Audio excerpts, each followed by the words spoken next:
Health and safety would not come to order. The clerk would please call the roll. Thompson. Present. Cole. Present.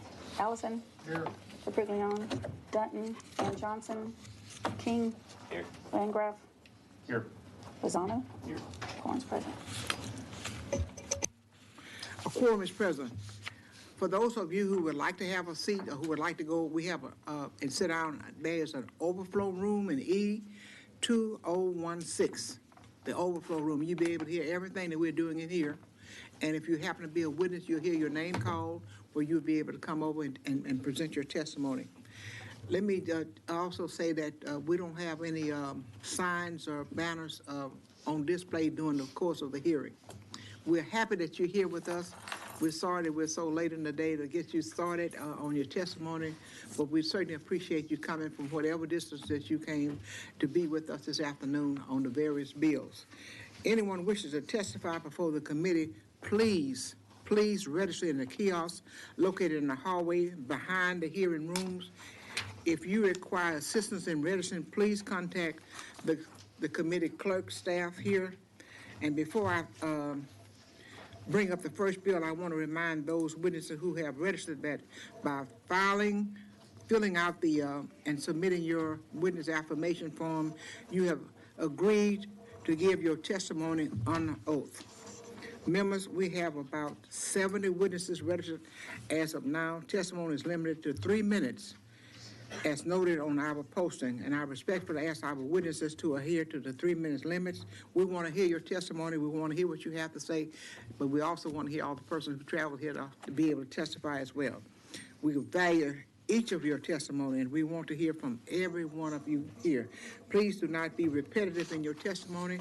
If you have written testimony that you want us to see, I know it's going to surprise you, but we can all read up here.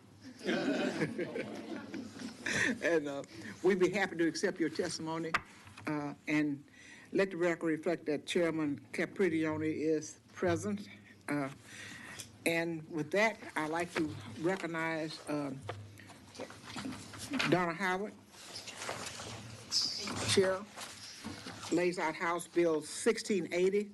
And Representative Howard, we recognize you to explain your bill. Thank you, Madam Chair and members. Appreciate the opportunity to lay out House Bill 1680. This is actually the second time that I have filed this piece of legislation. It was previously heard in Public Health and passed the House last session.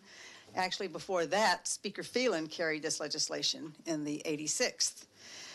Voluntary public health home visitation programs provide home visits from nurses, social workers, and/or other trained professionals to low-income, Medicaid-eligible mothers during their pregnancy and until the child's 6th birthday.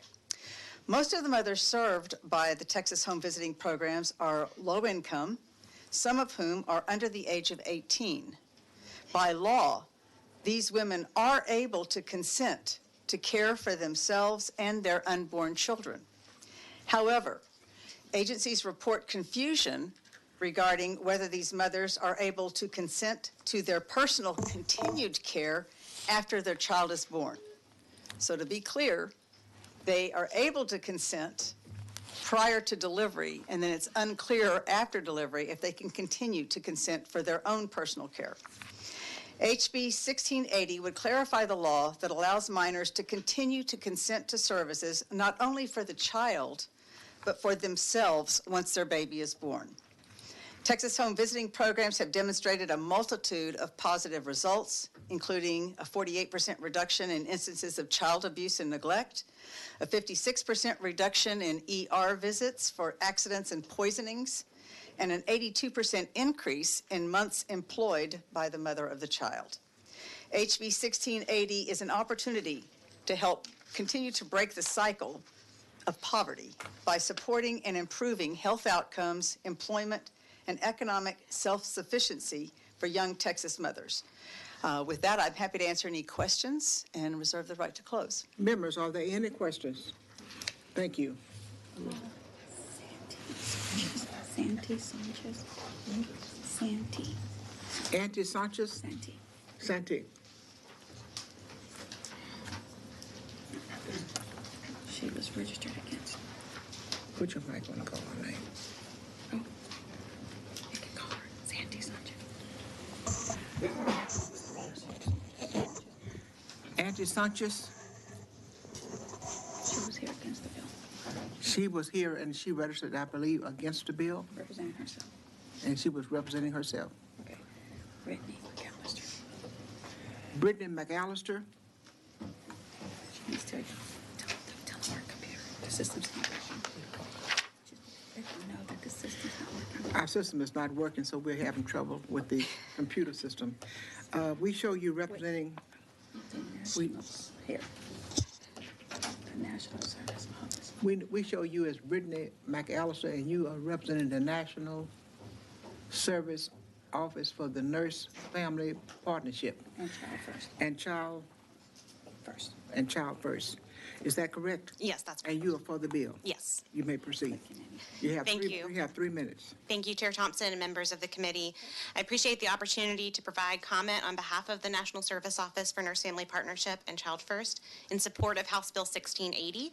Since 2006, NFP has partnered with Texas to provide public health nursing services designed to improve outcomes for first-time high-risk pregnant women and their children. To date, we've served approximately 22,000 families across the state. Nurse Family Partnership is a community health home visiting program that pairs registered nurses with low-income, first-time pregnant mothers to provide home visits during pregnancy through the first 2 years of the child's life. During these home visits, NFP nurses assess the health of the mother and the child, screen for issues including substance use and domestic violence, monitor the child's developmental milestones, and more. NFP provides moms the care, support, and resources they need to have a healthy pregnancy, be a responsible and caring parent, and become more economically self-sufficient.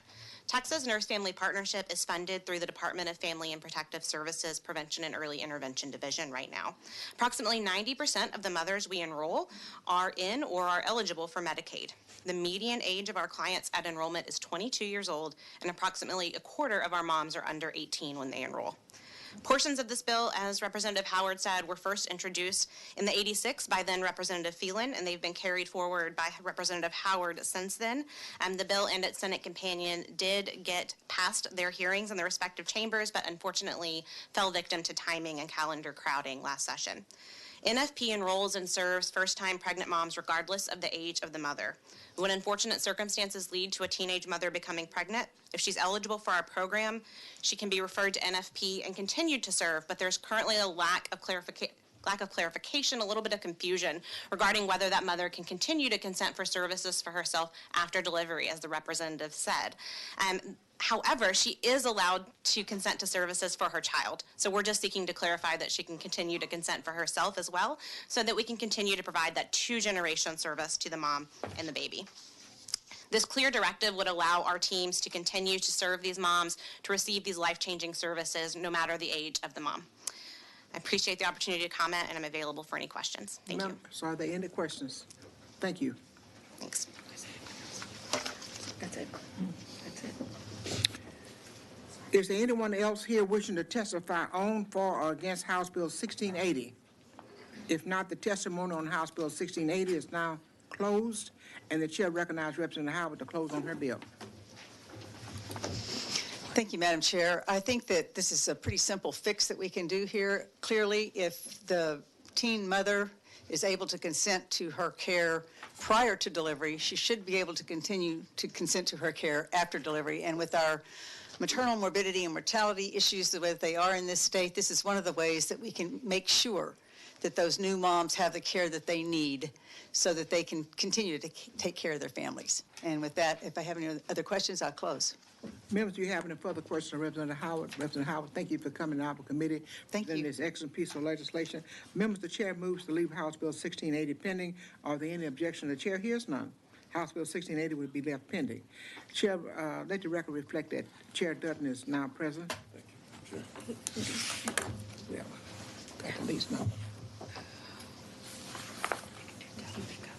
Okay.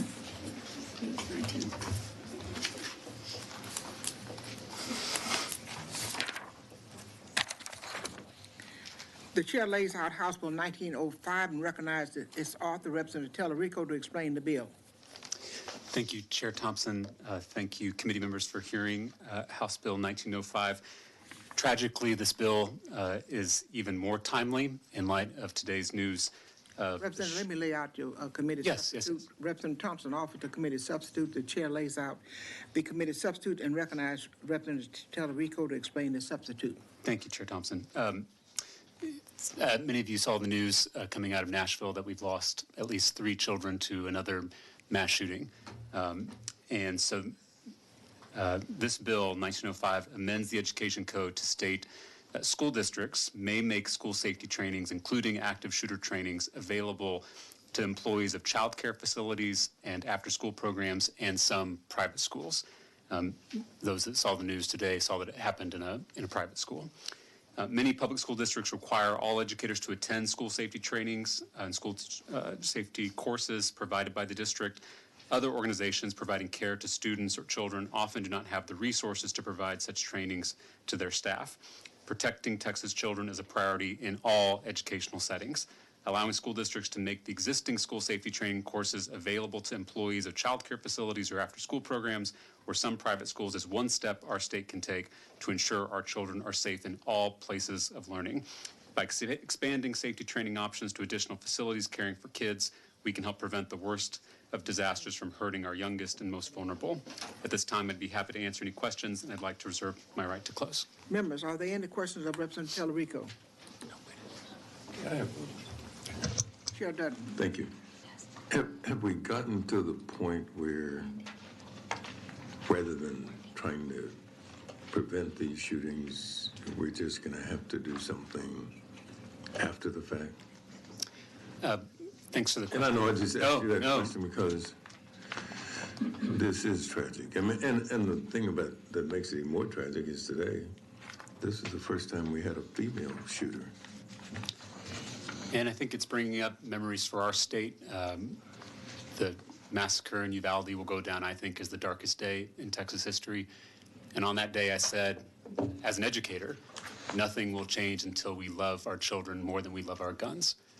And it's a decision that we're making not to pursue gun safety policies. And so at the very least, I think it's our moral obligation to ensure that our school facilities, all facilities, not just K through 12 schools, but early childhood, private schools, and after-school programs are safe. And the educators in those different environments have the training they need to keep our kids safe. But I appreciate the question. Thanks. The chair calls up Mandy Kimball.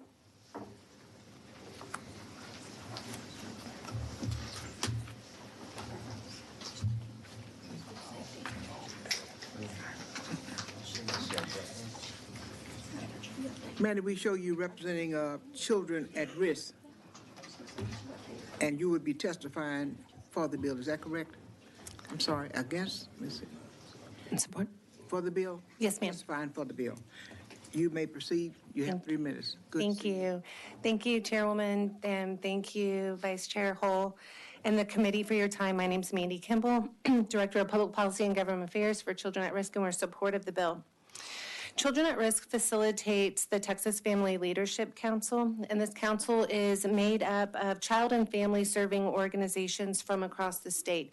And it varies from Boys and Girls Clubs to United Ways, food banks, child care providers, healthcare providers, et cetera. And the intent of this group is to network and share notes on best practices, but also to have a unified voice when it comes to children and family issues. And so after the Robb Elementary shooting, the Texas Family Leadership Council got together to see what kind of supports that we could give our friends who are part of the Texas Family Leadership Council in Uvalde. And then the conversation continued, and there was concern that was expressed from the out-of-school time folks and from child care providers saying, we support students, we want students safe, but what about us? We have those children before school and after school. There's been a lot of time and investment to protect kids from 8 to 3 o'clock, but what about afterwards? What about their siblings and childcare? What about the nonprofits who are trying to write grants and trying to find evidence-based training? And we know that Texas and TEA and the Texas School Safety Center has invested a lot of money in evidence-based evidence-based practices and trainings to make teachers and children safe. And we feel that it's time to ask about and to better protect out-of-school time providers and programs and those children and those after-school programs and childcare providers, centers. So HB 1905 maximizes taxpayer dollars and evidence-based practices and allows childcare serving organizations an opportunity to better protect those children and staff. This bill utilizes existing dollars and does not ask for money. It simply allows ISDs to open the door to the community for training if there are available funds. And we appreciate the feedback that from the school community on this legislation, and Children at Risk supports the committee sub, making ISD participation completely voluntary and contingent upon approval by the school safety staff and school districts. Members, are there questions? Well, the ISD is already there. We don't have to bill a building. Thank you so much, ma'am. Thank you. Good seeing you. All right, good to see you. Okay. Cody Somerville. Cody Somerville. The chair calls up Cody Somerville.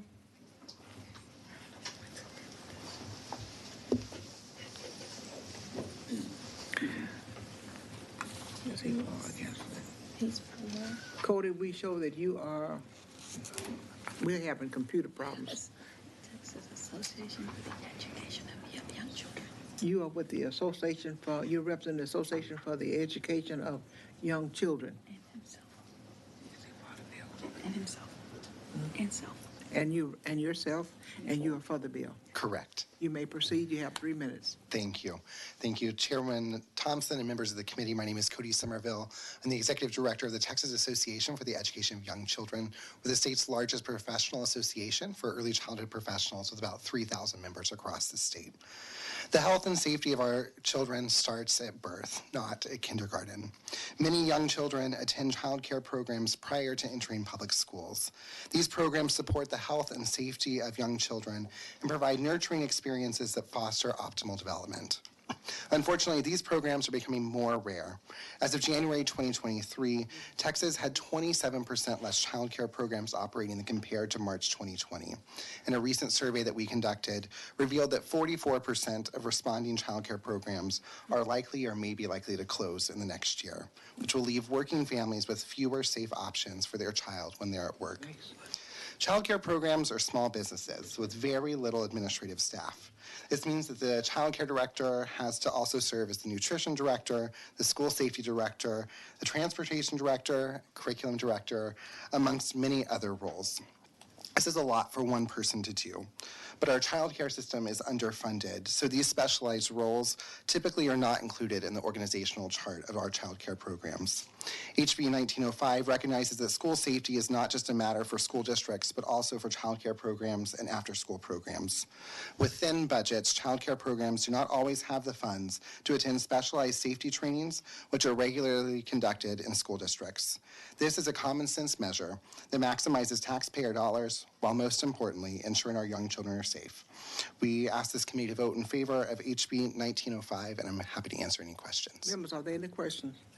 Thank you so much. Is there anyone else? Okay.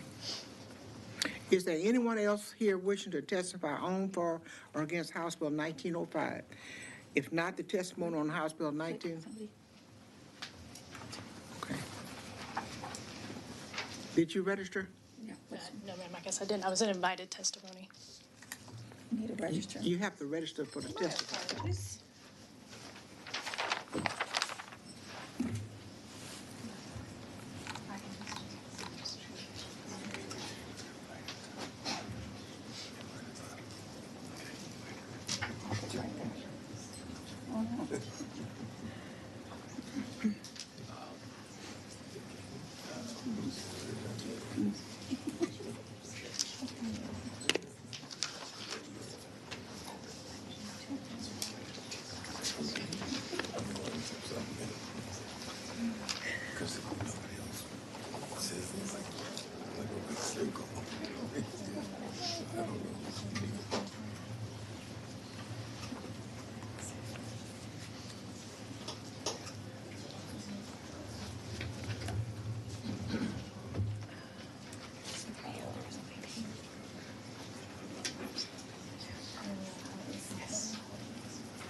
I've already talked about it. I've already talked about it.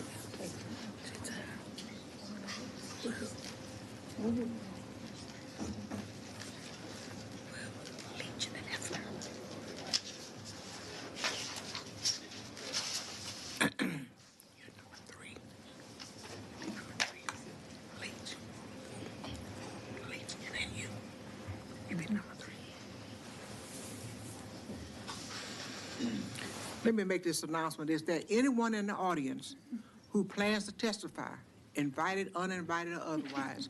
You must first register. My apologies. No, your apology is accepted, no problem. Yeah, we're good.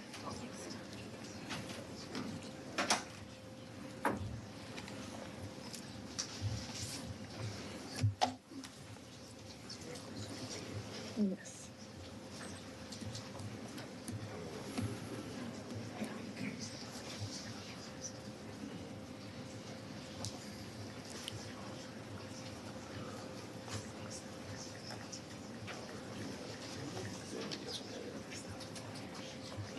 Does that work?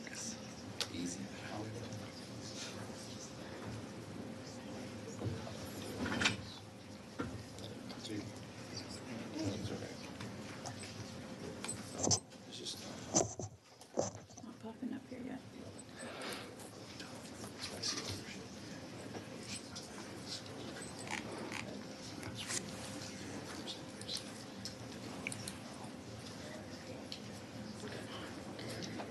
Mitzi Faniola.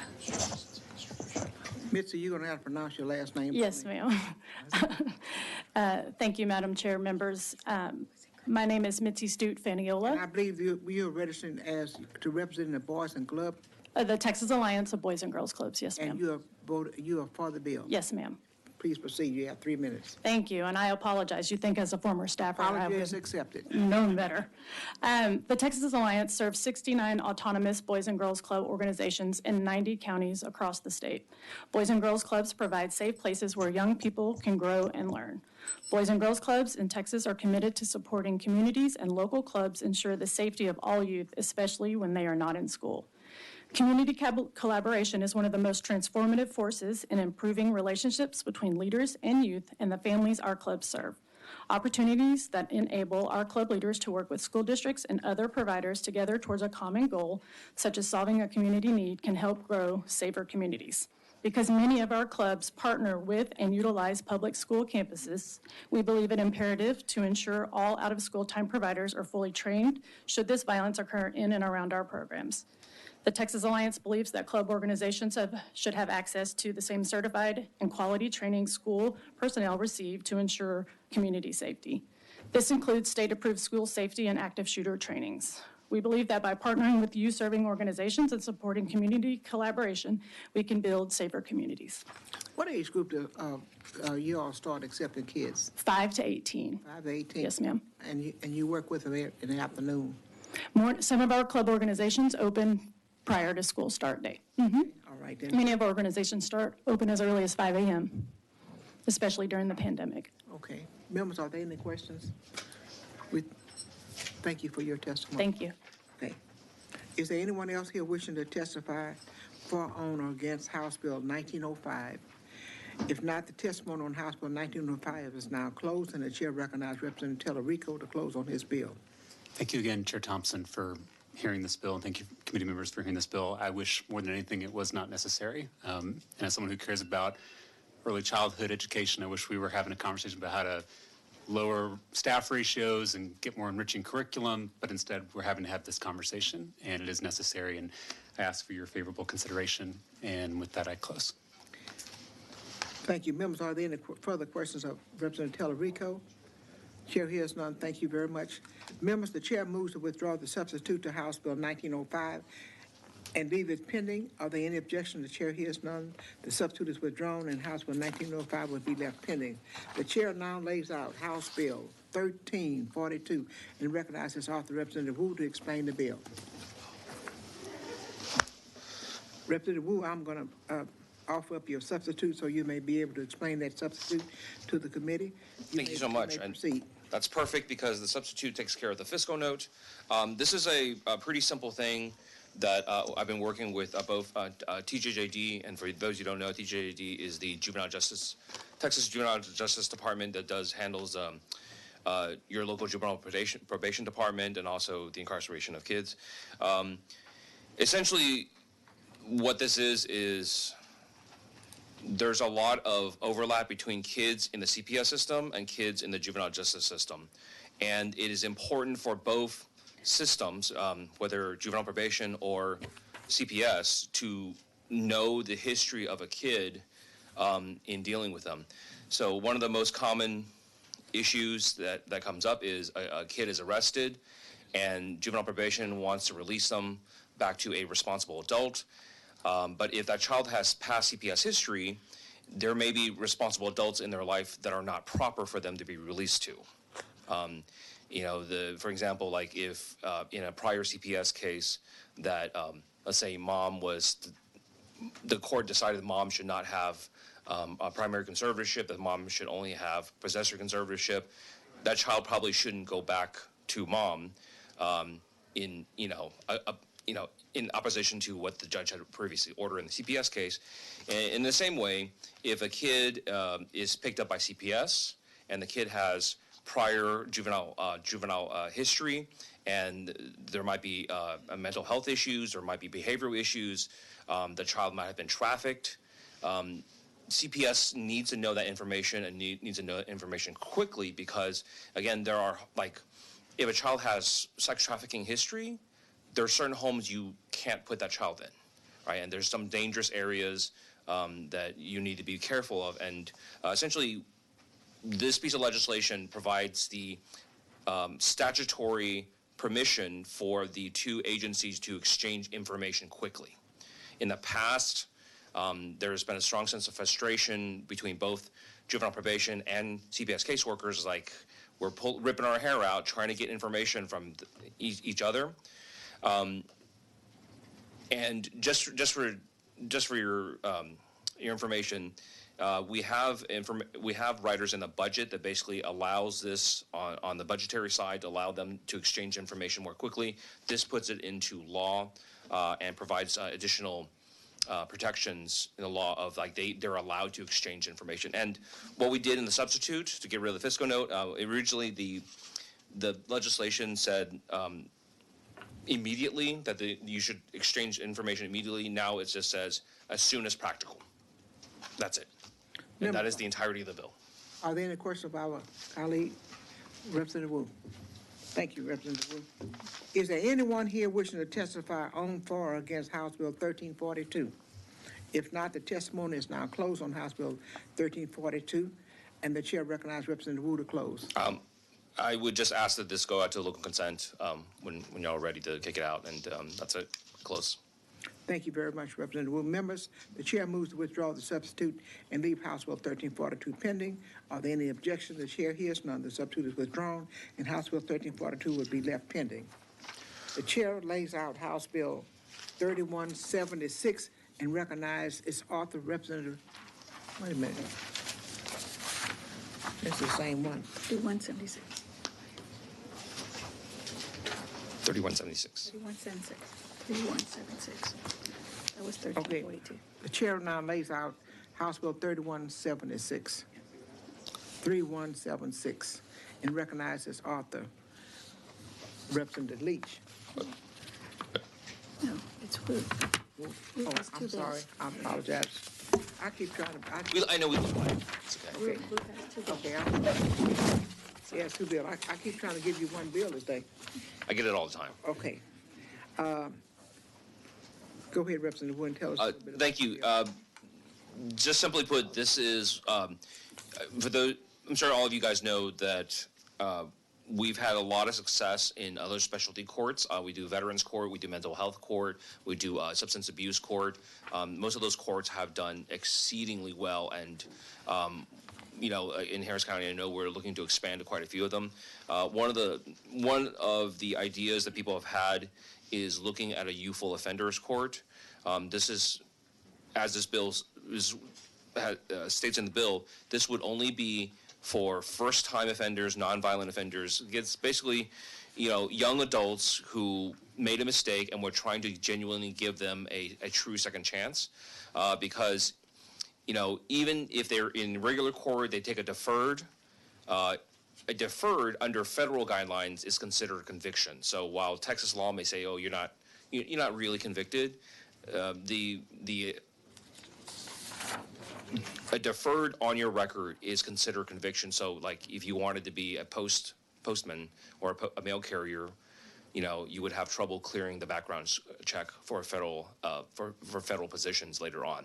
So that, and we're trying to create an actual incentive for people to go through drug rehabilitation programs, go through other processes, and do what they need to do to not reoffend, instead of just getting like a first time just slap on the wrist and just be on your way kind of thing. We want to create an incentive where people can get their cases truly dismissed for their first time offense and use that as a carrot to get them to jump through all the hoops that we want them to jump through in order to make sure that they don't reoffend. In other words, you don't want to lump them in with the adult court, but you give them a court specifically designed. Right. And the point of having specialty courts is that these are courts who both have the expertise in handling a certain population, but also has the patience and the willingness to look at these cases more carefully. These courts usually have much lower dockets and generally work in a much more collaborative manner. Members, are there any questions of Representative Wu? The chair hears none. Is there anyone else here wishing to testify on, for, or against House Bill 3176? If not, the testimony on House Bill 3176 is now closed, and the chair recognizes Representative Wu to close on the bill. I close. Members, do any of you have any further questions of Representative Wu? Chair hears none. Members, the chair is going to move to leave House Bill 3176 pending. Are there any objections? The chair hears none. House Bill 3176 will be left pending. Thank you.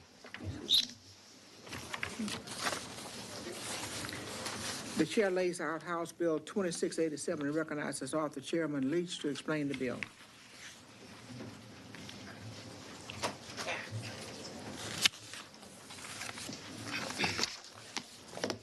Thank you, Madam Chair, members. Good afternoon. I appreciate you allowing me the opportunity to lay out House Bill 2687 to you today. Members, as you know, juvenile justice issues frequently are some of the most difficult issues that we face here in the Texas legislature. In these instances, we are charged with pursuing policy that address children who have often not had the easiest lives, children who are dealing with trauma, circumstances outside their control, and whose brains have not finished developing in ways to evaluate logic, risk, and consequences, et cetera. It's essential for the legislature to find ways to balance these issues with the need for justice. I know that's what this committee is charged with, not only on this bill, but many, many other important bills as well. House Bill 2687 in front of you today takes steps to find that important balance.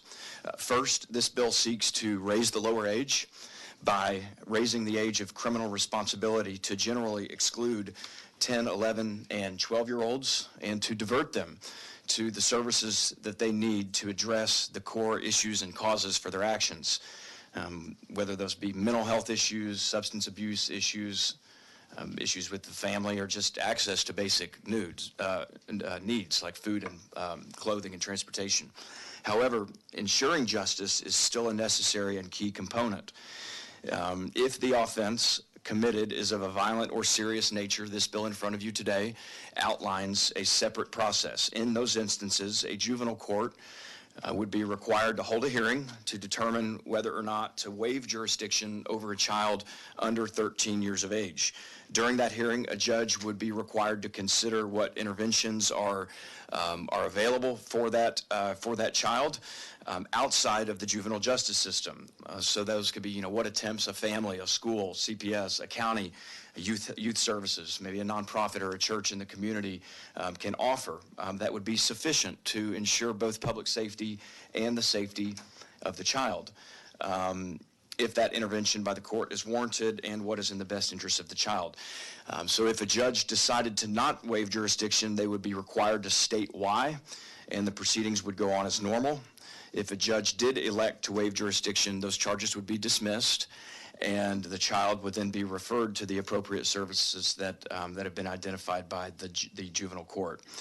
Members, research indicates that low-risk youths who are incarcerated have higher recidivism rates compared to those who receive alternative solutions. And some may need to be held accountable in a more structured and intense community, but some maybe not at all. Raising the lower age of juvenile court jurisdiction to 13 is the best way to ensure that young children do not end up in court, in jail, or with a criminal record for behavior that could be, and in many times just simply is, better addressed in a more developmentally appropriate and effective manner. Taking a more individualized approach, Madam Chair, as laid out in this bill, will, I believe, result in a more effective and, in the long run, a more fiscally responsible manner to help ensure that these children get the help they need to have a better shot at a happy and fulfilling life. Members, I'm happy to answer any questions, and I'll reserve the right, or I'll request my right to close, Madam Chair. Members, are there any questions of Chairman Leach? Okay. Martin Martinez. Yeah, Martin Martinez. Yes, Martin Martinez. The chair calls up Martin Martinez. He's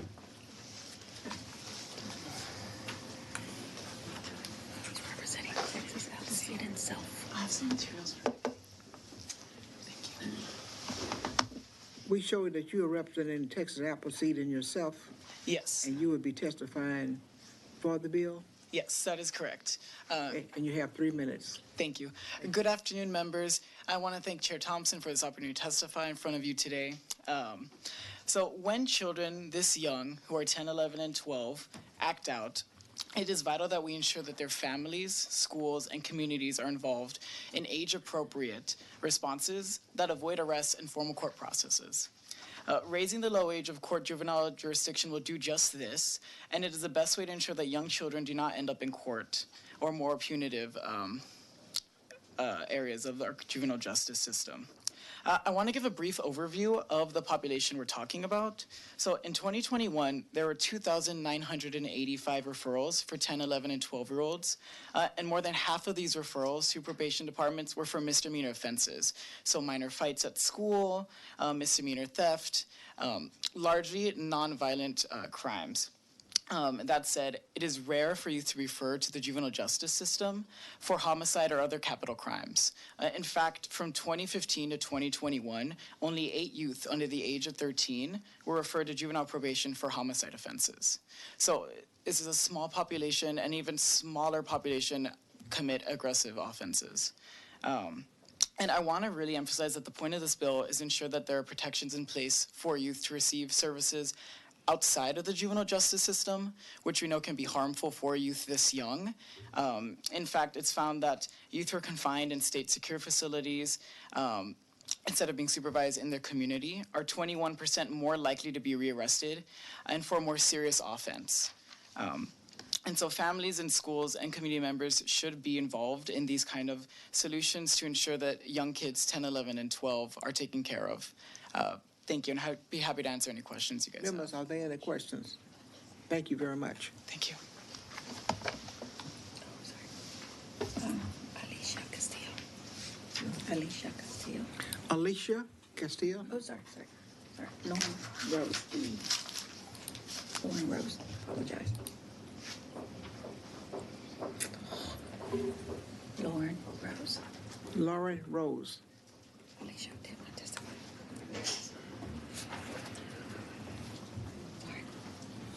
Who's she representing? Right here. Texas Network. We're finally getting our computer working. It's on and off and on and off and on and off. And Lauren, we show you representing the Texas Network of Youth Services. Is that correct? Correct. And you for the bill. Correct. You may proceed. You have 3 minutes. Great, thank you. Good afternoon. Lauren Rose, Director of Public Policy at Texas Network of Youth Services. We're a statewide network of youth-serving providers who serve youth in the foster care, juvenile justice systems, as well as youth experiencing homelessness. Here today in support of this legislation.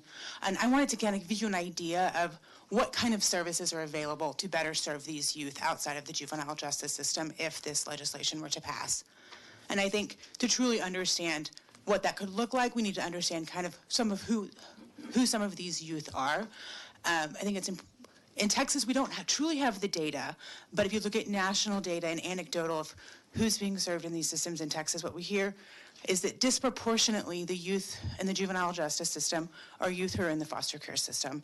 And at the same time, national data tells us that youth in foster care are arrested on average 2 years younger at their first arrest than other youth. And so we make the assumption that many of these youth will be youth in the foster care system. And so first off, that system is equipped to better serve the youth who are already in their care, to increase therapeutic services, potentially place into a residential treatment center if that's not already the case. So that's kind of that first step. And so then second, if you look at data in Texas, specifically from 2015, the last data that was available, we see that at least 46% of 10, 11, and 12-year-olds arrested are arrested for school-based behavior. So we believe that school interventions are more appropriate than the juvenile probation system and the juvenile justice system to serve those youth. And if the schools aren't equipped to intervene and serve, they are equipped to refer those youth and their families to more appropriate services. And so then for the other youth, and when schools need to refer, what are the services that are available to better serve these youth outside of the juvenile justice system? And I think already available in Texas, there's a wide array of services, including something like the Family and Youth Success Program. It's a prevention and early intervention program available in all 254 Texas counties that provides free counseling, parenting classes, and supports for youth who have started showing some troubling behaviors. Second, the local mental health authorities can, for youth who have slightly higher mental health needs and needed additional interventions, local mental health authorities can step in and provide more intensive therapeutic services or potentially refer youth to other resources in their communities. And so then wanted to highlight community resource coordinating groups that are available across the state that bring together stakeholders such as juvenile probation, foster care, schools, local mental health authorities, prevention and early intervention providers in the community. They come together and can staff youth who have higher needs. They do that now, so a school can refer to the CRCG, bring together all of those stakeholders, and have a conversation. How can we better serve this youth and family? Rose, thank you very much. Oh, okay. Okay, members, are there any questions? Thank you so much. Thank you. And thank you for the literature. Is there anyone else here wishing to testify on, for, or against House Bill 2687? If not, the testimony on House Bill 2687 is now closed, and the chair recognizes Chair Leach to close on his bill. Thank you, Madam Chair. I close. Members, do you have any questions of Chairman Leach? Thank you, Chairman Leach. Members, the chair moves to leave House Bill 2687 pending. Are there any objections? Is there someone? I think someone. The chair hears none. The think someone wants to testimony is testify. closed. House Bill 2687 will be left pending.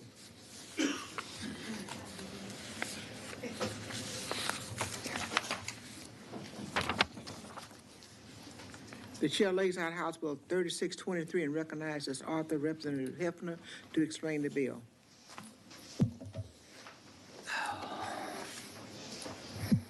Thank you, Madam Chair. Thank you all for hearing my bill today. The safety of our students is paramount, and though many districts, especially rural districts, may not be able to afford to hire an expensive security team. This is partially why the school marshal program was enacted in 2013 and then expanded in 2019. However, when the marshal program was established, one aspect was missing: an avenue for collaboration between districts. Such collaboration might be welcome at large events like football games or cross-country meets, where large groups of students from 2 or more districts are in a concentrated location.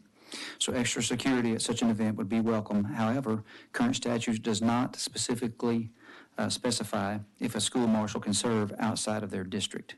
House Bill 3623 would allow school districts to enter a memorandum of understanding that authorizes their marshals from one district to serve in another when said school districts are hosting an event together. My bill will increase the amount of security available to districts at their events, and as a result, help keep our students safe. And with that, Members, are there any questions of Representative Hefner?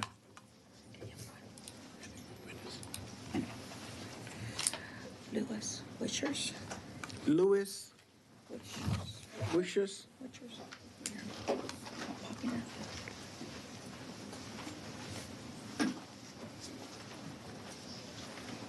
He's representing himself. Oh, there he is.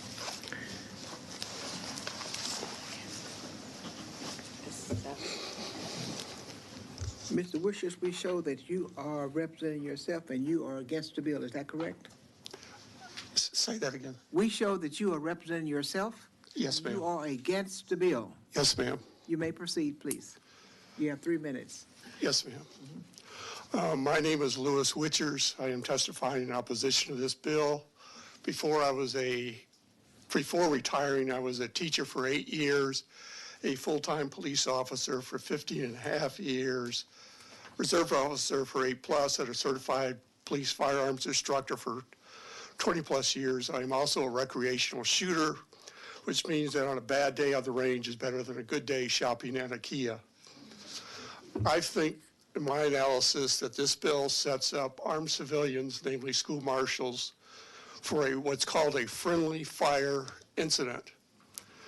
If they are displaying a weapon, law enforcement will view them as suspects during a call involving an armed suspect. And just to get an idea what can happen, look at some friendly fire incidents amongst police themselves. During a search warrant entry, a SWAT officer was shot in the head and killed by a fellow SWAT officer as he stood up, who thought they were under fire. This happened again with another SWAT officer killed by a fellow SWAT officer during a shootout with a suspect wanted for shooting an officer. The suspect was also killed. Remember, SWAT officers are typically better trained and have constant communication with each other, more so than the average officer. Besides notice I said uniform, SWAT officers killing each other, there are also cases on record of plainclothes officers and off-duty officers being killed or shot by uniform officers. There are even incidents of ordinary police officers shooting each other while dealing with a suspect. Masad Ayub, a civilian firearms instructor, was interviewed by the Armed Citizen Legal Defense Network, and he discussed friendly fire incidents. He first has mentioned police incidents, and then he says, one makes a private citizen feel somehow they are immune to that if a cop gets shot. So there are many reasons not to support this. School marshals would not be immune to being shot in an active shooter situation due to the possibility of friendly fire, especially if they are not on their home turf. Mr. Wisher, we thank you so much for your testimony. Yes, ma'am. But what is the problem if they're not on their home turf? Sorry? What is the problem if they're not on their home turf? Well, they would be unfamiliar with the surroundings, plus with others. I've been involved with protective type details and working school events as a police officer. And there is rehearsal, there's also plans, people are briefed, and there's a communication networks are set up so mistakes are not made when dealing with situations. Members, are there any questions? Thank you. Thank you. Is there anyone else here wishing to testify on, for, or against House Bill 3623? If not, the testimony on House Bill 3623 is now closed, and the chair recognizes Representative Heflin to close on his bill. thank you, Madam Chair. This is for schools who may not be able to afford full-time police department. Many schools in my district are small. They're way out in the country, and we want to allow for as quick a response as possible to somebody who might be wanting to hurt our kids. And we have found that as soon as these aggressive people, these people that are trying to hurt our kids, are engaged, they stop hurting kids. And so the quicker we can have somebody in place, the better. This is voluntary between the schools, so they don't have to do this unless both parties agree. And we're talking about people who have been trained, specially selected and trained, and we just want to get people to have the quickest response as possible. And with that, I close. Is there a population in your bill? Ma'am? Is there a population? No, ma'am. When the school marshal program was originally created, it was one marshal per campus or one per certain number of students. I think Jason Bialba was the author of that bill back in 2013. We expanded that in 2019 to allow the schools to have as many as they see fit. Okay. Members, are there further questions? Thank you very much, Representative Hefner. Members, the chair moves to leave House Bill 3623 pending. Are there any objections? The chair hears none. House Bill 3623 will be left pending. The chair lays out House Bill 1977 and recognizes the author, Representative Morales Shaw, to explain her bill. Representative Shaw, I'm going to lay out your substitute so you may be able to explain that to the committee. You may proceed, please. Thank you, Madam Chairwoman Thompson and Vice Chairwoman Lacey. And thank you, members of the committee, for allowing me to lay out this bill. Can you hear me okay? We can. Okay, good.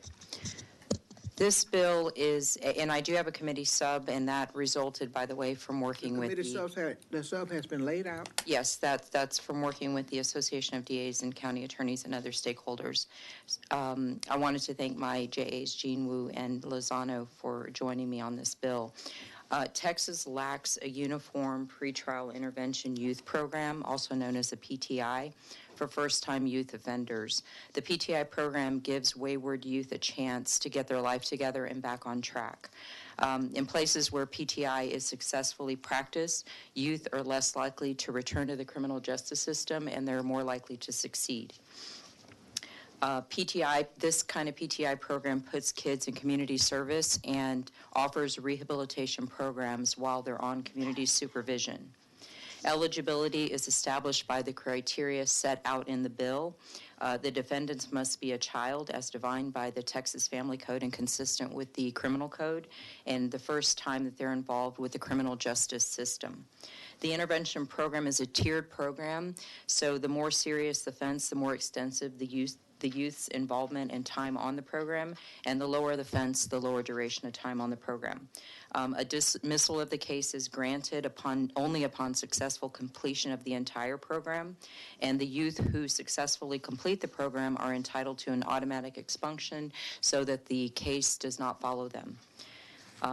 In some favorable feedback I'd like to report to the committee. In a random survey that we performed, we found that the youth PTI programs are looked upon favorably by district attorneys from diverse parts of Texas, including Medina County, Grayson County, Dallas, Harris, Fort Bend, and Bexar County. In fact, every county that we contacted had a favorable response to a pretrial intervention youth program.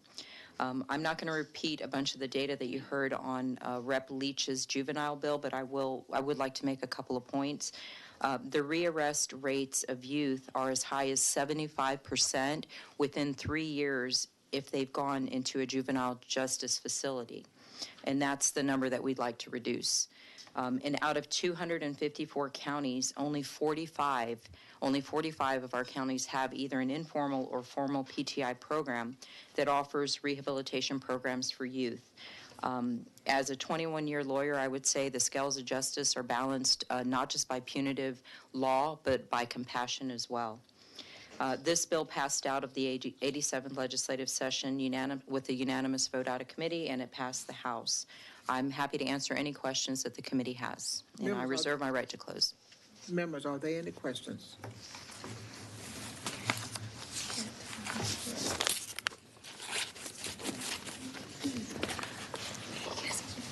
Lizette Gavon. Oh, there she is. Good. Lizette Gavon.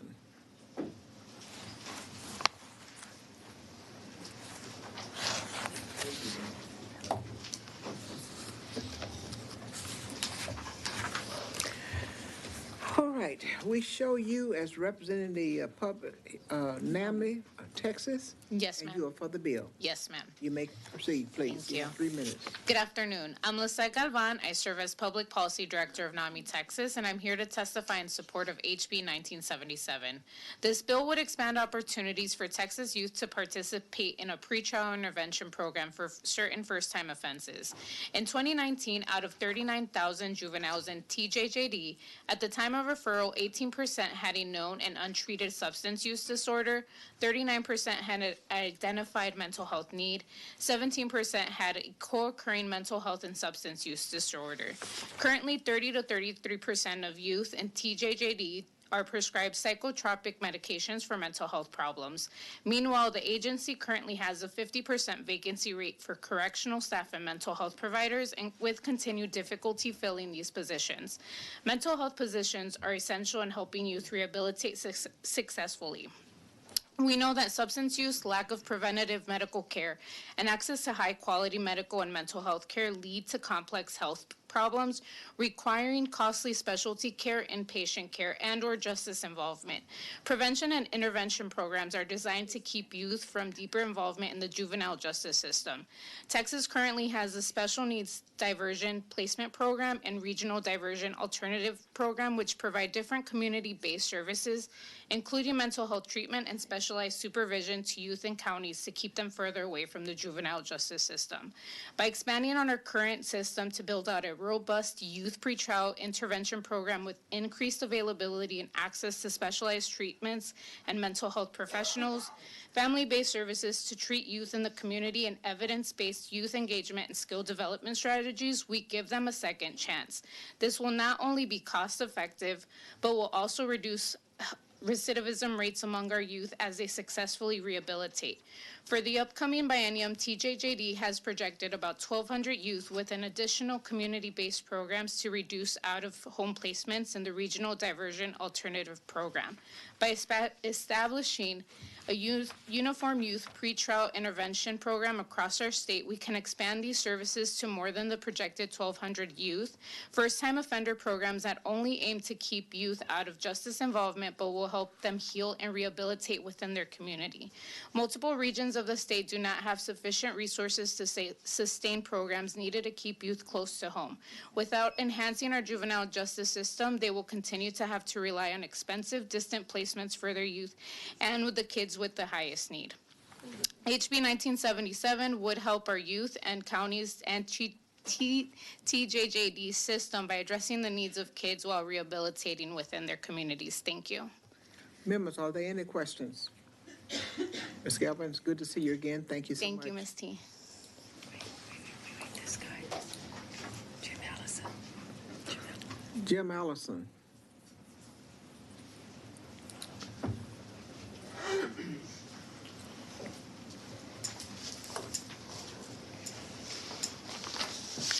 Jim, we show you representing the County Judges and Commissioners Association of Texas, and you are against the bill. Is that correct? That's correct, Madam Chair. Madam Chair, please members of the proceed. committee, good afternoon. I'm Jim Allison, not the good Allison, but part of the family tree. We're appearing in opposition to this bill as filed. The youth... Jim, have you had a chance to see the substitute? I've said, met with staff, they showed me what was going to be in it. Okay. I haven't seen an actual copy. Okay. And it does not address our two concerns. Okay. But I will have language that will, and I have shared it with the author. Okay. Youth intervention programs are certainly good, and we support them. But this proposal differs from some others that you've heard in two respects. One, it mandates it for all 254 counties.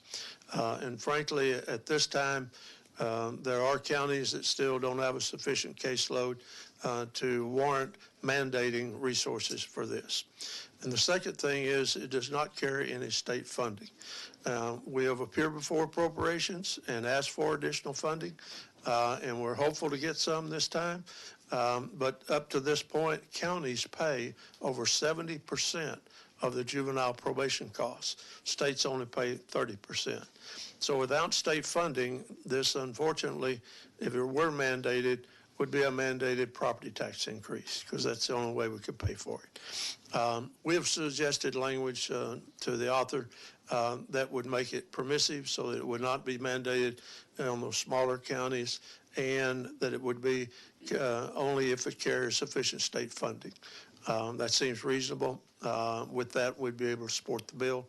But as it stands right now, as filed, and the substitute does not address those two, we think there are better proposals out there. Be happy to answer any questions. Members, are there any questions? Thank you so much. Good to see you. Thank you.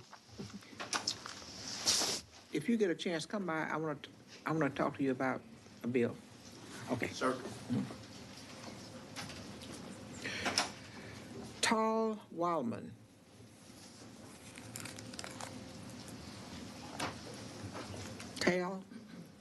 Tal Wildman is representing, will be representing themselves, and they are against the bill. Shall not testify. Shall not testifying.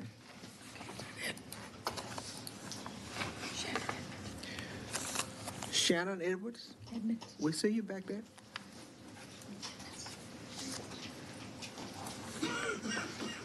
Shannon, we show you representing the Texas District and County Attorney Association, and you are neutral on the bill. Yes, ma'am. Thank you, Madam Chair, members. My name is Shannon Edmonds with the Texas District and County Attorneys Association. Testifying on the bill, our folks don't have a position on the overall idea, but I wanted to thank the author for taking into consideration in the committee substitute something she mentioned last session. This version of this bill passed when it was carried by another author, and it took a bad floor amendment.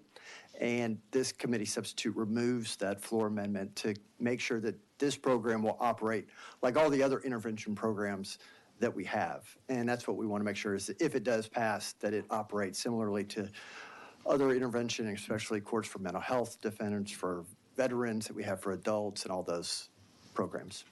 Members, are there any questions? Thank you very much, and thank you. Thank you.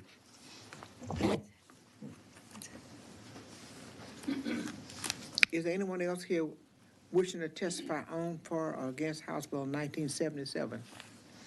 If not, the testimony on House Bill 1977 is now closed, and the chair recognizes Representative Morales Shaw to close on her bill. Thank you, Madam Chairwoman and committee members.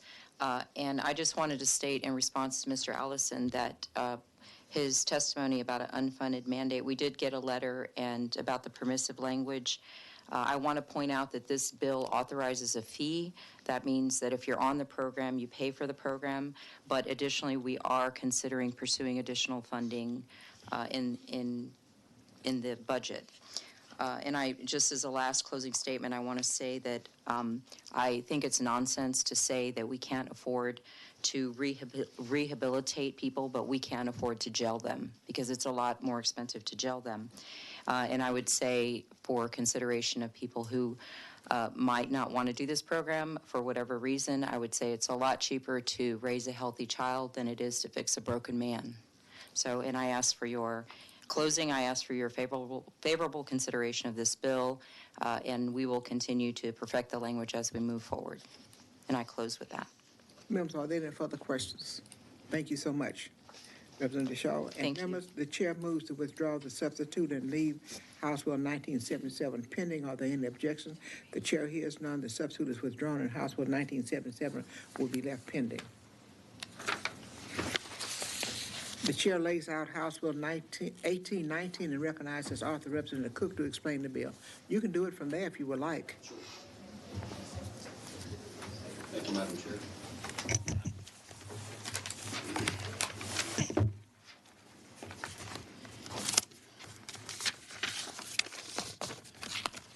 Madam Chair and members, this bill, House Bill 1819, is a bill that eliminates juvenile curfews. And one of the first issues that comes to mind is local control. I was a former mayor for almost 13 years and certainly respect the importance of local control. I would characterize this issue as more of a constitutional protection issue as opposed to a local control issue, and that's how I've arrived at the conclusion to carry House Bill 1819.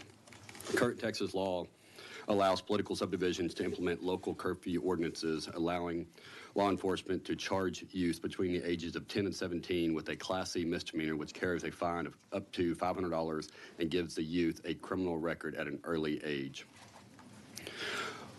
Well, while juvenile curfew ordinances are well intended, in my opinion, juvenile curfew ordinances have the potential to not only violate constitutional rights of juveniles, but to also criminally punish non-criminal behavior. And what I mean by that is a juvenile may be approached while not otherwise committing a crime, but receive a citation, a criminal citation for violating a curfew ordinance. So again, this is a situation where you have juveniles potentially being criminally prosecuted for non-criminal behavior. The kind of early negative interaction that juveniles have with law enforcement and criminal courts has shown to be harmful to the child, making it more likely that they will not only have problems succeeding in school, but also have future interactions with police and other court interactions. Also, having a criminal record early in life can prevent youth from getting into college and/or obtaining a job in the future. While there are many legitimate reasons why youth may be out during a prohibited time. For example, they could have a job where they're working late, supporting their families or otherwise. They may be enrolled in some type of school that's non-traditional hours. In today's world, I think lots of things are unorthodox and sometimes juveniles may be out. But I would also point out another reason a child may be out is with parental permission. When I was young, I was in high school and I had a job where after actually playing football games, I would, like on the weekends, I would go out and sit in the back of a van and we would roll newspapers that would eventually be thrown out. But that was done, at 2 or 3 o'clock in the morning because newspapers had to be on people's sidewalk when they woke up the next morning. And so, again, there's many reasons why youth could be out. I think the municipal court sometimes recognizes some of the flaws with the juvenile curfew ordinances.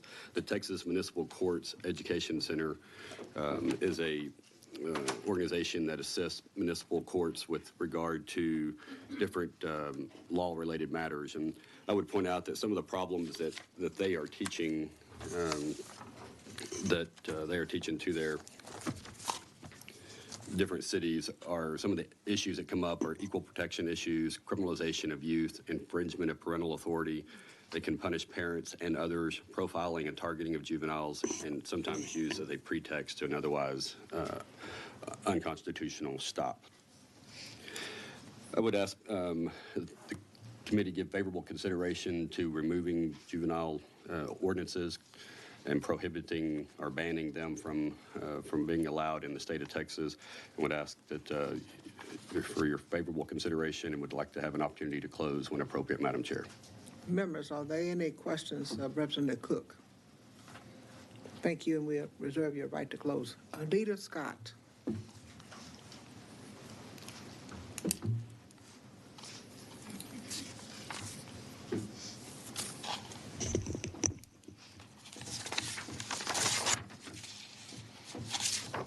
Ms. Scott, we show you representing the Home School Coalition, and you are for the bill. Is that correct? Yes, ma'am. Please proceed. Thank you.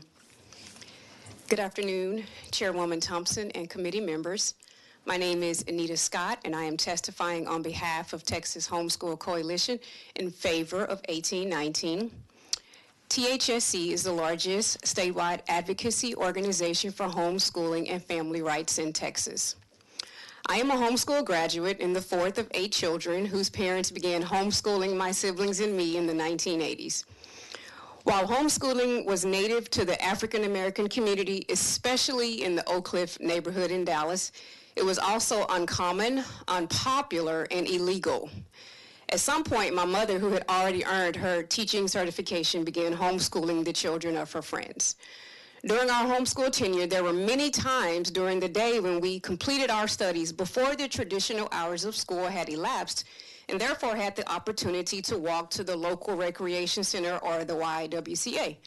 There were times when other students in our homeschool didn't bring lunch to our house, and we needed to walk to the local grocery store or a restaurant. We were never cited for being out during the daytime hours, but there were many times when we were questioned by police officers on patrol just because they saw minors out during school hours. We were often nervous when questioned, so I cannot imagine those who have been cited and entered into the legal system for not abiding by local juvenile curfew ordinances. As a homeschool graduate, I can tell you that my family chose to homeschool so that we could avoid lawlessness, not manufacture a reason to perpetuate it or allow it.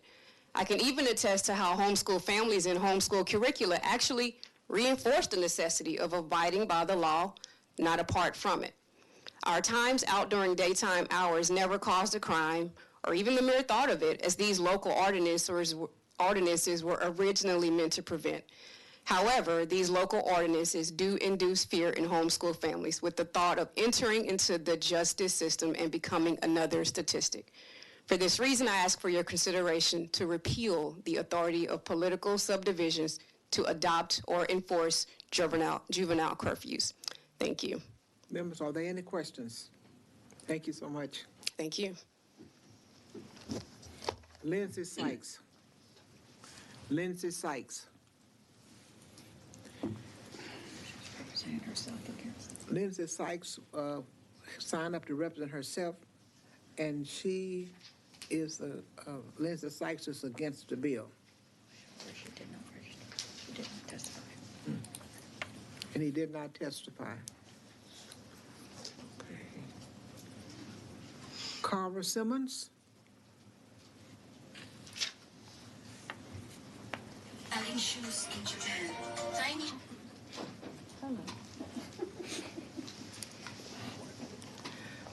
Carver, we show you as representing the Texas Homeschool Coalition, and you are for the bill. Is that correct? That is correct. You have 3 minutes, and you may proceed. Thank you, Madam Chairman. Madam Chair, committee members, I'm Kara Simmons. I'm a legislative liaison for Texas Homeschool Coalition, and I'm testifying in favor of House Bill 1819. Current statute causes unnecessary burden to Texas families because it infringes upon parents' rights to allow their children in public. The goals of juvenile curfews were to lower juvenile crime, but this goal has not been met in a measurable fashion. Non-traditional students are the most affected since their school hours often do not match public school hours, which daytime curfew hours are modeled after. It is unnecessary for students to be required to justify their presence in public if they are not acting illegally. Many cities have worked with us, the Texas Homeschool Coalition, to address the issue of juvenile curfews, and the most recent of those was Austin, Texas. Homeschool students would benefit because they often have very flexible hours, and they prefer to shop, work, and volunteer during normal school hours and do their coursework later. Thank you, and I'm open to questions. Members, are there any questions? Thank you so much. Thank you. Ronald Smith.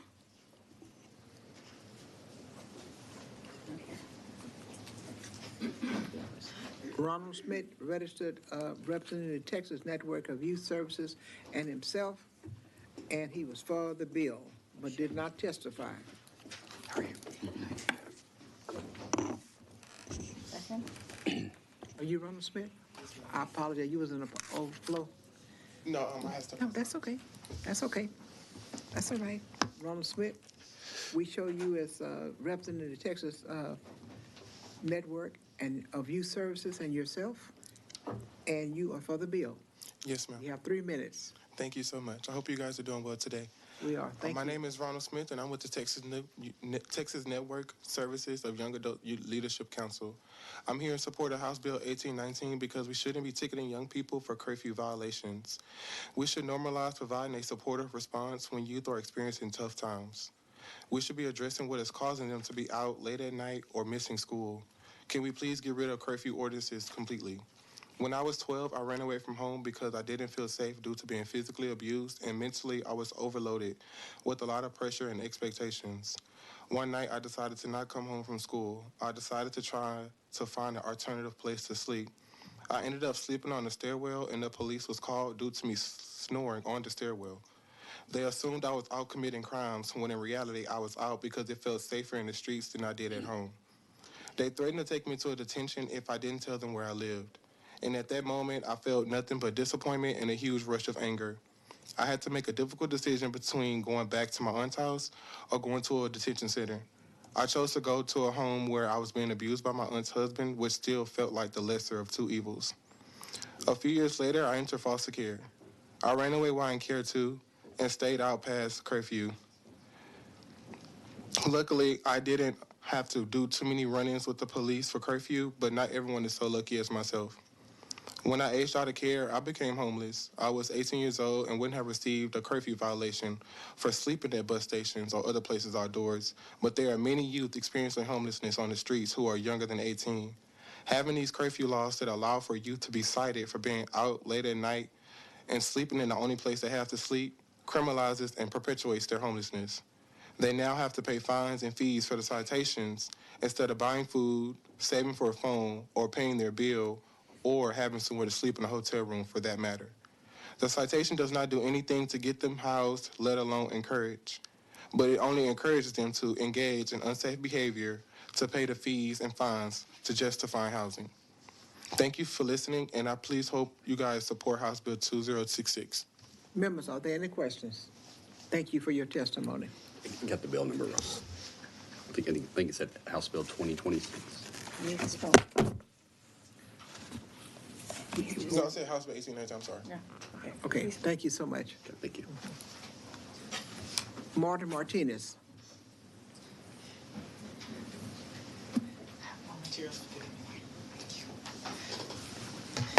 Martin, we show you representing Texas Appleseed and yourself, and you are for the bill. Yes, that is correct. Proceed, you have 3 minutes. Good afternoon, members. Good to see you again, Chairman. My name is Martin Martinez. I'm a youth justice policy advocate for Texas Appleseed, and I'm here to testify for House Bill 1819. Juvenile curfew ordinances are ineffective at reducing crime and actually have a negative impact on youth by unnecessarily pulling them into the criminal justice system. Since these kind of city ordinances encourage police to profile youth based on age, they can create distrust between law enforcement and youth, which is especially true for youth of color who are disproportionately impacted by profiling policies. It is important to underscore that these kind of ordinances criminalize youth when no crime has actually been committed. Representative said earlier that they're issued a Class C misdemeanor, and these are handled by justice and municipal courts, which are adult criminal courts. These courts don't have the same focus as our juvenile courts do on rehabilitation. Youth aren't guaranteed the same right to legal representation in these courts, and they can face high fees up to $500. And as you heard earlier, there are a lot of reasons why a child could be out past a curfew ordinance. Sometimes they may be experiencing homelessness, or sometimes they might not have any other safe space to be. And I really want to emphasize that this bill still allows police to approach youth and talk to them. If they think something is wrong or if a child is misbehaving, they can simply have a conversation with the child. And thank you for your time. Happy to answer any questions you all may have. Members, are there any questions? Thank you very much. Thank you.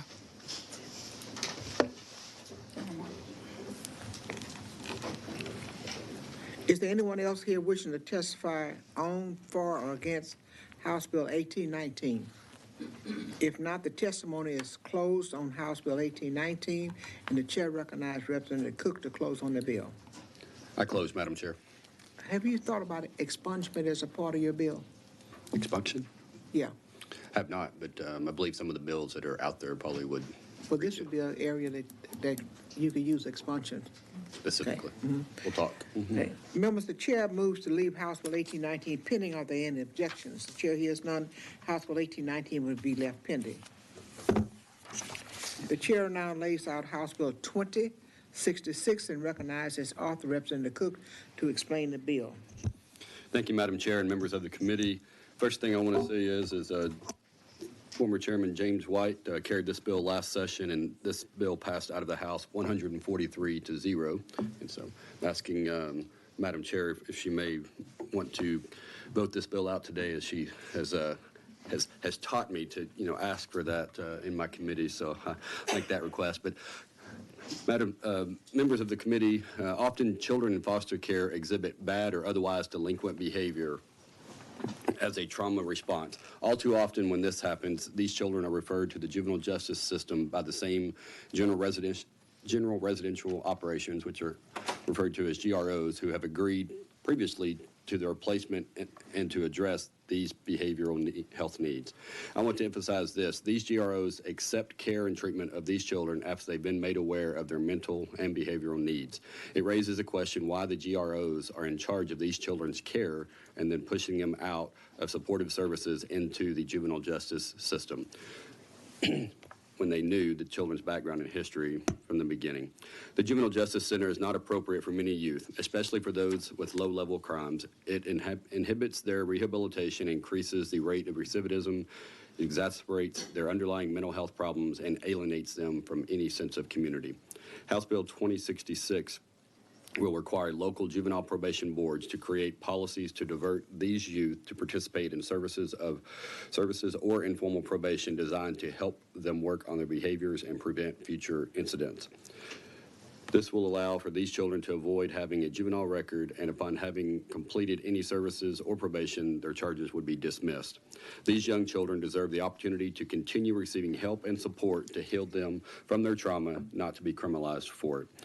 Again, last session, this bill was passed out of the House unanimously 143-0, and I would like an opportunity to close when appropriate, Madam Chair.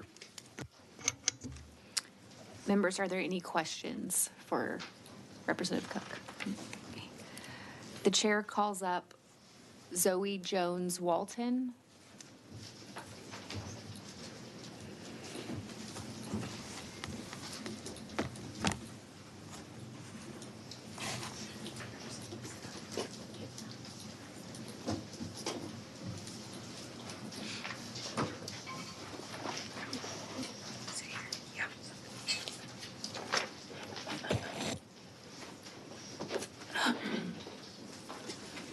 Zoe Jones Walton, let's see. We show you representing Texans Care for Children, testifying for the bill. Is that correct? That is correct. You may proceed. Hello, Madam Chair and committee members. My name is Zoe Jones Walton. I am the Policy Fellow of Child Protection at Texans Care for Children. I am also a former foster youth. Thank you for having me. I am testifying for House Bill 2066. Children who experience both the foster care system and the juvenile justice system tend to have worse outcomes than if they were just in one of these systems. House Bill 2066 supports kids in foster care facilities as well as children without placement. What we see too often is that in these facilities is that a young person is having a trauma response that looks like delinquent behavior, and the foster care providers are calling the police. But if this type of response was happening in a home, most likely the police would not be called. For example, we have a young person named Timmy. Timmy gets triggered by something that his parents says that reminds him of abuse, and he has a tantrum and ends up breaking a window. The police would most likely not be called. They would just fix the window. But these types of trauma responses are happening in foster care facilities that end up making kids like Timmy be arrested. This bill creates, This creates a pipeline from the foster care system to the juvenile justice system that we want to disrupt by directing local juvenile justice boards to create a diversion program for kids in the foster care facilities and children without placement. Diversion programs already exist for 10 to 12-year-olds, and we want to expand that to this population. This bill creates a pathway, an alternate pathway for these populations to make sure that they aren't ending up in the juvenile justice system, which we know can cause further trauma. It also beefs up the crisis response training that the staff members are required to undergo. We want to ensure that we are not putting more trauma on these young people as they are entering adulthood, because we know that these population is our most vulnerable Texans as they struggle with mental health. So I implore you to please support this bill, and I can answer any questions you may have. Members, are there any questions for our witness? Thank you. Thank you.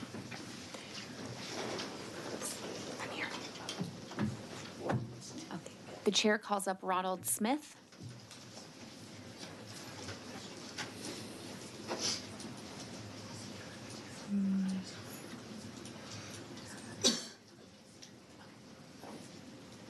Oh, there he is.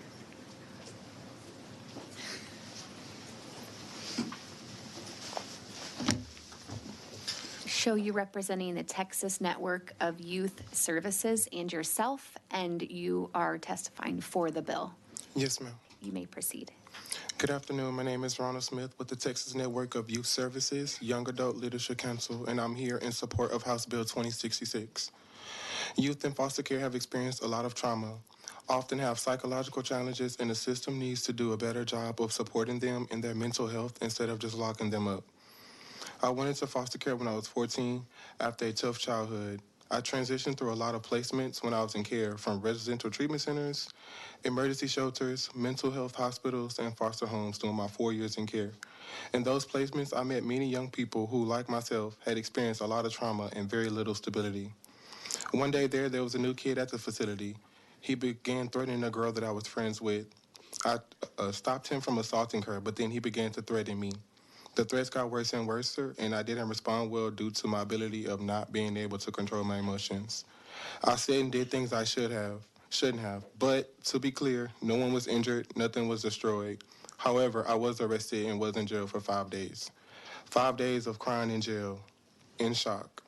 I lost 8 pounds, I didn't want to shower, and the mental turmoil that I faced after I got out those cells lasted longer than it was me being in the cell.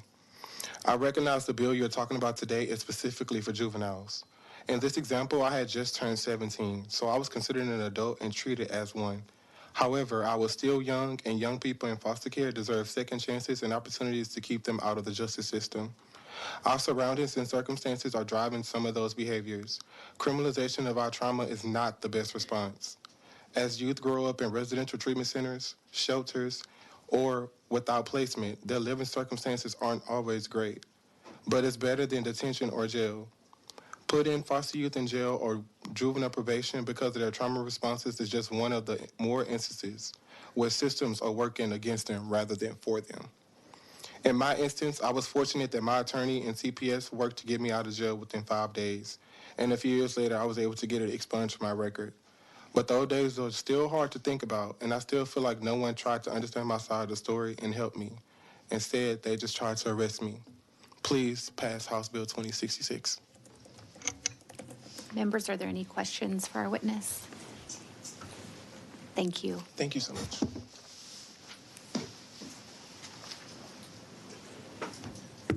Courtney Jones.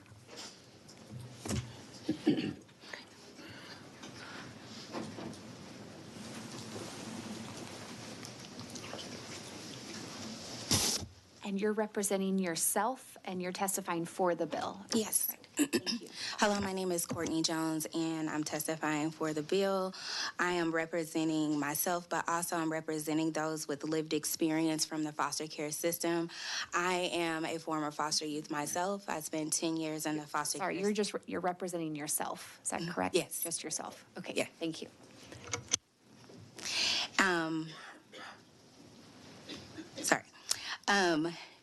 Many people are familiar with the school to prison pipeline, but today I would like to talk about the child welfare to prison pipeline. I was 8 years old when I came into the foster care system, and I aged out at 18. My grandfather climbed on top of me and raped me. My grandmother didn't believe in me and sent me on my way. My mom was cracked out in a crack house, not being able to provide a life for me. And I don't even know who my father is, but what I do know is I have this bittersweet feeling inside because they were the ones that gave life to me, but they were also the ones that turned their back on me. So CPS stepped in. CPS said that they will be my protectors and that they would save me and they would make sure that my safety was number one. But what ended up happening by being in the foster care system, I was bounced from home to home to home. And when I was bounced to those homes, most of the time it was because a foster parent no longer wanted to foster, or sometimes it was because I was being abused in those homes. And it was very disheartening to have a trauma response to the abuse that I received in foster care and then have to be placed in a juvenile detention center. Kids that are in the foster care system, there's an overrepresentation of children of color. There's an overrepresentation of children that identify in the LGBT community.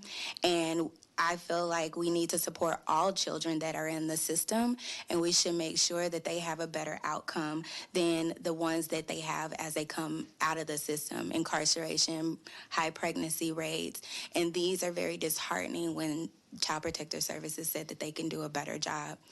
I want to provide just a small story of when I stayed in a small rural town where I had asked my foster parents if I could save up my time to speak to my mom and my dad. My mom and my grandmother. They would only give us 5 minutes a day, and so I ended up saving all my time so that I could split up and have enough time to talk to them. Well, he shorted me my time. What ended up happening, he wanted my cell phone. I wouldn't give it to him. So at that time, he restrained me. He body slammed me. I could not breathe, and I ended up biting him because I was trying to get him off of me. I ended up going to the juvenile justice system, and later on in life, I found out by being in the juvenile justice system, I was 17 and I was charged. I didn't realize that until I became a foster parent and I had to go through a home study a couple years ago.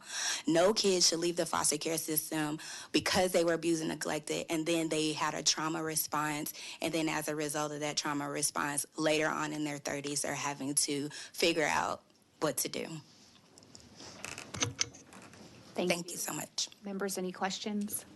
Thank you for your testimony. Awesome. Thank you.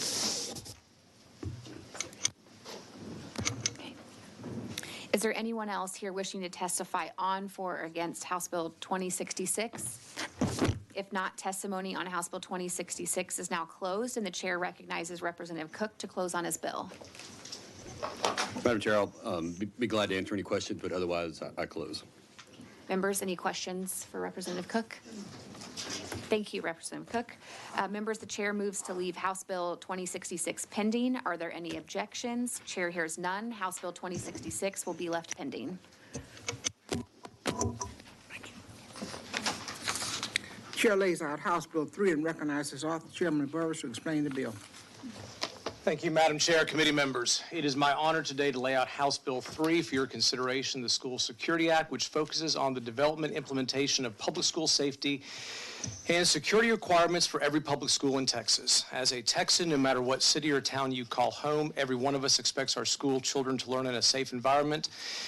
That our schools make safety a top priority, and the state makes significant improvements to the oversight of investment in school safety this session to help address the multiple systemic failures we learned about from the school shooting at Robb Elementary in Uvalde. Let me also say at the outset, much of the content of HB 3 has been developed in coordination with Commissioner Morath, the TEA School Safety and Security person, John Scott, plus the School Safety Center. Let me describe a little bit of the intent and mission of the bill. The bill would require each district to have at least one armed security officer present at every campus. When minutes and seconds count, this individual will be ready to actively engage a person looking to murder students and teachers. We have security guards at our airports, courthouses, banks, jewelry stores, and even this Capitol. I believe you will hear from experts today that this is something they also agree we should mandate. The bill will standardize the roles of TEA and the Texas School Safety Center. I think the think tank that at the state of Texas created by legislation in 2001 to research enforcement of school safety measures. I will tell you this language will likely be revised as we continue to meet with both agencies and work with them on how they should coexist. The bill will ensure that building standards for school districts and open enrollment charter school facilities continue to provide a measure of secure and safe environment, and require that new and, to the extent feasible, existing school facilities meet or exceed security standards. What I would describe as the enforcement mechanism of the bill relates to each and every campus strictly adhering to plans and methods to prevent an individual from gaining access to the campus. Most importantly, the bill calls for an intruder detection audit program, ensuring that while school leadership, school law enforcement have checked the boxes with regard to their security plans, they're actually walking the walk. In far too many instances, parents of school children have been lulled into a false sense of security that their school, since they had security plans and measures in place, were actually checking on these measures and preparing them for them.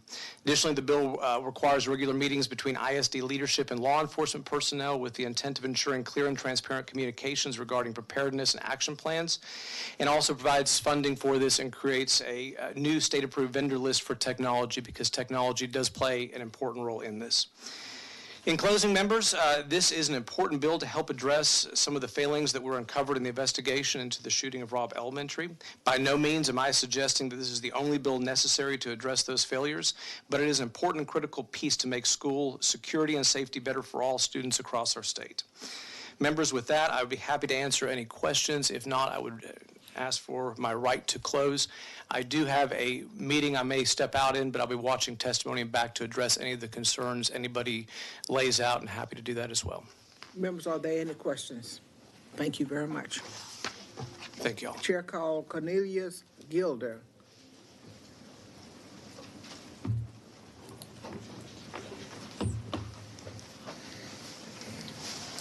Good evening, Madam Chair and committee. Cornelia. Yes, ma'am. Cornelius. Cornelius. Okay. And we show you as, are you representing the Texas Association of Rural Schools? Yes, ma'am. And my school district, West Sabina ISD. Sabina ISD. And myself. And yourself. Yes, You are for the bill. Yes, ma'am, I am. Please proceed. Thank you. My name is Cornelius Gilder, and I do represent myself today as a rural constituent of you all. And I represent my school district, which is a rural school district and a member of the Texas Association of Rural Schools. And I am the superintendent of West Sabina ISD, a very rural district, which is behind what we like to call the Pine Curtain of Deep East Texas. And there's a lot of things that take place behind the Pine Curtain that don't take place anywhere else in the state of Texas. So we like to think of ourselves as a very special place, but particularly in regard to school safety, a lot of things have been neglected in our area. I became superintendent in December of 2020 in the midst of COVID. So since taking the office as a novice superintendent, there were a lot of priorities that we need to align with our district. School safety is one of them. Currently, my district has a school safety allotment of about $4,700. And $4,700 helps us to take care of safety and security at UIL events such as basketball games and football games, but it does not take care of the day-to-day business. My schools are unsecure. I don't have fencing, and even with the recent allocation that has been made, it was a priority of our district. It has been an ongoing conversation since taking over, but I received several bids, and the average cost of just fencing alone is about $204,000. A district my size, where I have 550 students, now grown up to 620 over this summer, because we're trying to do things right, we were allotted $200,000. And so the $200,000 will be completely expended on fencing. That's because we have to go through and repurpose fencing. We had 4-foot fencing in our elementaries and no fencing at the high school campus. And so safety definitely is a priority. One of the things that I would like to highlight for several districts that you all serve is that many of our districts are caught between a rock and a hard place. I'm probably the only district in East Texas that does not receive any minerals, that is not property rich, and I'm surrounded by all of these districts that can make it a priority, but they can fund the priority. So what I'm asking for today is that I'm definitely in support of this bill because of the armed security on campus. Is that my minute? You got 30 seconds. Oh, I got 30 seconds. So my police department has 2 officers. At one point, we went a whole year without any officers. So we had to depend on the county seat, which is about 15 miles away. The reconfiguration of funds and the amendment of funding. So I would definitely appreciate that because it would make our kids a priority. I think that's all I got to say right now. Thank you so much. Members, are there any questions? We certainly thank you for your testimony. Thank you. You want to call 3 people? You want to call 3 people?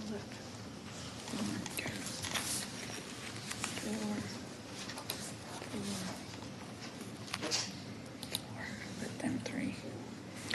Not this guy. They get him off. David Hines, Louis Matthews, and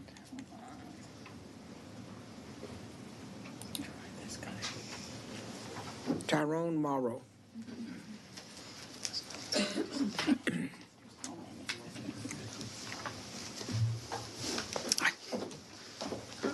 Excuse me, gotta.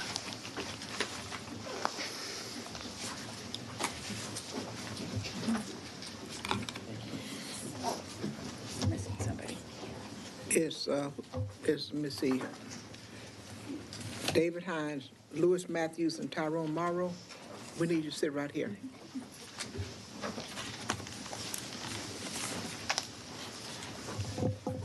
Okay, Mr. Tyrone Morrow, we're going to start with you first, and we have you representing the Brazosport Independent School District, and you are for the bill. Yes, ma'am. You got 3 minutes. Thank you. Good afternoon, Chairman Thomas, Vice Chair Hull, and members of the committee. Thank you for having me here today. My name is Ty Morrow, and as the Director of Safety, Security, and Emergency Management for Brazosport Independent School District, which is located in Clute, I take extreme pride in our team in providing a safe and secure environment for the 11,500 students and 1,800 fellow staff. With nearly 40 years of public service in law enforcement, security, and education, I have an expertise and understanding of the unique considerations of securing schools and keeping students safe and educators and staff safe. In fact, this past June, I was humbled to be recognized by the Texas School Safety Center of Texas as the overall Individual Service Award winner for safety, security, and emergency management protocols for the entire state of Texas. So why am I here today?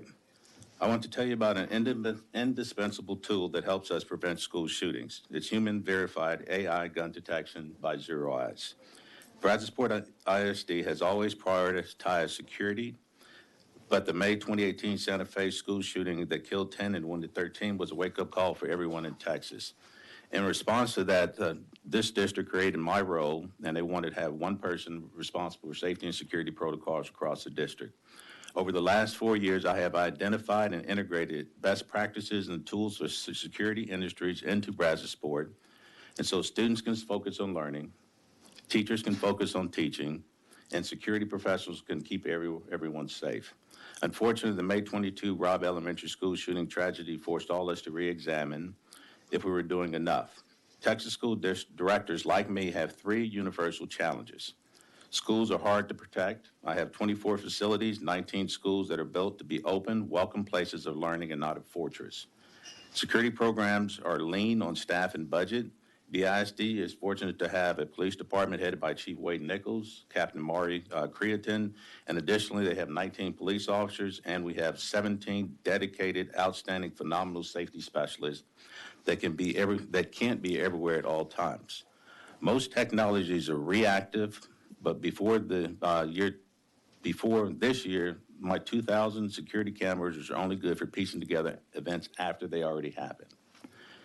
They are extremely limited for detecting and intervening before events happen. What I've noticed is that with Zero Eyes, it becomes a force multiplier. They have veteran Navy SEALs and law enforcement officials that are keeping their eyes on the prize. And if something happens, they immediately notify us so we can take immediate action. The one piece I want to add is that the false notifications of false verification by folks that are not trained has increased as much of an impact as if there was an actual shooter. It creates anxiety, it creates fear and tensions amongst the individuals and the staff and the students. Thank you. Thank you. Any question of Mr. Morrow? Lewis Matthews. Mr. Matthews, we show that you are representing Angel Protection and you are for the bill. That's right. Yeah, 3 minutes. Thank you. Good afternoon, esteemed committee members. I'm grateful for the opportunity to testify on school safety and the use of artificial intelligence for threat detection.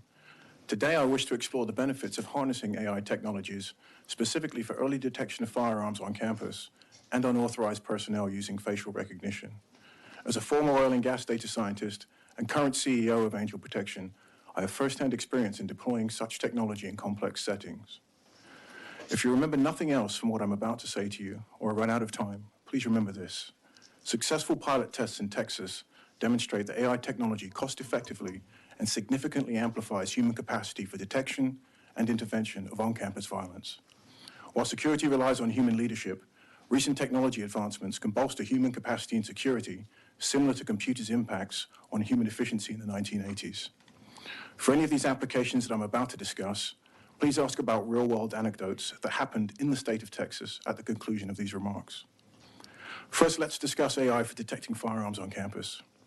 AI-powered computer vision systems enable continuous monitoring and analysis of security camera feeds in real time. Advanced algorithms swiftly identify firearms within milliseconds, alerting security personnel and school administrators for immediate action. This proactive approach prevents potential incidents from escalating, saving lives and therefore fostering a safer school environment. Next, we'll examine AI-driven facial recognition technology for identifying unauthorized personnel on campus. AI-enabled systems rapidly analyze live video feeds and compare faces against a database of unauthorized individuals. If detected, security personnel are alerted promptly, enabling investigation, appropriate action based on the individual's last known location. That's key. Combining these AI technologies can dramatically enhance school safety by providing an additional security layer. Early detection of potential threats like firearms or unauthorized individuals grants authorities the critical time needed to respond and mitigate incidents. This proactive approach demonstrates our commitment to the well-being of our children. We must acknowledge concerns about privacy and potential biases in AI-driven systems. As Ralph Waldo Emerson noted, as gaslight is found to be the best nocturnal police, so the universe protects itself by pitiless publicity. Addressing these issues requires ensuring these systems are transparent, accountable, continuously refined, and respecting data privacy, all of which are possible today. In closing, AI for threat detection in schools can significantly enhance overall safety. Leveraging cutting-edge technologies like firearm detection and facial recognition enables prompt identification of potential threats and swift, effective action. Our goal is a secure, nurturing educational environment for our children, and where appropriate, AI-driven security systems playing a pivotal role. When this tool is properly implemented, AI serves as a watchful guardian, ever-present and vigilant, empowering security personnel to protect the future of our children. Thank you for your time and consideration. Members, are there any questions? David Hines, we show that you are representing Spark Cognition. Yes, ma'am. And you are for the bill. Yes, ma'am. You have 3 minutes. I appreciate y'all letting me go last because they pretty much covered it for me. We're just simply another vendor. You don't have to repeat what they said. I'm not going to. I'm not going to. I'm going to bring a personal anecdote, though. We've been working with schools like Liberty Hill ISD, the Adelson schools out west, and the Rosenbaum Yeshiva of New Jersey. We're another AI software company. We provide pretty much exactly what they just mentioned. We had a conversation with the Round Rock ISD Chief of Police, Dennis Weiner. He brought up, after going through a number of demos with us, that he was extremely interested and wanted to apply this to the schools. Went to go use the most recent funding grant from Governor Abbott for school hardening techniques. Unfortunately, he was unable to, as the school hardening grant was focused on physical measures like barriers, fences, etc. He came to us and said, we don't have the ability to raise bond right now. We don't have the deep pockets that that some private schools or other schools have. This is what I believe can keep our students safe. It's the ability to recognize weapons early, recognize perimeters with or without a physical barrier, no kind of fence required in any way, shape, or form. Use facial and license plate recognition to alert to unwanted individuals that are not allowed on campus, etc. We support the increase in the school safety allotment, along with using TEA and the school safety center to determine which vendors should be allowed, make sure that everyone stays honest, and that these schools and students and faculty are safe. Members, are there any questions? Thank you so much. The next 3 persons will be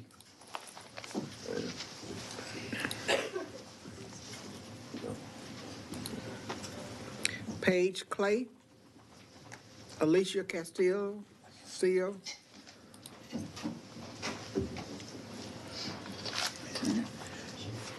and Robin Breed.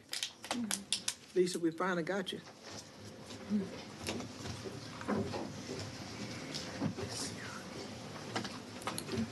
That's Paige, Alicia.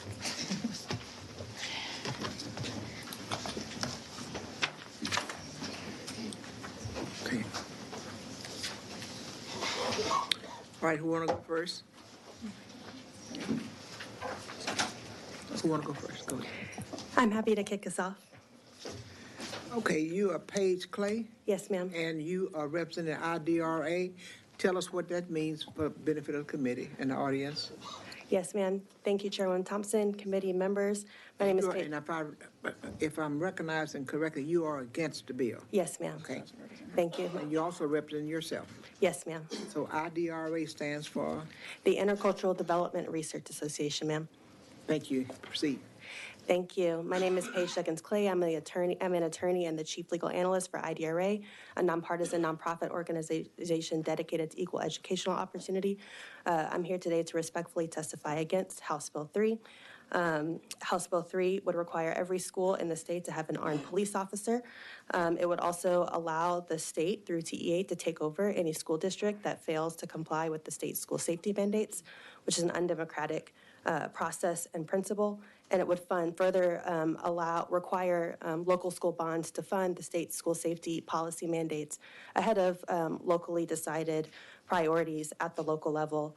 We absolutely agree that this legislature must prioritize passing legislation that prioritizes the safety of students and protects them from horrific acts of school violence. And today is certainly a sobering reminder. And I'm here representing not only IDRA, but myself, because I am the parent of 4 kids, including 2 kiddos who have lived through 2, not 1, but 2 active shooter threats here in the state of Texas. This is very personal to me.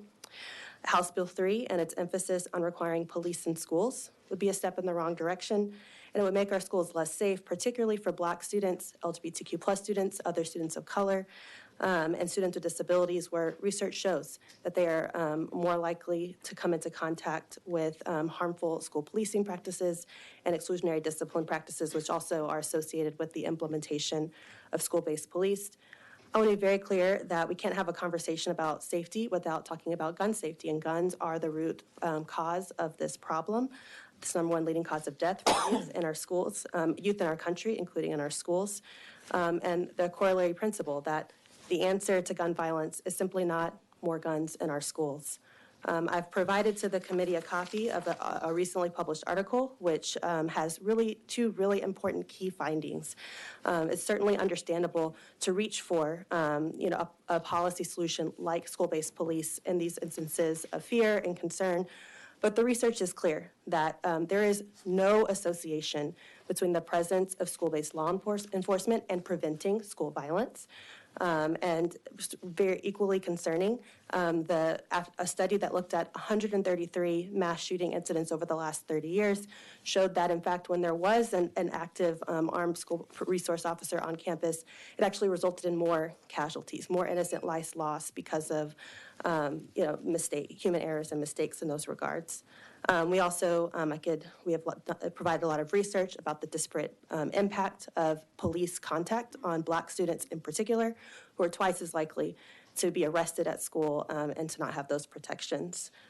Finally, I just want to emphasize that this bill will be very expensive, having to fund this many law enforcement officers on campus, and we don't have to rely on robots and AI.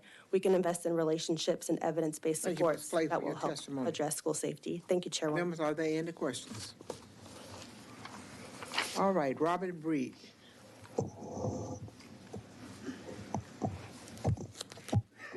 Good afternoon. My name is Robin Breed. I'm here representing myself and as a volunteer with the Texas chapter of Momsdom in Action in opposition. And we show you against the bill. Yeah, right. Thank you so much. Yes. While House Bill 3 addresses school safety, one component of the bill mandates there will be an armed presence at every Texas school. Despite the lack of evidence that armed officers prevent or deter school shootings, Uvalde being our most recent tragedy, to dispel the myth that a good guy with a gun or 400 will save the day. Putting more guns in schools, particularly into the hands of untrained civilians whose primary role isn't security, makes everyone in that school less safe. Just weeks ago, an armed superintendent in Rising Star, Texas, left his loaded gun in the bathroom at an elementary school where a 3rd grader found it. This near miss is just one of many examples of what happens when teachers and staff with minimal training are given the awesome responsibility of educating our children while also being expected to respond to an active shooter. While we all want our kids and teachers to be safe, we adamantly oppose any effort to arm teachers and other staff. My wish is that this legislature would do more than react defensively to the rising gun violence present at our schools and instead pivot to preventing would-be shooters from having such easy access to these deadly weapons. We oppose House Bill 3 and any other bill that seeks to ultimately arm teachers. We support data-driven solutions to reducing gun violence, like background checks on all gun purchases, funding community violence intervention programs and red flag laws, raising the age to purchase assault-style weapons to 21, and other measures that have proven outcomes and put absolutely no one in danger. Thank you. Members, are there any questions? Alicia, we're now to you. Thank you, We show Chairwoman that you are Thompson. representing the Texas Center for Justice and Equity, and yourself, and you're against the bill. That's correct. Please. Thank you so much for your time, committee. My name is Alicia Castillo. I'm Director of Policy and Advocacy at Texas Center for Justice and Equity, and I am testifying against HB 3, unfortunately. I'm also a former teacher, and I'm a new parent, and so this bill also feels personal to me.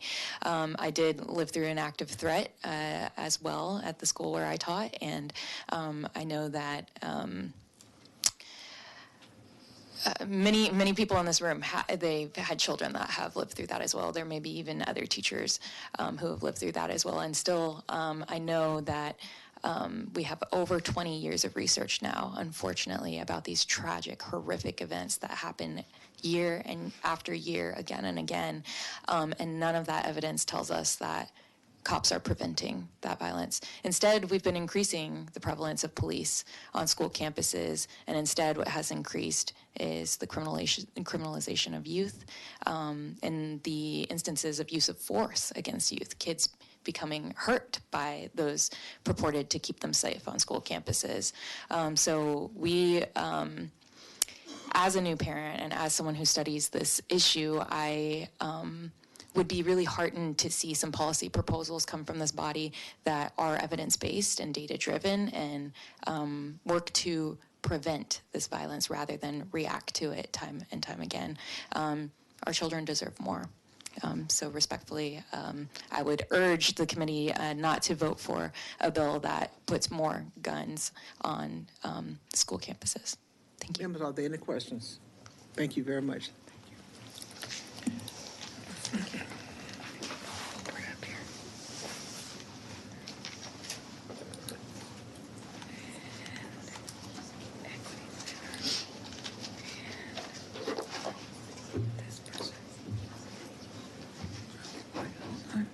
Don't call that person out. You did. Dr. Kathy Martinez Prater. He's not on there. Paul Colbert. Paul Colbert. One more. Josh Sanderson. And Josh Sanderson.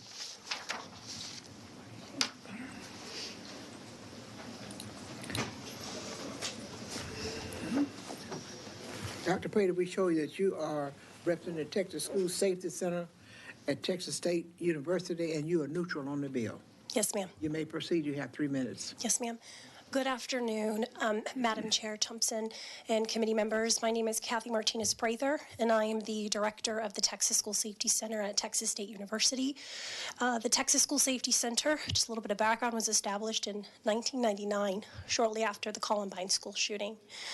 We are charged in Chapter 37 to serve as the central clearinghouse for school safety in the state of Texas, serving over 1,200 school districts and all 50 junior community colleges to provide training, research, and technical assistance in the space of school safety. So I'm here to answer any questions that the committee has about the School Safety Center. Members, are there any questions? Thank you. Paul Colbert, we see that you are representing yourself, Yeah, and you are neutral on the bill. I thought I saw Representative King indicating he had a question, but, I do, but it might not be for you, Paul. oh, no, I thought it was for her. Okay. I do. Okay. Chair King? Now, can you repeat for me who you represent, please? The Texas School Safety Center at Texas State University. And you were testifying how on the bill? Neutral. Neutral. Oh, okay. All right. I see your name. Thank you. Yes, sir. Paul, we show that you are representing yourself and you're neutral on the bill. Yes, I'm here more as a resource, Madam Chair. As you know, for those of you who don't know, but I think almost everyone on the committee does, I've been doing school finance for a very long time. I was the budget chair of education for 8 years while I was in the House. I was research director of Senate Ed before that. And so I was here more as a resource if you have any questions about the financial mechanisms in either this bill or the other bill that deals with the same topic. I've had a lot of conversations with school personnel, and I'd be glad to answer any questions that you might have with respect to their feelings of how adequately the various pieces of legislation would address the question. Members of Representative Chairman King. Thank you. Thank you for coming, Paul, and thank you for your many years of work on public education. And so how does the money work out on this thing? Well, this bill uses a mechanism that I have found to be preferred by more of the school people that I've talked with than other mechanisms. The current system of funding, the allotment is, it's just a per ADA allotment. And everyone I talk to just about who's involved in school safety at the campus level or at the district level will tell you that a lot of the needs that schools have is based on an individual campus. And so you have a basic need, whether the campus has 300 kids in it or the campus has 3,000 kids in it. So the mechanism that's within this bill provides a campus-based allotment in addition to having a per ADA allotment. That's the good news. The bad news is that the amount of money that's in the campus-based allotment isn't anywhere near enough to meet the requirements that districts seem to indicate that they have to be able to place trained personnel on campuses. And just on a personal note, I would echo what several of the other people here have said, and that's that I've repeatedly had school personnel, and particularly school safety personnel, talk about the dangers of putting, shall we say, lightly trained armed personnel on campuses, that the likelihood is that there is a greater likelihood that either the armed individual or the officer responding to an incident on campus who doesn't know that the armed individual is not the perpetrator, that you're more likely to have violent events occur as a result of that, and that therefore the desire of virtually all of the school people that I've talked to is that you have people with a high degree of training, and that means people with peace officer training as opposed to just putting a gun in somebody's hands.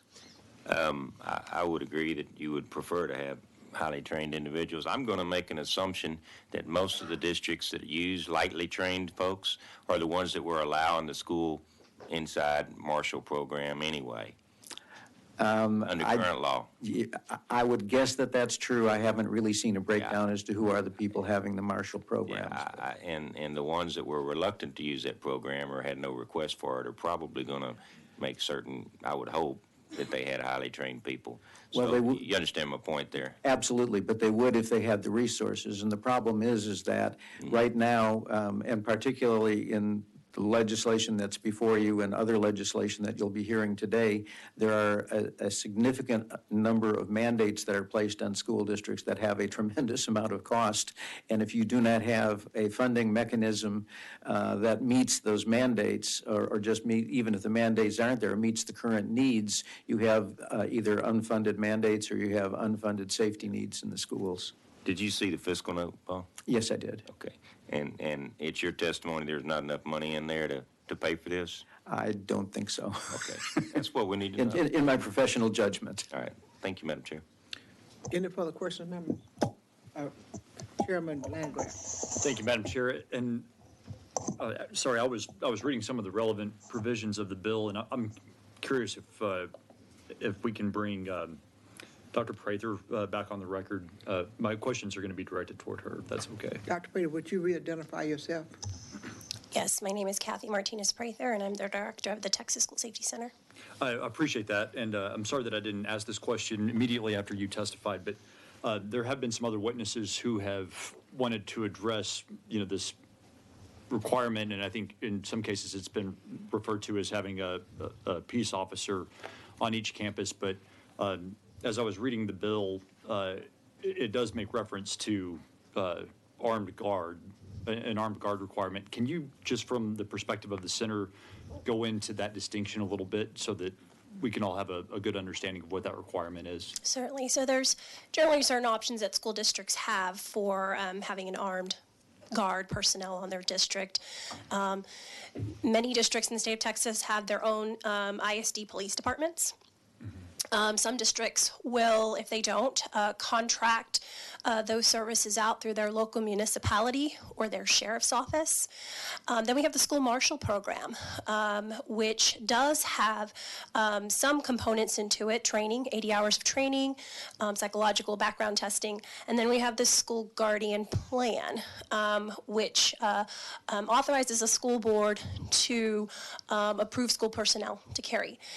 There isn't any sort of consistent standards for that training, requirements, recruitment. So these are all the options that school districts have at their disposal.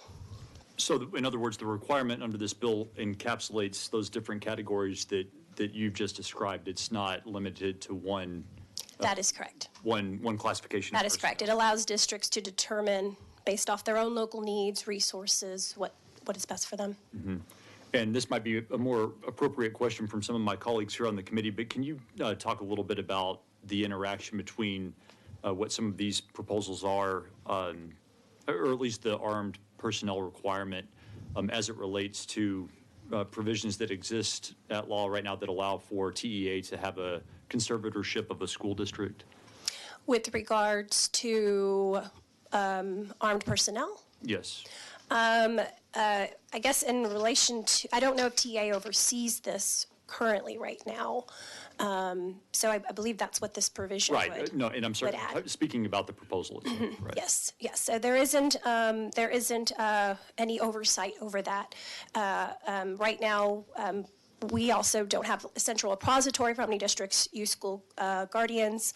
TCOL oversees ISD PDs in terms of the number of those that exist, as well as a school marshal program. Okay. So with that, with having kind of a central clearinghouse under this bill, would that allow for best practices to be communicated across school district lines a little bit more than they are now? I believe so. Okay. Madam Chair, I think that's all I have for now, but I do appreciate you answering those questions. Yes, sir. Any further questions? All right, Mr. Josh Sanderson, I see that you are representing the Equity Center and you are neutral on the bill. Yes, ma'am. Thank you, Madam Chair. Committee members, my name is Josh Sanderson with the Equity Center. We are neutral on the bill today. I'm going to limit my remarks to the funding components of the bill and specifically the school safety allotment where it's addressed in the bill. How we got brought into this conversation was a little later last year. A group of superintendents came to us and asked us to help them look at the current state of school safety funding and try to find ways to better deliver resources to their actual needs. So as we started to work with this group of superintendents and make our way around the state talking about ideas and trying to build from the ground up, get feedback from superintendents and school districts asking what they actually need, what they want, it was fairly unanimous in hearing from superintendents that they wanted the resources necessary to put highly trained, to Mr. Colbert's point, highly trained school resource officers, school law enforcement officers on every campus in the state. Now, in talking to those superintendents who currently operate school law enforcement departments and then talking to law enforcement themselves, we came up with a general cost associated with this, and it's pretty uniform. It's going to vary geographically, but generally speaking, looking at a law enforcement officer of some type on each campus, their salaries, their benefits, their training, it's roughly $100,000 per officer.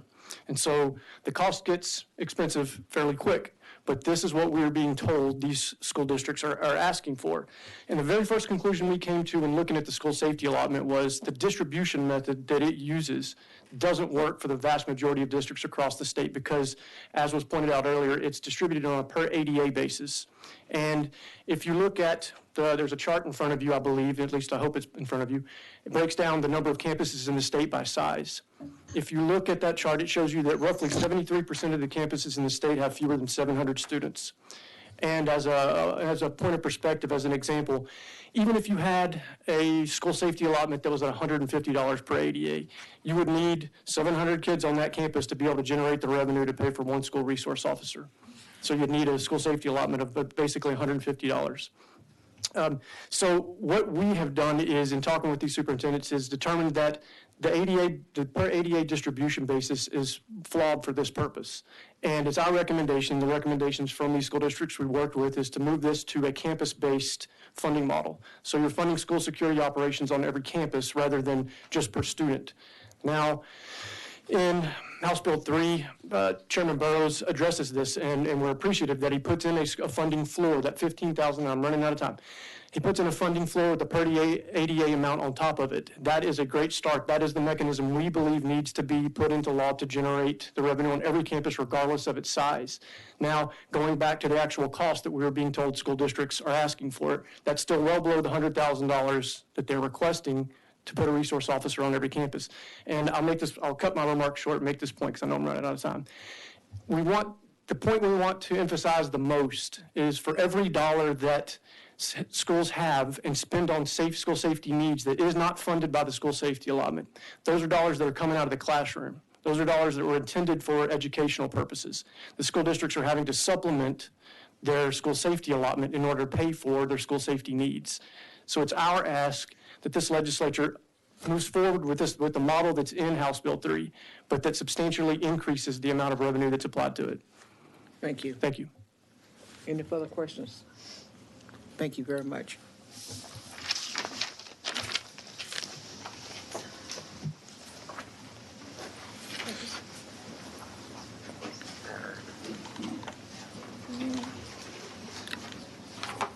Larry Taylor.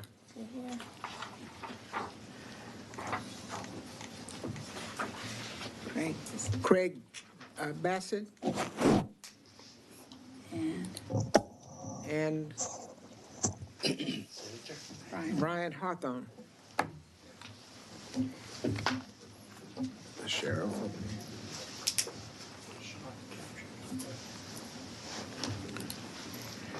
Okay, Senator, we're going to let you start first. It's good to see you again.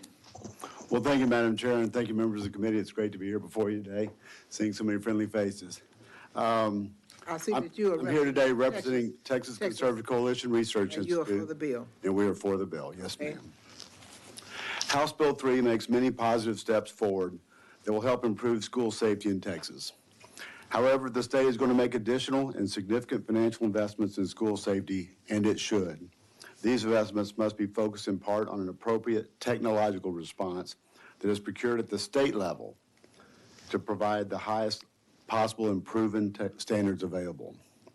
One important way in which this bill can be improved is to significantly raise the bar by requiring TEA to procure statewide school safety technology contracts, which could be either made, one, available to every school district to buy into via their school safety allotment, or two, made mandatory for every school district in the state and funded directly out of the TEA's budget. By doing this, at the state level, we can ensure quality of the systems, consistency across the state, effectiveness in aiding our schools and law enforcement in dealing with this issue. And also due to the economies of scale, by doing it at a statewide level, will bring more efficiency to the significant amount of dollars that are going to be spent on this issue, thereby saving millions of taxpayer dollars statewide. Technology has the potential to bring the highest possible protection to school campuses. Through existing technologies, law enforcement and agencies can be alerted to the presence of a weapon on a school campus before a shooting begins. Remotely locking down exterior and interior doors on a campus, and immediately grasping the facts of what's going on, situational awareness. As you know, today, that's been an issue. When something has happened, situational awareness, what's going on. But today there's technology and software that can do those very things, and they can address this problem. To ensure that these types of technology deployments in Texas schools are of the highest possible standard, directing TEA to conduct the procurement is the appropriate approach. Other states have already done this. For example, Utah, their governor just recently passed a statewide bill to enter a contract with a private vendor for firearm detection software to detect and alert district personnel and first responders about the presence of visible, unholstered firearms on the property. As you know, in these cases, speed of response is incredibly important. Procure these technologies at the state level rather than the school district level will help ensure that they integrate together. And integration is a very important part of this technology. It's not just having individual pieces of technology. They need to be integrated, whether it's the door locking technology, situational awareness, remote monitoring technology. They all need to be working together, alerting the local people, those kind of things. Doing this at the statewide level, we can make sure that that happens in a consistent manner across the state. In conclusion, our children deserve significant investment in their safety, from whether it's an armed guardian on every campus, that the technology available. Thank you very much. This is an important thing for our students. Thank you. Thank you. I want Mr. Craig Bassett. Mr. Bassett, you are representing the School Safety Center at the Texas School Marshall and Wiley ISD, and you are for the bill. Thank you, Chairman. So as a representative, I'm the board chair of the Texas School Safety Center, and so I'm on the bill. I can't be for or against it. Wait, hold up. But I am, go ahead. Please. You have registered for the bill. Right. And are you wanting to speak neutral on the bill? As the chair of the Texas School Safety Center, I have to be neutral. Would you give us permission to change? Yeah, I will, yes. To neutral? Yes. Just 1 second.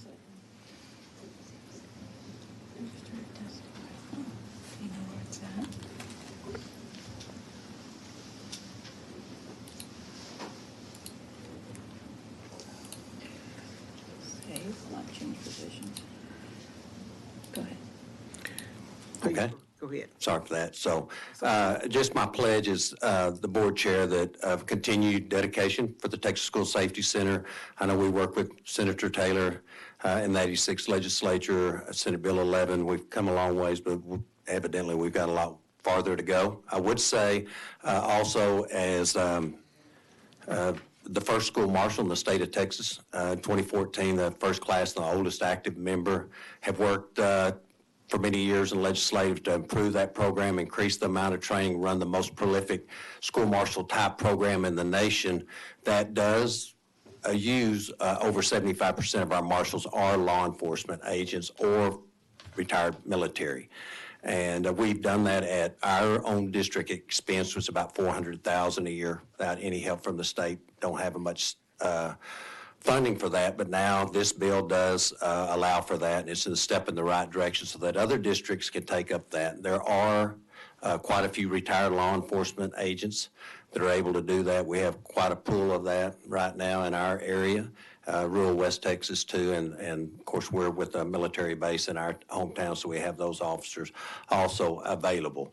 And they become experts in safety and security in our districts.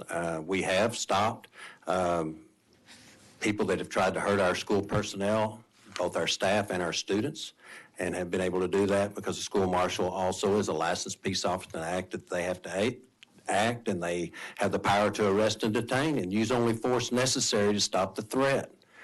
Might not always be deadly force. And so they're highly trained. 2 of my officers are SWAT people. They were all active officers when they came. They retired and joined our force. So I'll take any questions that you might have. Also, I might be an expert witness in the AI department because Commissioner Morath asked our district to pilot Angel Protect, and we've been doing that since June. Mr. Bassett? Yes. Let's stick with House Bill. Okay. Okay. Chairman doesn't have a question. Sorry. Yeah, thank you. I have a question. It's really me struggling with the premise that simply adding police officers, does that make a school safe? It has in our case, yes, sir. So simply adding trained personnel. It made your school safer. Yeah, it stopped threats that came to our school. Yes, sir, it did. And if we had not had them there, they usually wouldn't. You're having fewer threats now? We stopped the threats that we have had, yes, sir. You don't have any threats? Is that what you're saying? We've been able to stop the threats that we've had. I'm not sure I understand what you mean. The ones that showed up, we had personnel there to stop them. Yes, sir.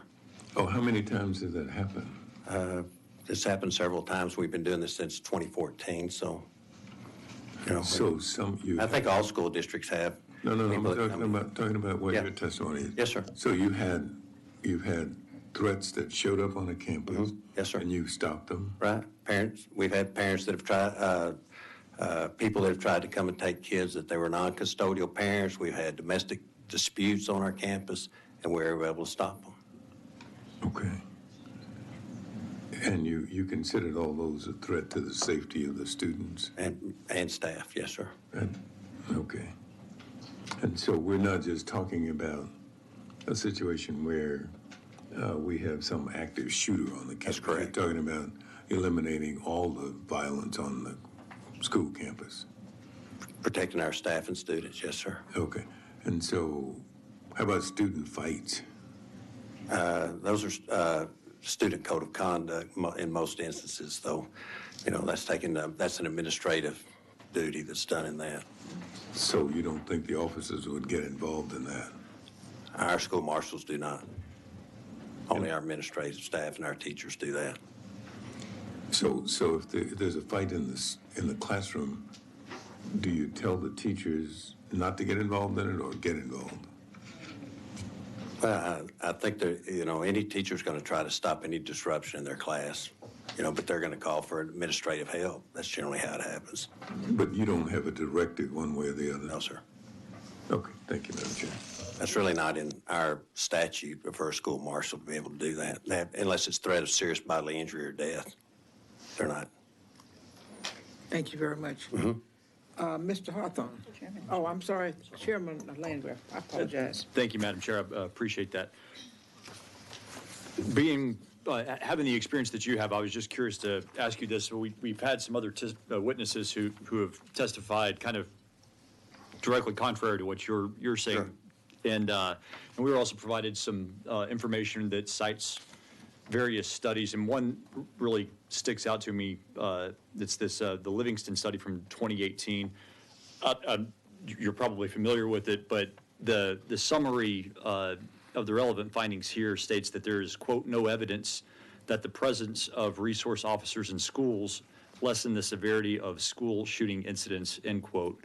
Just as somebody who has actually served in the capacity as a school marshal, is your direct observation different from what that conclusion is? So, I mean, there's always the question, is it a deterrent? You have, you know, and that's why we have police officers, you know, in our airports and in our capital, et cetera. But school marshals are actually not uniformed police officers. There's not a lot of deterrent to that. They're more of a mitigator and reactionary on that.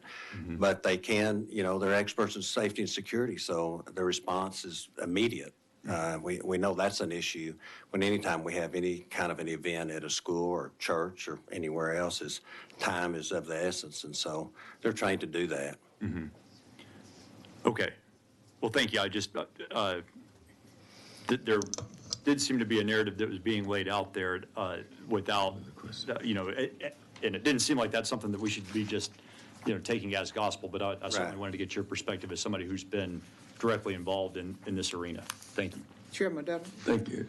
I just want to follow up because his question he asked was about school shootings, and I think your response was about something else, not about necessarily school shootings. Because I think he was. So your question is, has it deterred school shootings? Well, I haven't had one in my district since. Well, sorry, the Livingston study that I was quoting, I'm sorry, Madam Chair. Chair, I think, thank you. Specifically referenced the lessening of the severity with the presence of armed officers. So it was specific to that. I would hope that would be the case. But it was specific to school shootings, right? Chairman Landgraf. I think it was. He's looking for the data. Okay. Well, I just wondered because I'm just trying to, when we leave here, one of the things we'd like to do is say that schools are safer. That every child in Texas, when they go to school, that's going to be the safest place on the planet for them. And I hope we can get to that point, but I'm not sure we're there yet. And it concerns me that, because I'm struggling with this concept of adding more police simply makes it safer. Can I answer that? So especially since the 86 legislative session, you know, we've worked very hard to prevent and intervene in many of our cases. We've increased our mental health services. We've done that in Wiley, our behavior threat assessment. So we think we've changed hundreds and maybe thousands of students who are on a pathway to violence. Even some of those we can't document. We don't even know through peer relationships, et cetera. Mental care programs, we're still doing those. We're emphasizing this. Our center, the Texas School Safety Center, emphasizes those programs. We're training people throughout those 1,200 school districts in the state of Texas. And so that's a big part of, it's not just a one-phase program to make schools safer. There's prevention, intervention, then there's some mitigation. There is some preparedness, and there's unfortunately some recovery. That's another aspect. But right now, that's where we're headed in that direction, to make it maybe a more ingrained in our school districts, more of a priority. And certainly funding helps that, because the bottom line in a lot of our school districts and our superintendents and our school boards, when it comes down to, is how we're going to pay for that. Everybody wants to be safe, but can they pay for it? But we're moving in that right direction. And I think House Bill 3, with some other bills that are out there, is moving in that right direction. So you think that this is just a part of the solution, not the solution? I would agree. Okay. Thank you, Madam Chair. Whitney? Madam Chair, Okay, my name is Brian Hawthorne. And I see that you're you represent the Sheriff Association of Texas and yourself, and you are for the bill. Yes, ma'am. Go ahead. I'm Brian Hawthorne. I'm the Sheriff of Chambers County, just east of Houston. I'm here on behalf of the Sheriff's Association of Texas. We are not selling anything. Did you bring in the boudin? It's coming, I promise you. Winnie remembers you. We're not here to sell anything. What we're here to sell is communication, coordination, and accountability. I think the one thing that we probably all have identified by some of the events that have taken place in the past is adding more guns to a school campus, creating an ISD police department does not stop violence. It may help and deter. The one thing that the Sheriff's Association would like to offer is for the sheriff to have the ability under law to call 2 required meetings a year in his county with his school districts, his police chiefs, his ISD chiefs, his EMS, fire departments, everybody, and coordinate. The one thing that I think we all can agree that there was a complete lack of coordination and communication at Robb Elementary. No doubt the Sheriff's Association testified in both the Senate and the House hearings. We are on record with it. There was lack of leadership. The only way you're ever going to get that leadership, the only way you're ever going to have that coordination is to create some kind of a dialogue that's going to require law enforcement, school administrators, and everybody that's needed to mitigate any kind of a law enforcement action like that. You're going to have to bring them together at least a couple times a year. And I think the sheriff should have the ability to, if he wants to do more than twice a year, he does more than twice a year. But we think it should be at least a minimum of 2. That's not every county. The current Chairman Burrows has the bill at 350 population and lower. I think the Senate version has like 300,000. I'm here to answer any questions. What I will tell you is highly trained. When I heard the term highly trained on law enforcement campuses, wouldn't we all love to have that? I have 4 school campuses in my county. 2 of the campuses I provide school resource office. I have a hard time finding a deputy that wants to work at the school. More or less take my tactical team members and have them work at a school for 8 hours a day. Think about the concept of who gets into law enforcement and what they're looking to do when they get into law enforcement. They are really not looking for that challenge of sitting in a hallway, all right, or walking the hallways or protecting the school. They're all about protecting the kids. They're going to respond, they're going to do all those things, but that's not what a 30-year-old police officer went to work to go do. So remember, when you try to staff up these schools, and I'm fortunate because I am so close to Houston, my commissioner's court has to give me a proper budget in which I can fund the deputies because the competition between Beaumont and Houston is so tough. Thank you, Mr. Hawthorne. Members, are there any questions? I have a question, Madam Chair. Chairman Dutton has one. Thank you. I'm still struggling. Most police officers are there And I'm struggling with the whole idea of being crime preventers rather than people that show up after a crime. Sure. And so I'm trying to determine for school safety, when we focus on adding more police officers, are we focusing on one rather than the other? On being able to address the situation after there's been a violation? Oh, I think there are all kinds of things, whether it's the technology, the Sheriff's Association is a very big proponent of securing and hardening buildings. And obviously, if a school district can afford to pay and hire police officers and have them on every campus, that's terrific. But in rural Texas, that's not reality. And so I would tell you when I tell you that if you were to take the average rural community, there's a shortage of law enforcement across the state and across the nation right now. So as we try to recruit and as schools try to recruit, just adding more manpower is not going to solve the problem. The sheriff's office doesn't believe. I mean, we encourage doing anything. One thing we know for sure is that we've got to start communicating. We've got to communicate my office because ultimately it's the radio system that the sheriff's office provides that everybody's going to be using when that event takes place. There are just tons of coordination items that need to be coordinated with schools, with principals, with superintendents, and that's what we're here for. I'm only interested, at this point, the Sheriff's Association, we're here on Section 7 of House Bill 3. Okay. The reason I ask is, being from Houston and Harris County, there are over 80 policing agencies in Harris County and around Harris County. And if you asked somebody, do they feel safe? You'd probably get mixed opinions, but at the same time, we do recognize that crime has increased since we've increased the number of police officers. Not that police officers are causing the crime, I'm not saying that, but I'm saying that if this legislature wants to address school shooting, and school violence and things like that, we are going to have to look at, in my opinion, something more than just increasing the number of police officers. We agree with that. Yeah. Okay, thanks.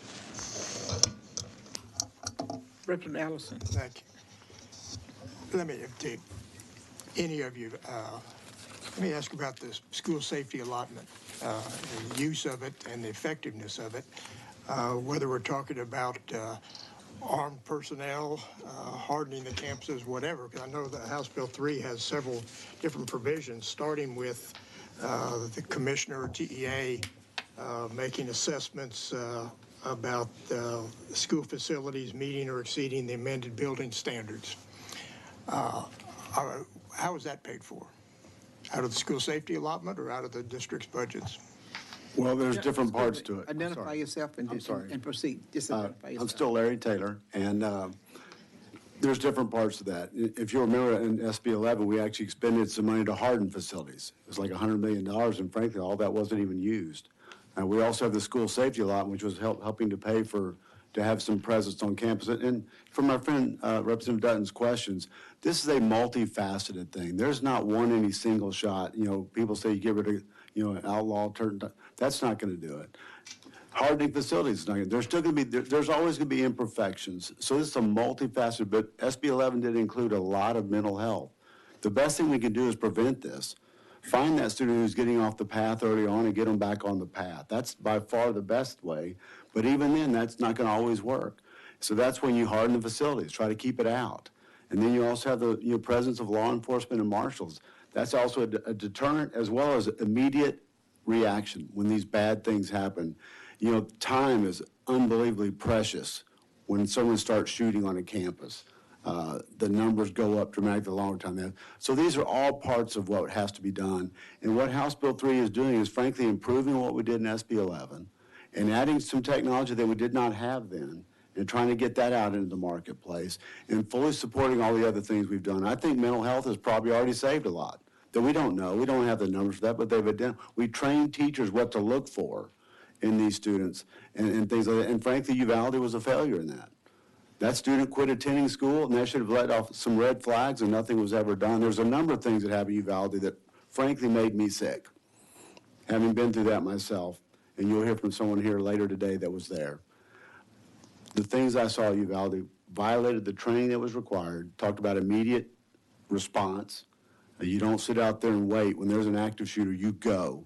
And, obviously that did not happen. So there's a lot of things that didn't happen well. Once again, reinforcing that we have to get this done on every campus in Texas, and that's why I'm promoting statewide. Rather than allow this to be done at a local level with individual contracts, which is going to be a whole lot more expensive to do that and much less consistent and probably less quality than having the TA pick a number of contracts that could do this statewide. Will save millions of dollars. We'll have a much better system at the end of the day. And that's really why I'm here today, to try to reinforce and add on to, now that we have new technologies, to what was done in SB 11. This is something that's very near and dear to me. And each of those matters that you mentioned, whether mental health, hardening the campuses, all come at a cost. And that cost has come out of the school safety allotment? Well, once again, this legislature can put some more money out there to do some of the things we're talking about today. And that's what I'm recommending. I think we'll save a whole lot of money for our local campuses if we do some of these, particularly the technology, do it at a statewide basis. And we use the economies of scale from the state buying for all the schools versus individual schools negotiating their own deal. Well, and I think we'd all be in agreement that to accomplish that on a statewide basis, or really even on a district-by-district basis, the current school safety allotment is woefully inadequate. Like I say, it wasn't meant, the school safety allotment was not meant to fund all these things. It was for a part of it. But even then, it was a shared cost. The state was helping and assisting. We didn't take on the whole burden of it. But the House Bill 3 calls for a $15,000 base per district. Minimum. Plus an allotment of a dollar per ADA. I don't have the exact numbers, I'm sorry. That's not going to go very far. Right. Well, and that's what I'm saying. I'm encouraged. You have a unique time in history where we have the ability to do some one-time funding things. Once again, all the school hardening that we gave money for the first time was not used.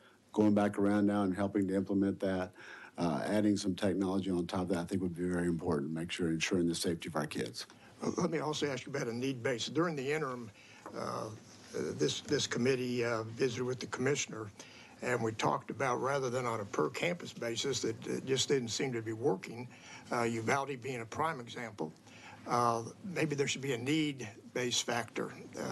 Certain districts around the state are very old. Our facilities are very old.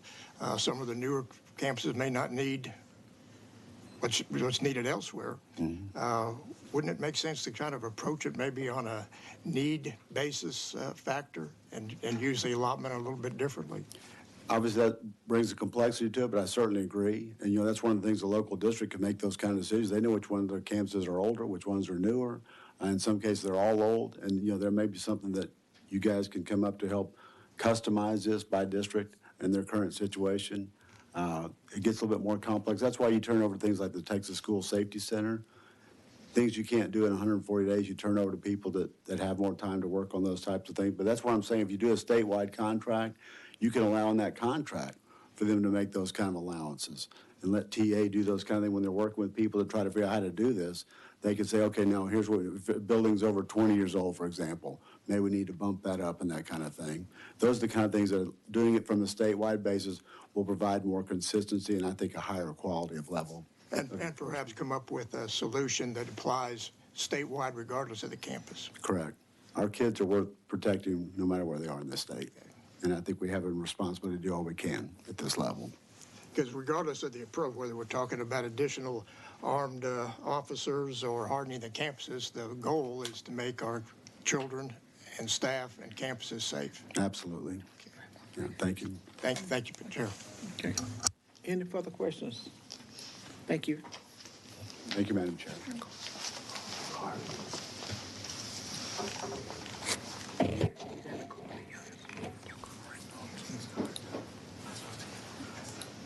I need to contact you. Amanda Afifi, I know I pronounced that incorrectly, Nicole Marr, and Francesca Leahy.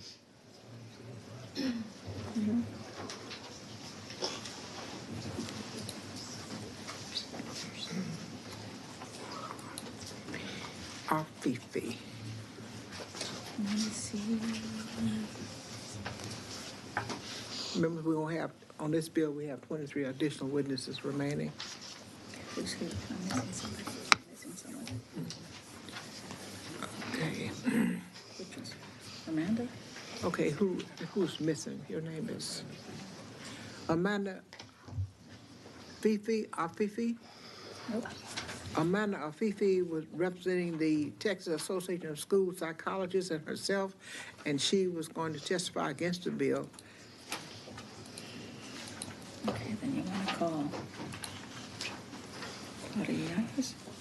Okay, Claudia Yanez. Yanis?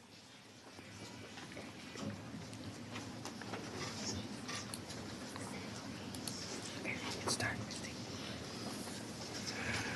Okay, Nicole, I called you last, and I'm gonna let you start first. And I showed that you're representing the Utos, and yourself, and you are against the bill. You may, 3 minutes, you may go. Correct. Thank you, Chair Thompson and committee members for your time. My name is Nicole, and I am the Organizing and Policy Associate at Woody Juntos. I'm here today to testify. Would you give us your full name? Oh, my Nicole Lima.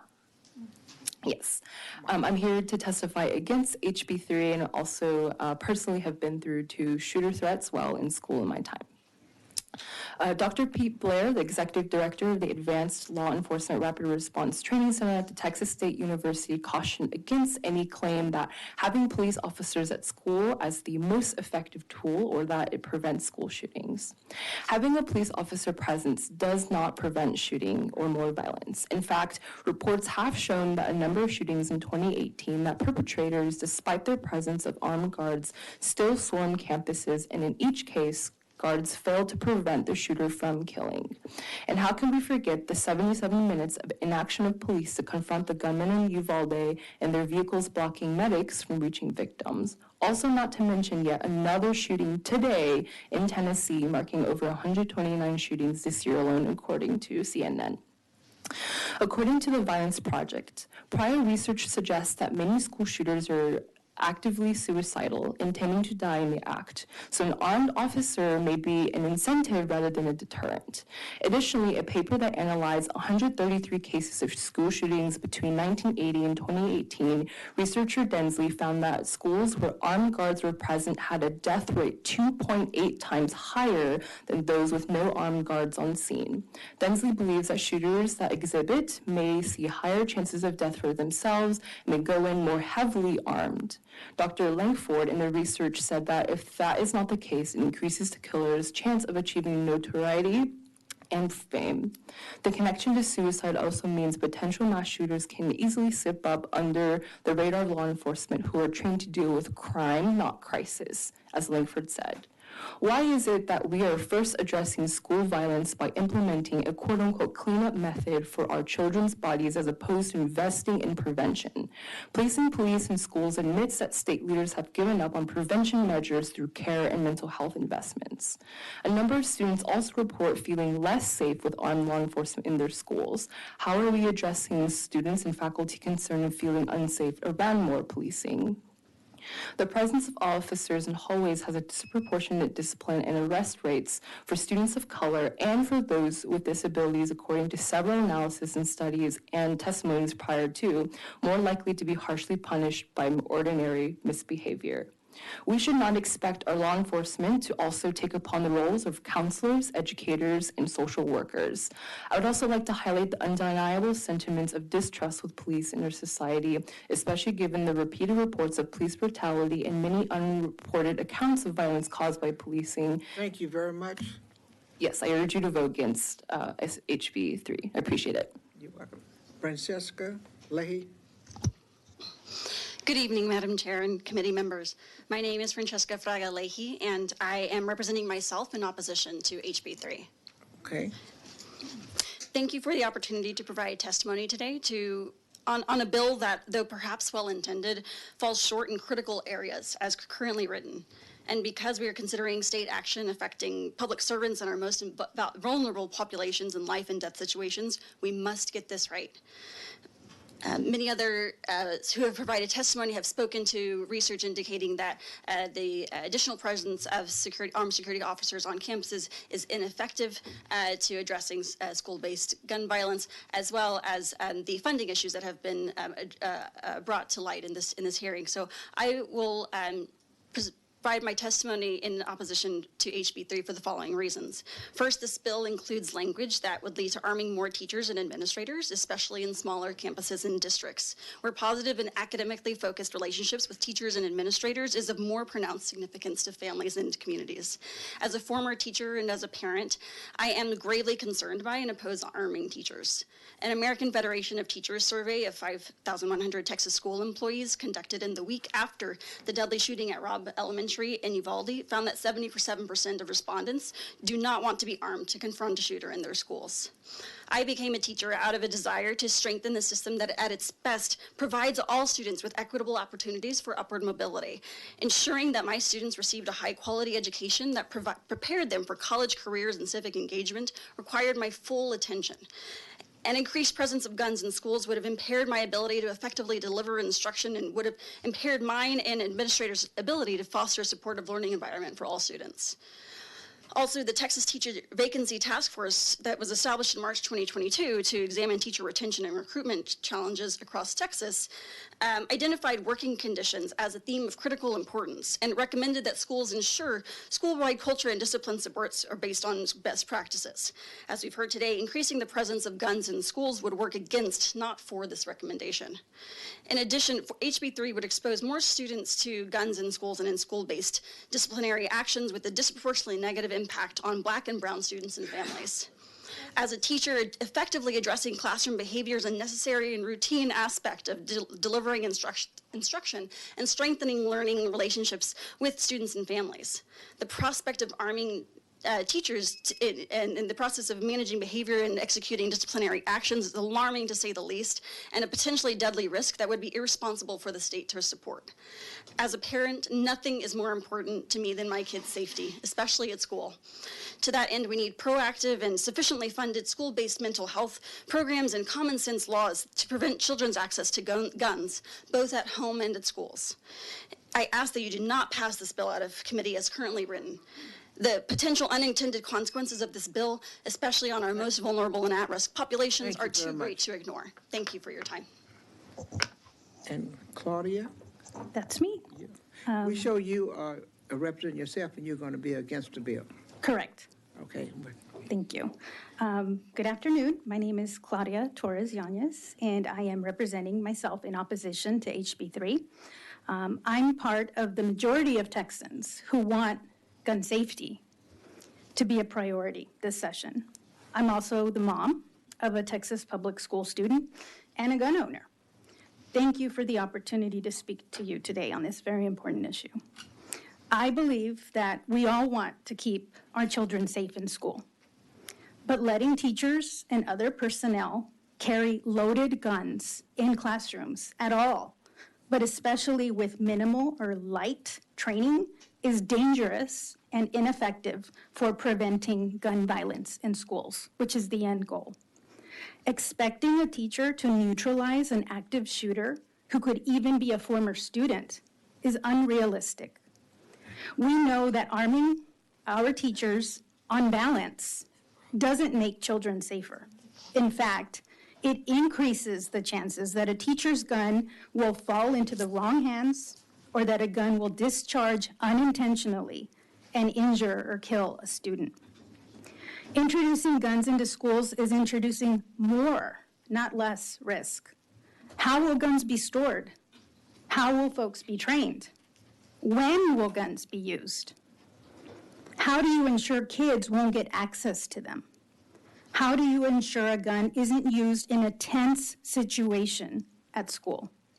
These are all critical questions that HB 3 does not answer. In addition, adding armed teachers and other personnel complicates the response of law enforcement in already chaotic situations. In the words of former Dallas Police Chief David Brown, we don't know who the good guy is versus the bad guy when everyone starts shooting. Schools need to be safe. They're not a courthouse, they're not a state house. They need to be trusting places where our children can learn and grow free from fear. While there are certainly basic security measures, like internally locking doors and access control, that all schools should implement, measures that make our schools more like military bases do not create the nurturing and trusting environment that is conducive to learning. Armed school resource officers don't belong in schools because they don't make our kids safer from gun violence. Instead, policing in schools poses a serious risk to the learning, health, and well-being of historically marginalized students, including Black and brown students, students with disabilities, and LGBTQ students. I respectfully ask that you reject HB 3 and any bills that expand the ability of staff to carry guns in schools, require more guns in schools, or fund armed teacher and staff programs. Thank you. Members, are there any questions? Thank you. Thank you. Thank you. Susan Marcums, Andrew Harrington, and Sarah West.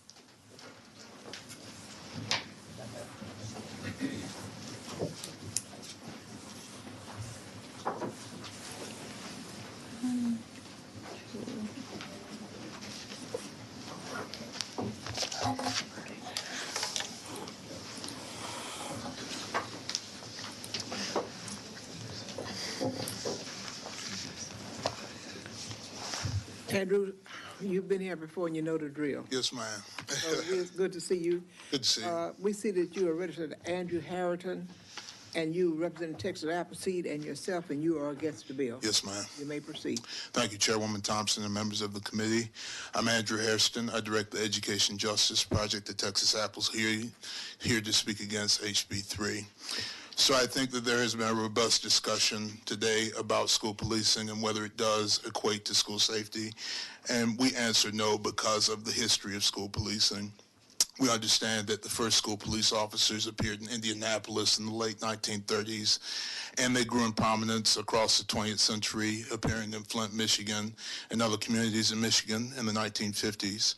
And I want to go to a point made by Representative Landgraf around school policing and the wide net that can be cast, right? That school police are not just sworn peace officers, but they can be armed guards, armed security officers, anything that creates this hardened culture within schools. We saw a proliferation, of school policing as the civil rights movement unfolded, and that school police officers responded to student protesters who were lifting up their voices against the racial injustices in America at that time, and certainly led to the zero tolerance philosophy that has pervaded so many schools across the 20th century and the 21st century. It's most interesting as we have gone into the 21st century after school shootings like Columbine and most recently Santa Fe and Uvalde in Texas, that in 2019 the Government Accountability Office in D.C. commissioned a report on the school shootings that had occurred from 1999 to 2019 and largely found that as school shootings occurred in whiter, wealthier school districts, Black and brown school districts received the brunt of school policing and that investment. And that certainly is how school policing continues to unfold, that as many witnesses have shared today, Black and brown students, LGBTQ young people, and kids with disabilities are the ones who are hurt by school police. And it is pitched as a panacea to school shootings. And yet, with all of these tens of thousands of school police officers in schools across the country, school shootings still occur. So I wanted to offer that context against HB 3. And again, as other witnesses have said, urge you to really invest in the safe and supportive school environments with mental health professionals and mental health supports for young people, and not more school policing and surveillance. Thank you. Susan Marcus, I show you as representing yourself, and you are against the bill. That's right, thank you. My name is Susan Marcus. I'm feeling a little bit out of my league because I think I'm here as a grandmother. My oldest child starts public kindergarten, my oldest grandchild, excuse me, starts kindergarten in August. And I think like everybody in this room, my biggest concern about his going to kindergarten is his safety from guns. And not just from mass shootings like we've seen today, but also from lax storage like we saw in the Rising Star ISD recently. And so my problem with HB3, which I think we're all trying to do our best, is that it does allow for an increased armed presence in all schools, and most worrisome, for teachers and other civilian staff in those schools to be armed.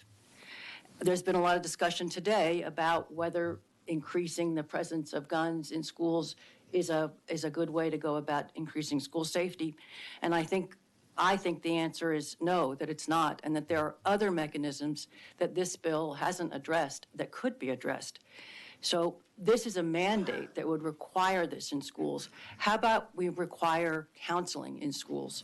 National standards recommend one counselor and one social worker for every 250 students. Texas has one counselor for every 390 students and one social worker for every 5,194 students. And that's at a time when we know that children are struggling with stress and depression and anxiety and all sorts of other things that were bad before COVID and are worse now. And we saw today more of this. I don't think teachers want to be armed. In fact, I know teachers don't want to be armed. All of the polling and surveys of teachers makes that very clear. But the problem with this bill is that teachers may end up being armed if a school cannot afford a full-time law enforcement officer. Has been discussed. I've learned a lot listening to this hearing this afternoon about school financing, and a concern I hadn't thought through before this hearing. I now have a lot of concern about how this is going to be funded and what the cost, what will we not pay for in order to pay for armed officers in our school. And lastly, I would just note that recently, Governor Abbott's task force on teacher retention issued a bunch of recommendations, many of which made good sense, obviously increasing salaries and so forth. But you know what was not on that list? Arming teachers or increasing an armed presence in schools.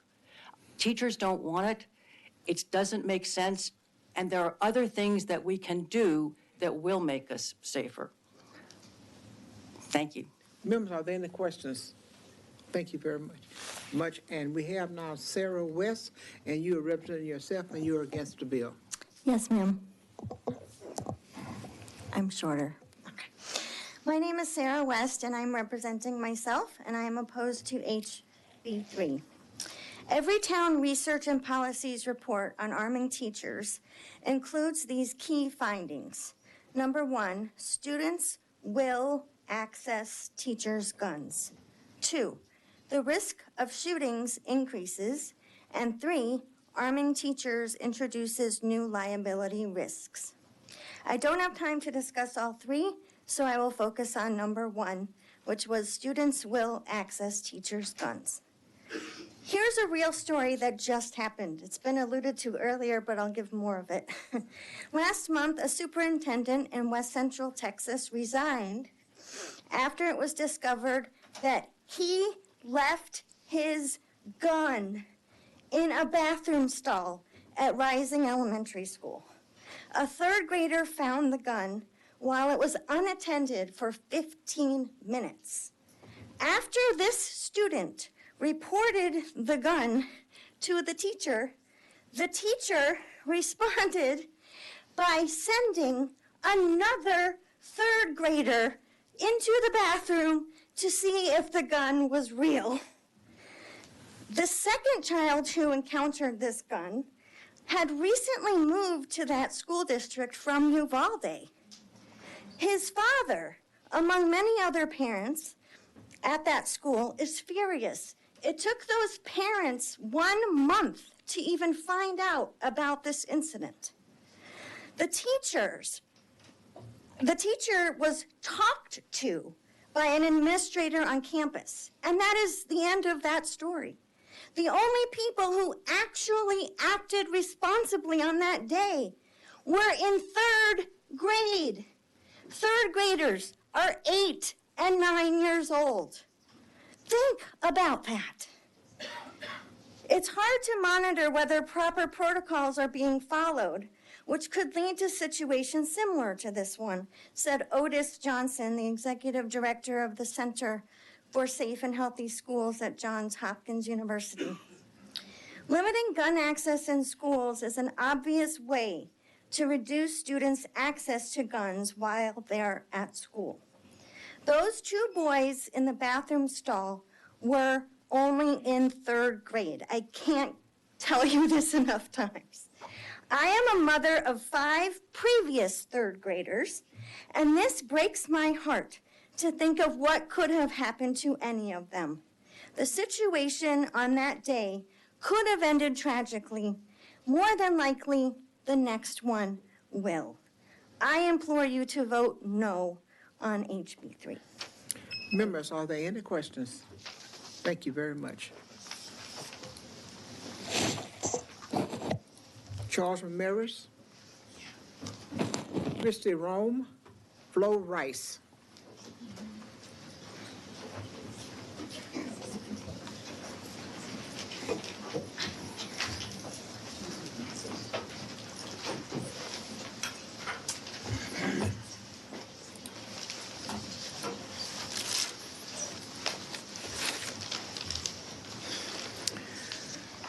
Mr. Ramirez, we see that you are representing the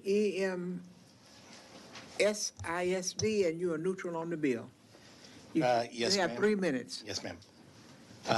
Madam Chair, members of the committee, thank you so much. It's an honor to be here to speak to you about HB 3. You can pull that mic a little closer to you. Okay. My name is Charles Ramirez. I'm the Chief of Police for the Eagle Mountain Saginaw ISD Police Department. It's located in North Fort Worth. Retired after 30 years with the City of Fort Worth as an Assistant Chief and created the Police Department for the school district over the last couple of years. I'm here to talk to you today yet after another shooting today in Nashville. This is the 4th one in 2 weeks, including 2 in Texas. As a school district police chief, it is my daily focus keeping our students safe and staff safe, as well as visitors. From my experience, I believe the most proactive step we can take to protect our schools is to have certified peace officers on every campus. When you see a police vehicle outside, it does serve as a deterrent. When we have police officers inside the school each day developing positive relationships with students and staff, it also serves as a deterrent and prepares the officers to respond quickly if a situation develops. Today in Nashville, it took officers 14 minutes to respond to the school. When there's an officer on the campus, they respond immediately. We are a school district of about 23,400 students with 31 campuses. The number of students on campus range from 350 to 2,500 students. Regardless of the number of students on campus, each campus needs to have a certified police officer present. House Bill 3 addresses the need for campus-based approach along with the mechanism for funding, but does not appropriate enough money to make that a reality. We shared with you the cost from the Equity Center, which they provided for you on how we can make that happen. 14 minutes is too long to wait for a police officer. A peace officer in each campus is only answer to make our school safe as possible. I'm sorry. HPD provides for this. It just needs to be funded. If there's any questions, feel free to answer it at the time. Christy Rome. Can I ask? Oh, I'm sorry. That's good. Madam Chair. Pre-Callan. Hi there. I just have a quick question for you. You're in Eagle Mountain Saginaw, is that what you had said? That's correct, sir. So I represent parts of Carroll ISD, Grapevine, Colleyville, Keller ISD that all have security resource officers funded through different mechanisms. So we heard some folks just earlier saying that they felt that adding security resource officers effectively helped militarize or made it the appearance of a militarized campus, and that it would create, I guess, some sort of negative emotions from the. What do you think about that? I mean. Well, yeah, again, from my experience, in the schools, there's actually 2 different people in the schools. You have SROs, school resource officers, and you have school-based law enforcement officers. SROs are officers that are contracted, they work for the city, but they're contracted by the school. School-based law enforcement officers work for the district. The difference between the two is that they have jurisdictions across the district. For instance, Eagle Mountain Saginaw, we go into 3 different cities, including the counties, there are 4. And what's unique about school-based law enforcement officers is they have the ability to provide fair, equitable across the district. So what Fort Worth used to do with the students isn't necessarily the same what Saginaw does with students. But what I'm trying to get at is the fact that we train a little bit differently too. There's a different attitude when you work for the district. You own that campus, you develop those relationships, you mentor, and you go extra training like the de-escalation. You go into training for special ed and all the things that we have to deal with as far as any kid in crisis. And so after 30 years of Fort Worth, I see the difference between a school-based law enforcement officer and actually an SRO or a city cop who's mandated by city policies, city regulations, and city rules, as opposed to a school officer who's actually mandated by what the district wants and what's best for the students and the staff. Sure, and that might be the case here. I guess my point was not necessarily the difference between the two, but that at least what it seems to me, having had at various times 3 children in the school districts, was that the children who attended actually formed relationships, whether it's with the school-based law enforcement or SROs, and never felt like it was like walking into a military base or anything like that. It was very respectful, I felt that our students made them not only feel safer, but maybe had someone else that they could talk to, that they respected, a person of authority. So I guess I was just, I guess I don't know where these schools are where people would be afraid that there'd be law enforcement. Yeah, and once the officer, again, being able to put officers in an elementary school, starting at that early age, getting them introduced to police officers, letting them know that police officers just don't respond to the house when someone's in trouble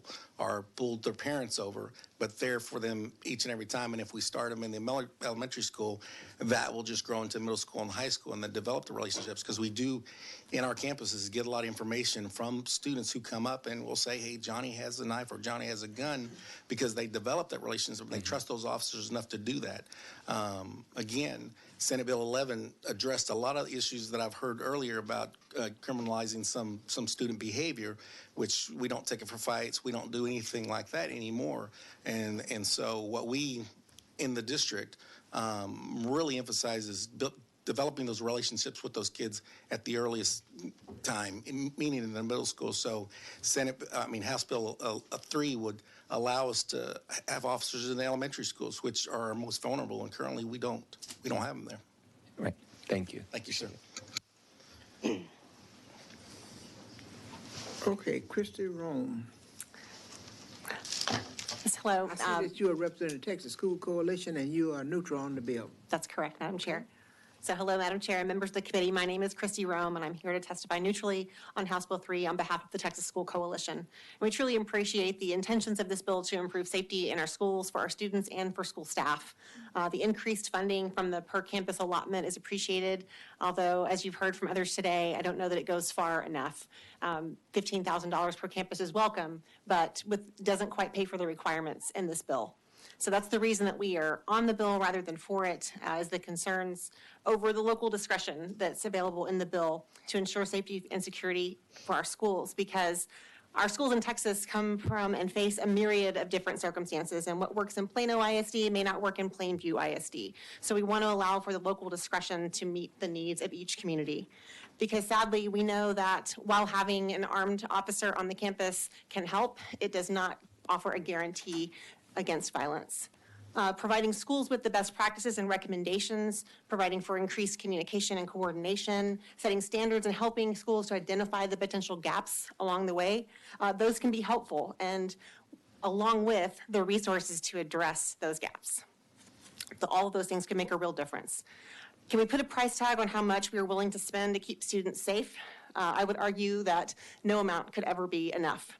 But since we do have limited resources to spend on this purpose, we believe that allowing for greater local discretion on how to spend those dollars allows for the most strategic and meaningful approach. Thank you, and I'm happy to answer any questions you may have. Let me ask you, what do you estimate are the annual operational costs of providing appropriate security? I think it is close to what you've heard today of $100,000 for each officer when you include salary and benefits and training that's required. If we're talking about officers, but I think that also if we're talking about potentially deputizing or arming school staff, there's also the costs of training and providing the weapon with which they would be armed. All of those things carry costs. Okay.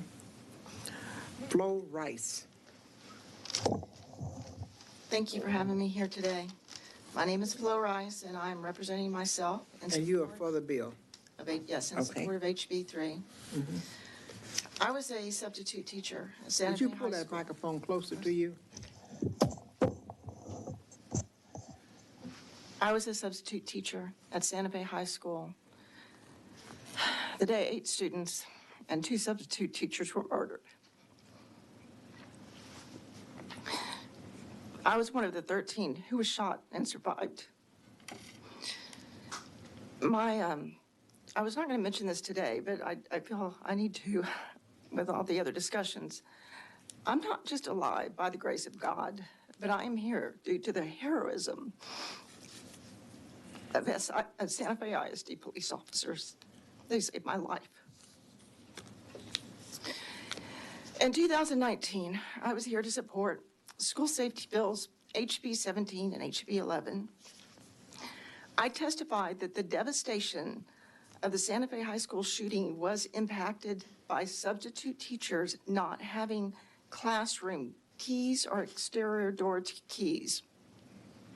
I was very grateful for the passing of SB 11 and that it included mandating substitutes have facility access. However, I soon became aware that school districts were not complying with the safety measures. And I realized SB 11 did not include accountability. It did not have teeth. And as we all know, 4 years after Santa Fe, Uvalde happened, and it was even more horrific. There is one line from the House investigative report on Robb Elementary that I found crushing and telling, and I'm going to quote.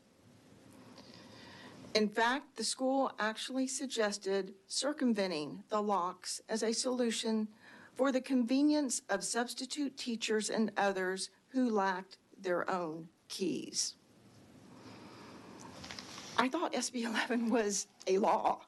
I really thought it was a law, but I was naive. And obviously, there was nothing to hold these schools accountable to follow this. So it is my perspective that school districts refusing to provide substitute teachers with keys have impacted the loss of life in not just one, but 2 mass school shootings. So I am asking for support of this bill to support strong school safety accountability measures before it's too late. And also a resource for district employees to contact regarding safety issues without fear of repercussion. Thank you all. Members, are there any questions? Thank you.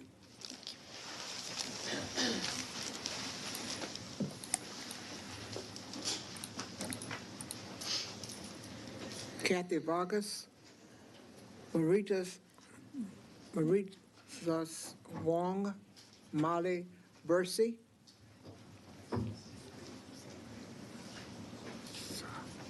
Marisa. Maritza.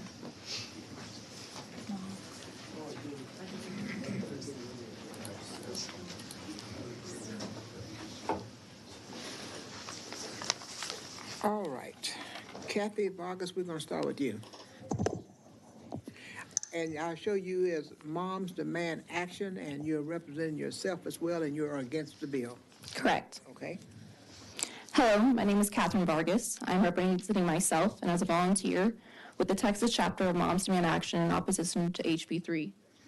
Chairman Cappellini, you might not remember me, but after the Parkland shooting, I made you late to your Valentine's dinner with your wife. I was a constituent at the time, and I called you concerned, and here we are meeting again on the night of another mass shooting in a school.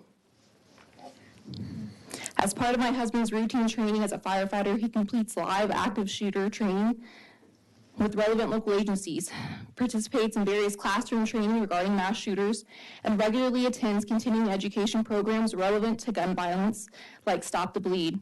All of this amounts to well over the completely inadequate training requirements to arm teachers in this bill, and yet my husband does not even carry a weapon. I'll also add that in our county, first responder pay is well over the allotment in this bill. Last Tuesday, some of you were part of another committee in which legislation was heard that tells us we cannot trust librarians and teachers with all their degrees and certifications with simple books, but we are expected to trust them with loaded firearms in the presence of children after watching some videos and calling it training as outlined by the requirements of this bill. There is no research to support the effectiveness of arming teachers and staff. In fact, research shows that the presence of a gun increases the significant risks posed to children. In the last month, our state has made national headlines for staff in both Garland and Rising Star ISDs leaving loaded firearms in a school restroom. In Rising Star, the weapon was found by a third grader, and after reporting to his teacher, she asked another child to check if the gun was real. The superintendent that left the weapon accessible to children said that parents should school their children on the unusual placement of any weapon. The onus should not be on our children to ensure their safety because we are encouraging schools to arm their staff with an embarrassingly low standard of training. That is the job of this committee that was specially formed for this sole purpose. I find it baffling and completely beyond reason that we are having the same tired discussion about good guys with guns after the shooting at Robb Elementary. On May 24th, Arnulfo Reyes lost every single student in his classroom. He was shot twice and continued to bleed out for 77 minutes as good guys with guns waited outside. Mr. Reyes could not be here today as he's home recovering from yet another surgery as a result of that day. But last month, he spoke to a crowd of over 500 people from these Capitol steps with a simple message. Arming teachers is not the answer, and it's certainly not the one teachers want. I asked the committee not to support this bill and instead focus its efforts on the common sense solution the Texans agree on to keep our schools safe. Thank you. Marisa Wong. Yes, ma'am. Thank you. Good afternoon. My name is Maritza. I noticed that you were representing Moms Demand Action, Texas chapter, and yourself, and you're against the bill. Yes, ma'am. Go right Okay. ahead. So my name is Maritza Wong, and I'm representing myself and as a volunteer with the Texas chapter of Moms Demand Action in opposition to HB 3, which would require an armed security officer at every public school.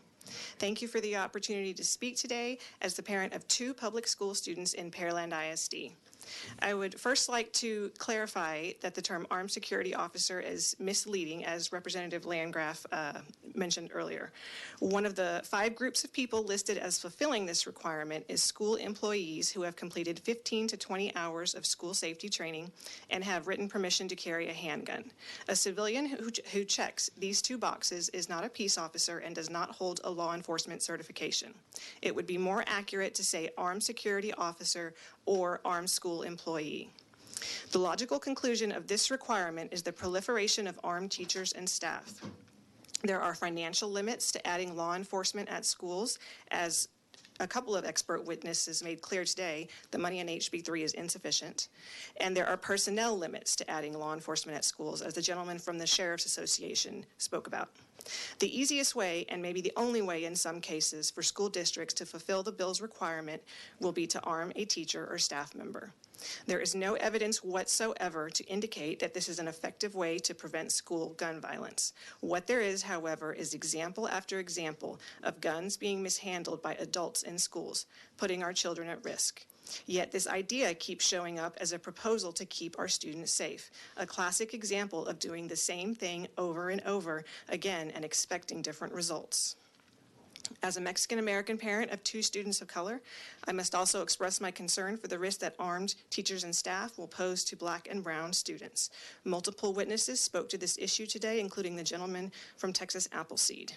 The disproportionate use of force by law enforcement on Black and brown people is well documented, both in and outside of schools. If police forces struggle with this problem, there is no reason to believe that civilians will be immune. I think about this every time I look at my 16-year-old son and his friends, who are by and large students of color. Putting more guns in school buildings is not the answer. Children have guns on school buses. Children have guns in school parking lots. Children have guns at school sports fields. And I can speak to examples of each of these if you like. The recurring theme here is children have access to guns, and that is the problem we should be addressing. Keep guns out of the wrong hands. Thank you. All right. Catherine Vargas. Oh, I'm sorry, Molly Bursey. You are Moms Demand Action for Guns Sense in America, and you're representing yourself as well, and you are against the bill. Yes, ma'am. Okay. My name is Molly Bursey. I'm here representing myself and the Texas chapter of Moms Demand Action for Gun Sense in America in opposition to HB 3. HB 3 is personal. Not only did I teach middle school for 12 years, but my son completed 4th grade in 2022. An opportunity taken from 19 children and 2 teachers at Robb Elementary School. In the context of the mass shootings Texas has seen these past few years, the requirement in this bill that every one of our public schools in Texas have an armed presence on campus is at best ignorance and at worst rank hypocrisy. There is ample evidence that an armed presence in our schools, churches, shopping centers, and roadways does absolutely nothing to deter would-be mass shooters. Yet this esteemed body clings to the narrative that so-called gun-free zones are the real reason our children and teachers are slaughtered in our schools. Despite video evidence of every armed professional in Uvalde County unable or unwilling to slow down the massacre at Robb Elementary School, this bill proposes a mandate that, due to its inadequate increase in the school safety allotment, will result in a drastic expansion of armed teachers and school staff. You have overwhelming polling that tells you that Texas teachers don't want to be armed, that Texans want to be afforded the same protections you who work in this building bestow upon yourselves. If you hold yourselves to the same standards you have written and enacted upon your fellow Texans, open carry of long guns, including high caliber military-style rifles, would be allowed on Capitol grounds. If you believed removing the background check and training requirements for carrying handguns in public were truly in Texans' best interests, you would not require every visitor without an LTC to undergo a background check before they carry their handgun into the building where you work. Rank hypocrisy it is.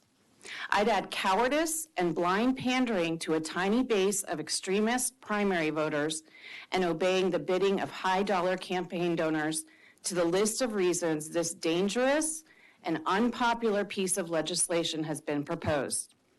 If I am wrong in the assumptions I presented in my testimony, I'm right here. Please tell me and your fellow Texans why this is your solution. Members, are there any questions? You time your testimony. Cynthia Gary, Becca, Dave Felici, and Kristen Seal. How are you? Good evening. How are you?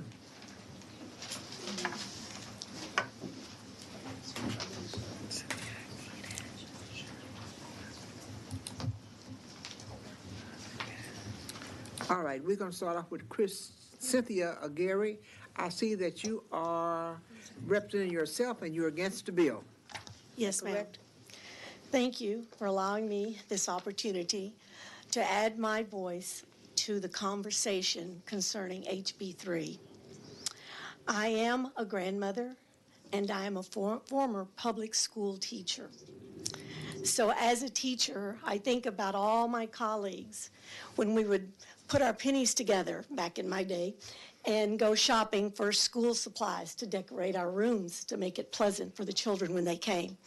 I think about all the times that we tried to find social workers and different other personnel that could help us with the mental stress of our children that we could identify in our classrooms. But today I want to talk about my grandchildren. I have a grandson and granddaughter who attend Pearland ISD, and I'm gravely concerned about the requirement of HB3, that an armed person be present at every public school campus. Pearland ISD school resource officers, to the extent that the budget allows, they will hire them. They are full-time at high schools and junior highs and on floating basis at elementary and middle schools. There is not currently a policy that would allow the arming of teachers and staff, but I'm concerned that they might now be forced to if HB3 is not thought about a little bit more and reconsidered. The district currently spends $1.3 million annually on SROs, yet it receives only approximately $200,000 for school safety from the state. This does not even cover 1/5 of the amount spent on SORs now, and the state wants to mandate more. Will this mean that the Pearland ISD will not have options, but will be forced to do something that they do not want to do? Educators, as much as we care and love our students' children, we are not trained to fulfill the role of law enforcement. We care about whether they can get out and compete, whether they can be future citizens of this state and be proud to stand up and say, I can. Earlier this month, a teacher who serves as a school marshal in Granbury ISD left their gun in a bathroom, which the school district described as a locked staff bathroom to which students do not have access. My oldest child was born with a physical disability and in a high school where he was allowed daily access to a locked staff bathroom. 2 15, 16, 17-year-olds in a locked staff bathroom. My grandson plays high school soccer. Teenage boys often exchange words, and a fight could or nearly breaks out. If not, it's not unheard of. What if a coach on the field is an employee of the school and carries a gun? Mr. Gary, thank you. You're welcome. Becca, would you tell us your name and you represent yourself and you're against the bill? That's correct. My name is Becca DeFelice, Chairwoman, members of the committee. Thank you for the opportunity to come and speak with you today. I am testifying against the provision in HB3 that requires public schools to have an armed school employee on campus. Testifying on behalf of myself and my 13-year-old daughter who had to go to school today so could not be here. I talked to my daughter about the bill. I'm sure a lot of parents talk to their kids about school safety. Mr. Gary, Ms. Becca, to keep our records correct, you registered representing yourself. Yes, that's correct. If you would just stick with that. Sure thing. Thank you. So at 13, she's been doing lockdown drills for a decade now. And so I asked her what she thought about having an armed personnel at her school to prevent or stop an active shooter. And this is why I said that thing about her. Her response to me was very quick and very clear. And it was, that is so stupid. Please keep in mind she's 13. So then she broke down for me why she felt it was so stupid. And these are her reasons in her words. If someone came to shoot up the school, it would probably be a teenager or another kid that goes to school with me. They would have done the exact same drills I've been doing in the same rooms, and they know how to kill people they want to kill.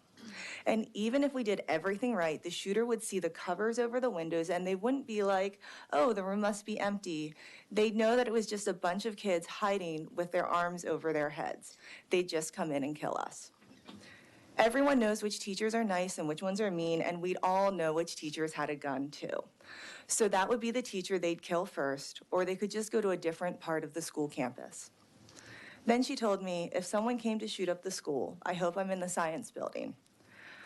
Because the science building has a lot of windows, and even on the second floor, we could push desks against the doors and break the windows and jump down onto the roof. It's not like some of the other rooms where you just have to wait to be shot. I hope I have a chance to escape.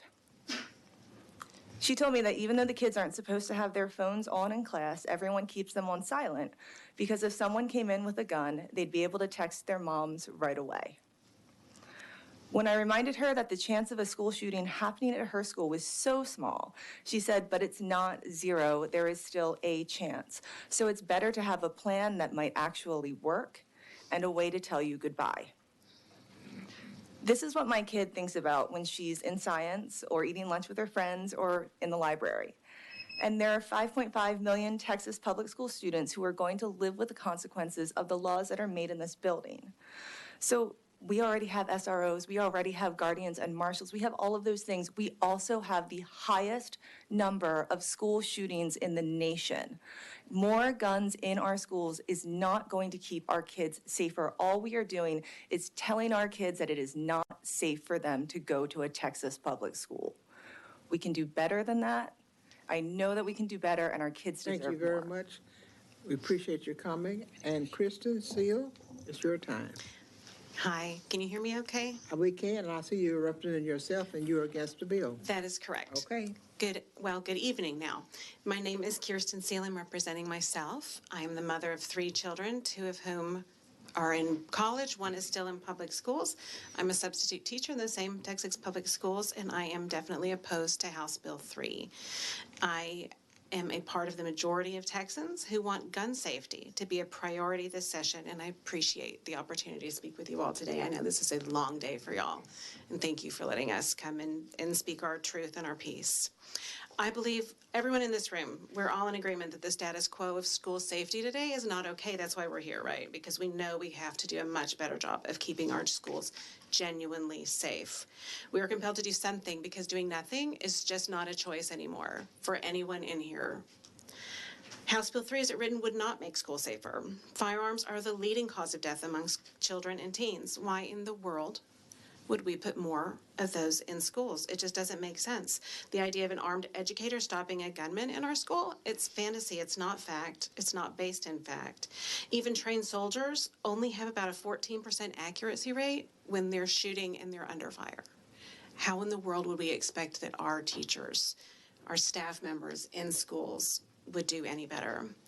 We're all aware, we've heard about it several times today, of the well-intentioned professionals who have some training, like the superintendent in Rising Star, Texas, who unintentionally left his weapon in his school bathroom, only to have a 3rd grader find it. These kind of accidents and incidents are predictable, they're expected. There's no good reason to introduce these risks into our schools. On Gun Sense Advocacy Day here at the Capitol earlier this month, I met and heard from so many survivors of gun violence. One of the most compelling speakers I heard that day was a gun owner and former soldier who informed us that even among highly trained military people on deployment, the rate of injuries or death due to negligent discharge of a firearm was 1 in 1,000. So if we do the math to extend that to the 5 million students and 750,000 public school full-time staff, that means that we're reasonably expecting 6,000 injuries or deaths in our Texas schools every year. Are we okay with that? Of course not. I've heard from so many teachers and parents, and I hope this committee is listening too. Teachers and parents overwhelmingly do not want this. These are your constituents. This does not make sense. We know we need to do something, right? We have to do something. This bill is not the something we need to do. This will not actually make our schools safer. Please, I implore you to try again. Draft a bill that would actually accomplish our common goal of making schools safer for our children and our teachers and staff. Thank you. Members, are there any questions of this wonderful panel? Thank you very much. Thank you. You're a smart kid. Ellie Johnson.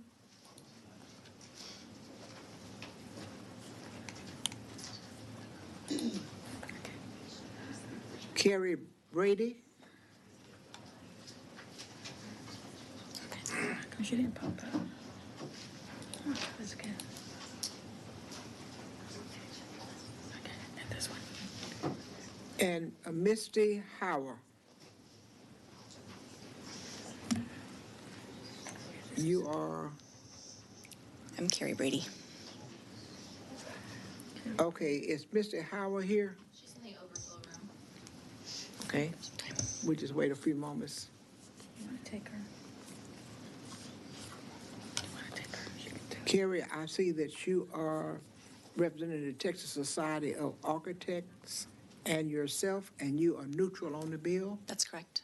Okay, would you proceed?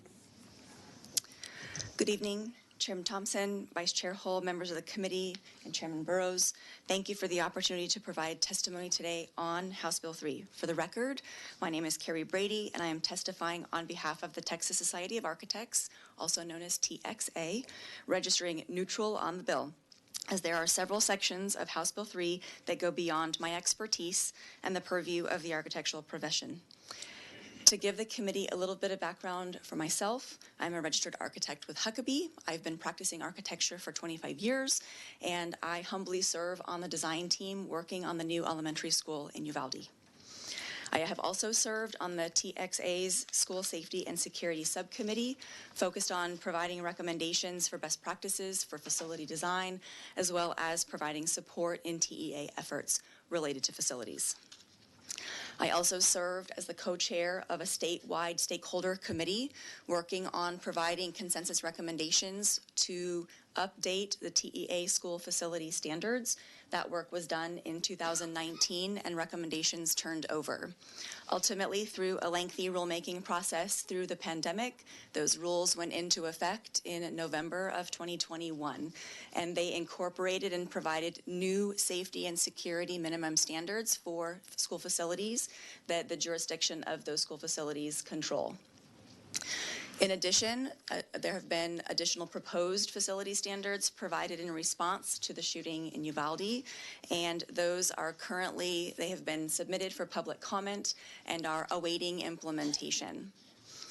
Architects bring a particular interest and expertise in facility design, and we recognize our role in working with others to help resolve the very complex challenge of school safety and security. We also know that building design plays an important role in the entire learning and student experience for our students as well as educators. Research shows the learning environment positively influences student perceptions, their sense of belonging, and student engagement and outcomes. But we also understand, as critically important as design is, it is not the only part of this solution. You've heard previous testimony about the complexities and all the different areas that need to be addressed in this conversation. As I mentioned, there's been significant work done, and it's important that that work and the administrative rules be integrated into this bill language so that there is that integration and that architects are at the table to continue to help everyone navigate unintended consequences in proposed bill language. School architects have expertise that is crucial to these conversations, policy changes, and the work necessary to continue to make change and safer schools in Texas. We respectfully ask to serve as a resource to y'all, and we are available to support your efforts in any way that is helpful. Thank you. Members, are there any questions? Thank you. Members, Ellie Johnson was going to represent herself, and she would have been against the bill, and Misty Howard would have represented herself and would have testified against the bill.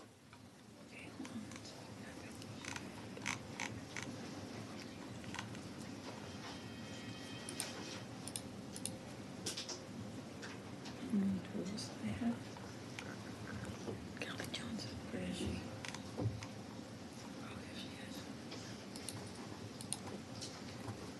Okay, let's see. Paula Hanson.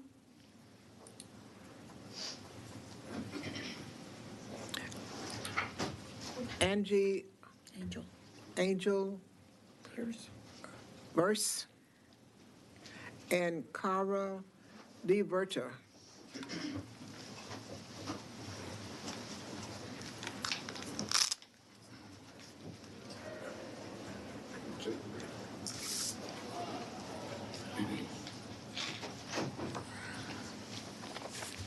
Let me see who I'm missing. You are who? Cara DeVerta. And you are? Paula. Paula. So Angel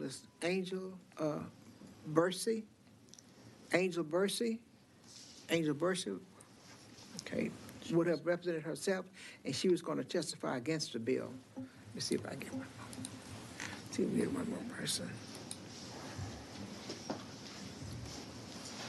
Grace Hedrick. Grace Hedrick. Grace was going to represent herself, and she would have testified against the bill.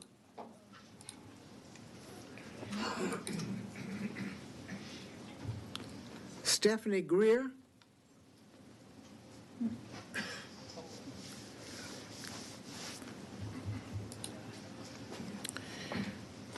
Paula, we're going to start with you, and I see that you are representing Moms Demand Action and yourself, and you're against the bill.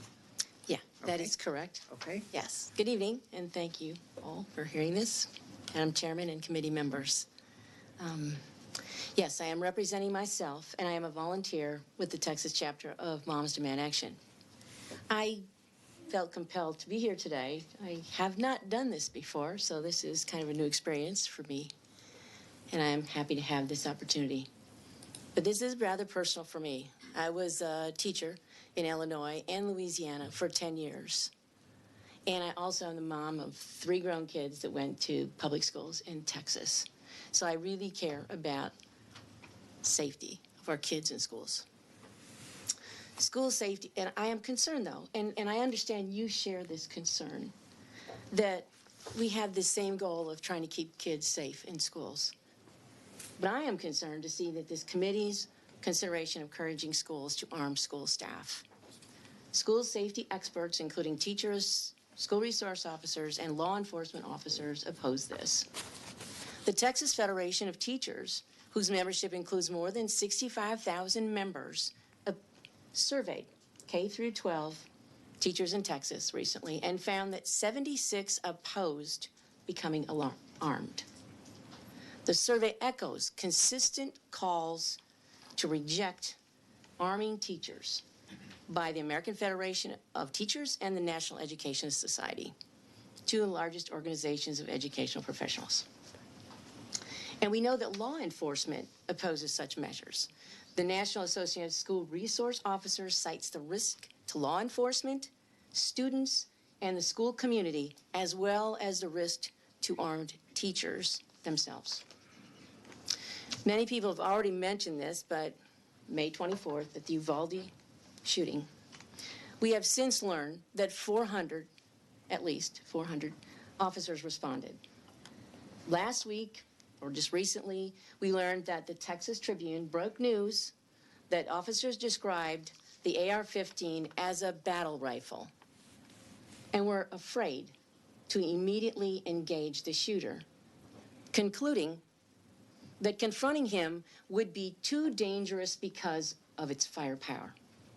And then we all know that they waited 77 minutes in the hallway. So if police officers wearing tactical gear cannot stop an armed shooter, why would we expect a teacher, someone like me, to be able to do so? Thank you. All right. We have Stephanie Greer. Thank you. Stephanie, I show that you are representing yourself and you are against the bill. Yes, ma'am. Okay. Hello, my name is Stephanie Greer, and I'm representing myself in opposition to HB 3. Committee member Steve Ellison is actually my representative. I'm a native Texan who has never testified before, but I feel compelled to speak up now, as nervous as I am. A few minutes isn't enough time to address all of the reasons to oppose HB 3, but here are some big problems with this bill. I'm concerned HB 3 will not just be benignly ineffective at keeping students safe, but it will actually introduce new perils for students and staff. For example, will armed school personnel be legally required to keep weapons stored securely?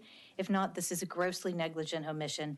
The inevitable consequences of not addressing this issue is a loaded gun haphazardly stored routinely in a desk drawer or left in a bathroom, and that increases the risk of gun violence for students and staff. Gun violence is now the leading cause of death for children and teens. If they react to unsecured guns found at school the same way they react to unsecured guns at home, we'll see a marked increase in the number of unintentional deaths and suicides from unsecured weapons found at school as access to them increases under this legislation. Also, what about friendly fire? If an authorized armed official shoots back at an offender, do you believe they're going to be an accurate marksman under the duress of an unexpected and chaotic event? In a worst-case scenario, if that armed official is a so-called guardian, they're only required to take 15 to 20 hours of training. Even highly trained New York City police officers have an average hit rate of just 18% during a gunfight. So if a parent loses a child to a bullet of a would-be protector, is that somehow less of a loss than if they'd been killed by the school shooter? If HB3 passes and these hypotheticals become actual events so that gun violence increases yet again, will you look back at this bill with regret or respond with even worse legislation? Because that's been the pattern. Fail to recognize that increased gun violence is a result of easing gun restrictions, invent a culprit other than guns, like doors, to blame, then ease gun restrictions further by passing looser gun laws that in turn increase gun violence. Lather, rinse, repeat. This legislature cannot seem to acknowledge or address the real culprit of gun violence, guns.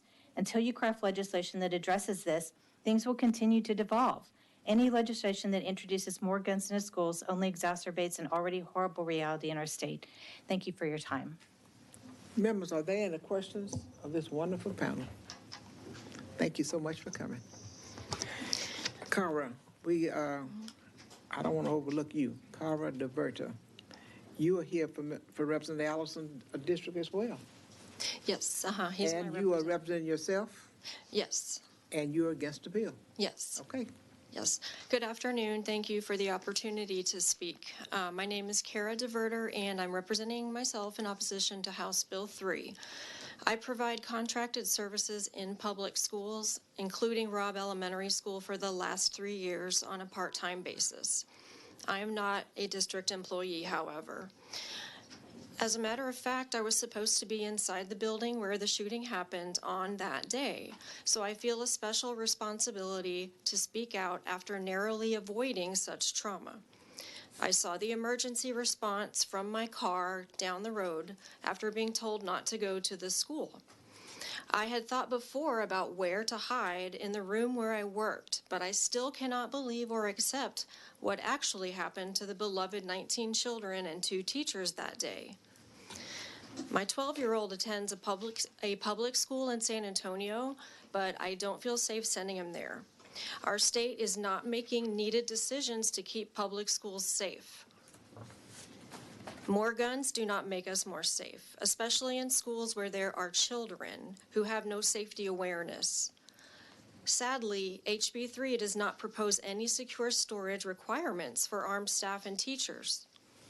The risks found in this bill far outweigh the imagined benefits.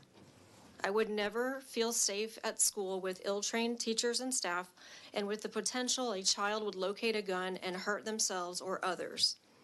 I know the intent of HB 3 comes from a place of fear and a desire to protect, but I wish that having more armed staff was the answer. However, the data shows that more guns at schools does not save lives. Please look at the data. It also shows that armed SROs are not effective in keeping schools safe. Truthfully, common sense tells us that arming teachers is not a good idea. If ISDs choose the so-called Guardian Plan to fulfill the bill's requirement for armed presence, how could someone with just 15 to 20 hours of training who also is managing a classroom be expected to handle an active shooter? In Uvalde, 376 armed law enforcement officers could not stop an active shooter, even while carrying weapons as powerful as his. HB 3's proposals would not only be ineffective, they would be dangerous. Tragically, had there been a requirement to be 21 years old to buy a military-grade weapon, it would likely have prevented the Uvalde shooter from purchasing a rifle at Oasis Outback. Data even shows that 18 to 20-year-olds commit gun homicides at triple the rate of adults 21 and older. Instead of supporting HB 3, please raise the age to purchase weapons of war before you or someone else you know is affected so needlessly by the epidemic of gun violence. Thank you. Members, are there any questions? Thank you so much. We've heard a lot of wonderful testimony and very informative testimony on House Bill 3. Let me ask the question. Is there anyone else here wishing to testify on, for, or against House Bill 3? If not, testimony on House Bill 3 is now closed, and the chair would recognize Chairman Burbidge to close on his bill. Thank you, Madam Chair. I do agree with all the witnesses. We have to get this right, and it's very important. I think y'all know this, but maybe people in the audience don't know this. This is also personal to me. I'm the father of 3 boys who are in public school, 2 in elementary and 1 in junior high. And I do look at this and everything that we're doing this session and think of not only everybody's children, but mine as well. And so I take this more seriously than perhaps people who don't know me realize. A couple things I do want to point out. The supplemental I just confirmed has $1.6 billion set aside for school safety in it. That is what will be on the floor next week in the school supplemental for school safety. I hear us talking about the funding, and certainly we'll continue to work to make sure we're doing everything we can on the funding side of it. I'll also point out this is not the only bill on school safety being advanced by the leadership of this House. Representative Ken King will, I think, lay out some bills after this, and there's more to that. This is a bill that is part of a package in the Texas House, and mental health and other things are very important. This just isn't the actual focus of this, but you have to read these bills in conjunction with one another and not necessarily separate. I would also remind everybody listening, there are many aspects of this bill. There's a technology component that I think is very important, things that we can do that we couldn't even do when SB 11 came about. There is TEA oversight, which I think is important to make sure there's actually compliance in schools, and that's a very important measure that I think we have to focus on. There's intruder detection audits. There is increased facility standards, and I can't wait to work with the architects to make sure we get that language right, because school design of new and existing facilities is important, and we can look at that. There is talk about the school bonds, and I think only one person touched on it, but the thing that frustrated me and my community is when a school bond passed, sometimes for school safety, and the fences aren't up, but the new scoreboard shows up. That's a really frustrating thing that does happen, and so we try to address that in there. There may be some more elegant language. We work on a committee substitute, but I think all of us are a little bit shocked sometimes when school safety isn't prioritized over athletics and things like that, and that's not true everywhere, and I don't want to malign every school district, but we've seen that enough that I think it's a conversation worth having. And there is some collaboration with sheriffs to bring people together and actually have this training and try to identify issues and make a report and have that conversation. And the Sheriff's Association was phenomenal to bring me some language to do that. He's right. When I brought the language, it was for counties of 300,000 or less. I made the personal decision to include my county in it for 350,000. And obviously, if there's other larger counties who think that they would benefit from it as well, I would be happy to visit with them as well. But that was at least the language brought to me by the sheriffs, and I think a very good thing for everybody to get together. But the focus today obviously has been on the security officers. I will let you know that I did not come up with this idea in a vacuum. This was in collaboration and conversation with the people who I consider experts, the School Safety Center, the TEA. I also talked to people in my community, teachers, superintendents, and I had very different, more positive reactions. It does not force a single teacher to actually be armed, despite some of the testimony. I represent very rural districts in Texas, and there is no opportunity for them to find a law enforcement officer, to fulfill this. There just isn't. So we have to make some accommodations and allow the school boards and local control to decide how best to fulfill this requirement. And quite candidly, I hope that they require more than one on there. I talked to some of the DPS officers and others, and there is a lot of, I think, expertise that says that, if you have one security guard, they really need some backup to have the courage to do the thing. And I don't mind visiting with that with y'all in more detail, but certainly we give the Board of Trustees that opportunity. But to me, again, it is just kind of common sense.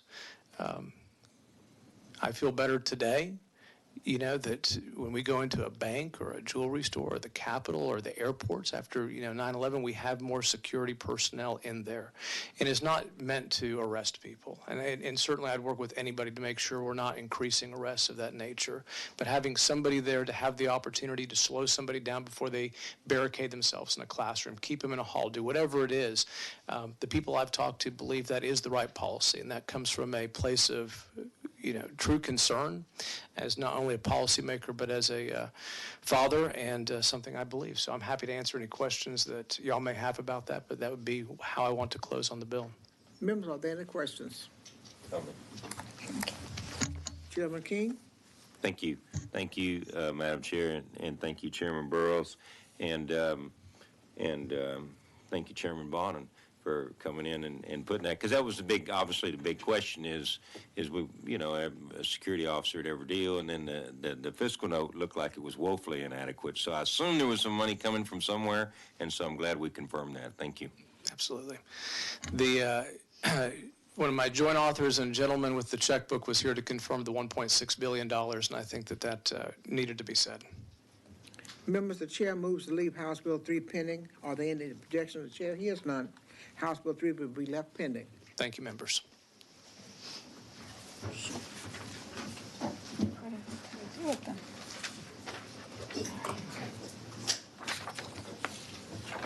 The chair lays out House Bill 13 and recognizes author Chairman Ken King, to explain the bill.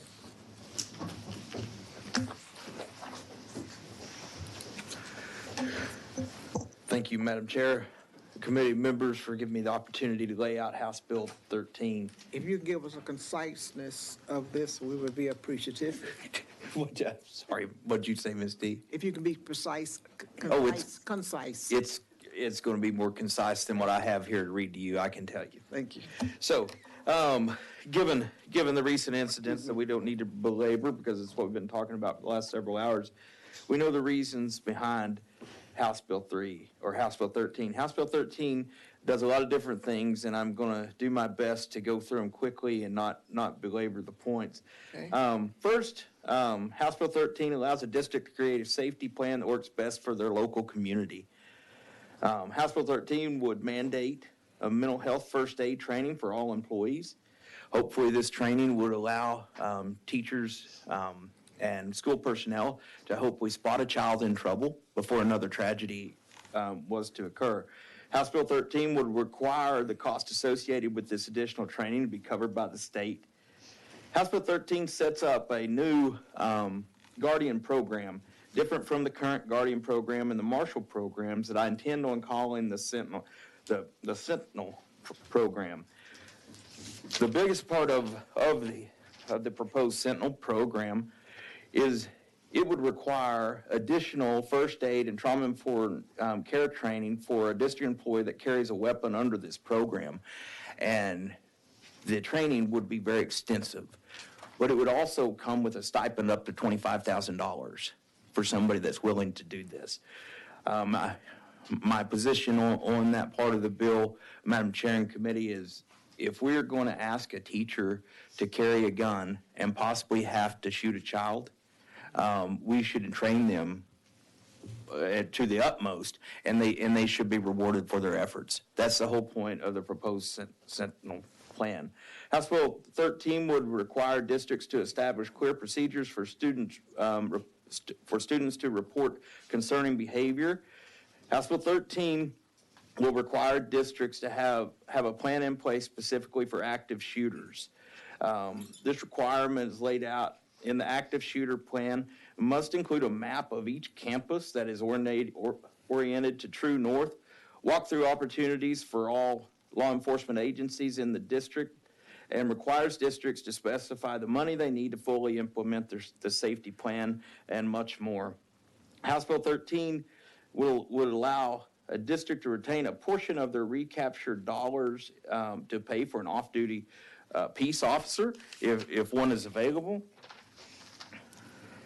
House Bill 13 restructures the school safety allotment. Currently, the school safety allotment is determined by appropriations. House Bill 13 would make this allotment $100 per student. Additional, House Bill 13 removes all specification on how the money is spent. By removing the handcuffs, districts can spend the money on mental health and infrastructure that is needed for their specific safety needs in their district. Finally, House Bill 13 would require the Texas School Safety Center and TEA to create a list of approved vendors for the purpose of school safety, and that whether that's equipment and technology or mental health. If a district chooses to go outside of the approved vendors list, they would be required to go through the 3-bid process to select the appropriate vendor. Madam Chair, House Bill 13 does much more than I'm going to waste this committee's time explaining. I'm sure everybody's read it. With that, I would stand for questions and respectfully ask for my right to close. Let me ask you something. The person the teacher is going to be, is a part of the faculty, right? Okay, so that means if liability has to attach, that means the school district would be on the hook for liability.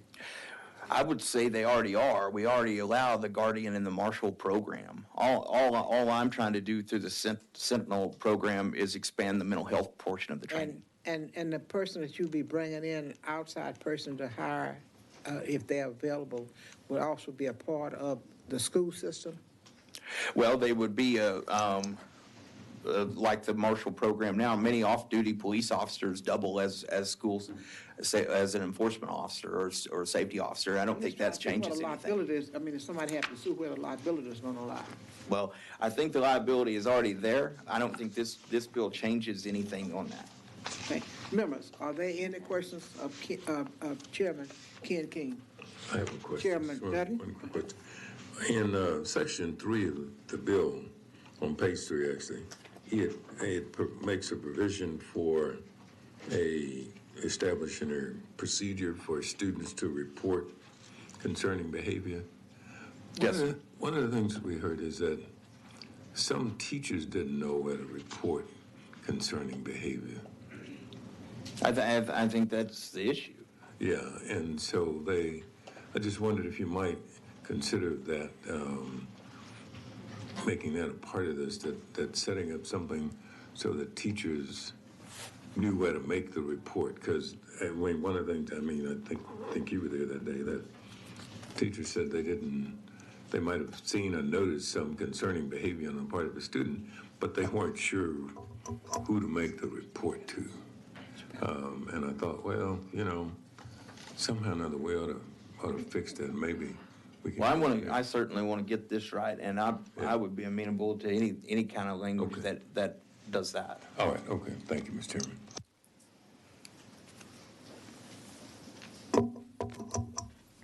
Haley McMahon, Shannon Hoffman, Brian Woods.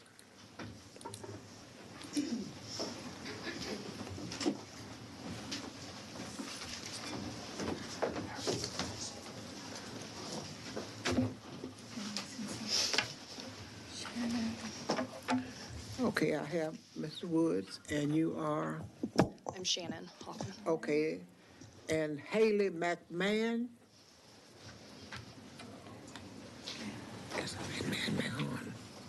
McMahon. No, he's not there. Just say he was there. Haley McMahon was neutral on the bill, and he is representing the Texas Care for Children, and he is not here present to testify. See if I get one more person. Charles Ramirez. Charles Ramirez was going to be representing the ISD, and he was for the bill. He would have testified for the bill. Okay, keep going. Christy Rome. Okay.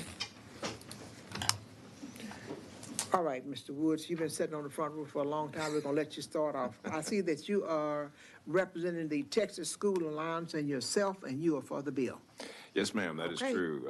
I also 3 minutes. Yes, ma'am. I will be concise. I also am the superintendent of the Northside Independent School District. On behalf of those organizations, as well as the Bexar County Education Coalition, I testify in favor of the bill. I want to avoid just laying out everything that Chairman King just did. We appreciate that. But I will point out the things that we consider favorable. Obviously, the bill does address funding directly to raise the school safety allotment from the kind of woeful nature of it now, $9.72 per enrolled or per ADA, to $100 per ADA. And I've actually talked to the chairman Is about. that per day or per year? I'm sorry? Is that per day or per year? Per year. Okay. Madam Chair. Yes, ma'am. It doesn't, in a place like Uvalde, where I've spent some time trying to be helpful, it just doesn't go very far. And this bill, especially if changed to an enrollment base, and I've talked to Chairman King about that, would certainly be helpful. This dollar amount would actually come close to breaking even for us in Northside, our annual recurring safety costs around hardening buildings and policing in those buildings. So that number makes some sense to us on the assumption that, as you heard earlier, another appropriation will be available to address the one-time cost for meeting the TEA's new school safety standards. We're also very much in favor of the flexibility in this bill that allows schools to spend these dollars on hardening, policing, or on the mental health needs of their students and their staff. That is a very positive promotion or aspect of this bill. I also want to say that the notion of evidence-based mental health training for staff is something that our staff is very excited about as a possibility. It is quite a lift to do that as a school district, and we're excited about the notion of a grant available for that training. And the timelines that the chairman has laid out seem reasonable to us, as long as perhaps some of this funding can be used to have staff take this training outside of the normal contract time. Finally, I would be remiss if I'd said that we did not greatly appreciate the way that Chairman King has laid out his Sentinel plan that requires much more robust training for a guardian to carry a weapon in a school. While we have a district police force and do not currently use guardians, we realize that rural districts all over our state Thank you, because Mr. Bryant, Mr. Woods, and we may come back to you in questions. Yes, ma'am. Shannon Hoffman, I see that you are representing the Hogg Foundation for Mental Health, the Texas Coalition for Healthy Minds, and you are neutral on the bill. That's correct. Okay. Good evening, Madam Chair, members. My name is Shannon Hoffman, and I'm with the Hogg Foundation for Mental Health. I'm also testifying on behalf of the Texas Coalition for Healthy Minds as a resource member, and we are testifying on House Bill 13. With more than 30 organizations involved in our work, the coalition represents practitioners, consumers, advocates, and experts in the field who work to advance research-informed policy that supports all Texans impacted by mental health and substance use disorders. We deeply appreciate the work Representative King and this committee is doing to ensure the mental health, safety, and well-being of our kids. For a student experiencing trauma, stress, or other difficult life events, learning can be challenging. Alternatively, students who are emotionally and mentally well can better engage in learning. School is often the first place we identify when a kid needs some help. We support House Bill 13's inclusion of mental health first aid and its intent to increase awareness and recognition of mental health. This will help teachers and staff feel better supported and equipped to identify students that might need some support or services. But then what? Texas does not currently provide dedicated funding to schools for mental health. School districts need dedicated funds to implement school mental health strategies. Texas should join states like Ohio and Florida that have created specific allotments for school mental health. We believe that districts should never have to choose between safety and mental health. Our concern with House Bill 13 as written may be semantic. The bill does remove the range of permissible uses, including mental health and effective prevention strategies, in the school safety allotment.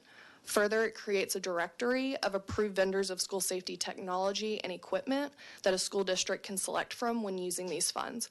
We believe this is a missed opportunity for mental health providers, programs, and services. It may be essential that the statute identify alternative resources and sources for school mental health. We believe House Bill 13's intent is to holistically support school safety, inclusive of mental health.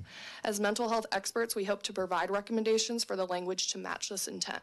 For example, the school safety allotment language should explicitly mention dedicated funds for mental health.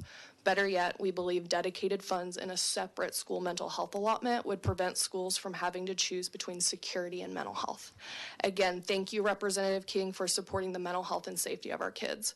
As organizations that represent thousands of doctors, psychologists, social workers, school counselors, and other mental health professionals and advocates, the coalition looks forward to continuing to do this work, and we're confident we can reach consensus around the language needed to ensure House Bill 13's efforts and investments effectively support the mental health and well-being of our students, teachers, and schools. Have you had an opportunity to visit with Chairman Ken King about your suggestion? Yes, ma'am. Okay. All right, Ms. Christy Rome, we're happy you're still here with us. I see that you represent the Texas School Coalition and you're for the bill.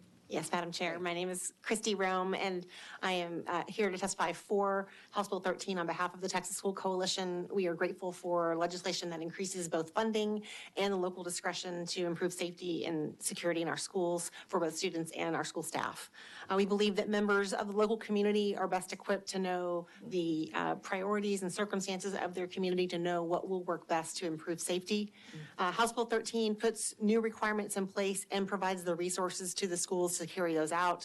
Sometimes you guys get to hear about unfunded mandates. I would suggest to you that House Bill 13 provides funded mandates. It gives us some new requirements, but it gives us the resources to carry those out and gives us the guidance and the best practices there. I will also note that the one of the differences between this and a previous bill is that both have an approved list of providers that the TEA and the Texas School Safety Center must provide, and the schools are not allowed to use school safety allotment dollars on anyone not on that list, except for, in this bill, if the district goes out for bids, they are allowed to spend those dollars on a different provider that's not on the list. And we believe that allows for innovation and also just allows the free market to work. So finally, we appreciate the ability in this bill to reduce recapture as demonstrated in the bill by allowing dollars to be spent on school safety rather than just being sent to the state. We appreciate that very much. And then House Bill 13 seeks to improve safety and security in schools in a manner that is not a one-size-fits-all approach, and we appreciate that as well. It allows for local strategy, needs, and priorities to play an important role. Thank you very much. Members, are there any questions? Chairman Tracy King. Thank you, Madam Chair. I want to thank these folks for coming, and I want to, Dr. Woods was very modest when he spoke about how much time he'd been spending in Uvalde. He's been a tremendous help with getting through that tragedy and helping us rebuild and plan the new school. And so we thank you for that, Dr. Woods. So anyway, that was it. Thank you very much. Thank you.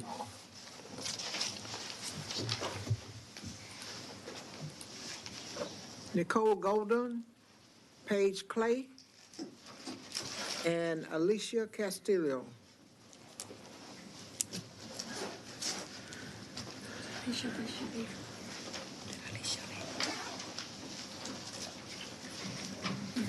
Did Alicia leave us? Paige, did Alicia leave us? She did. Okay. He has two twin daughters, if you didn't know that. Okay. Okay, let's get somebody else. Alicia right there. She's not here. She left.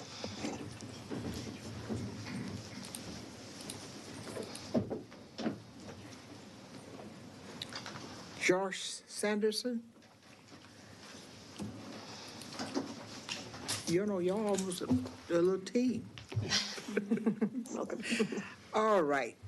Paige, we're gonna let you start off, and you're representing the IDRA, and you're against the bill, and yourself, and you're against the bill. Yes, ma'am. Thanks. Thank you, Chair Thompson and members. Yes, ma'am, I'll try my very best to keep it brief. There's a lot of overlap between some of the bills that we've heard today.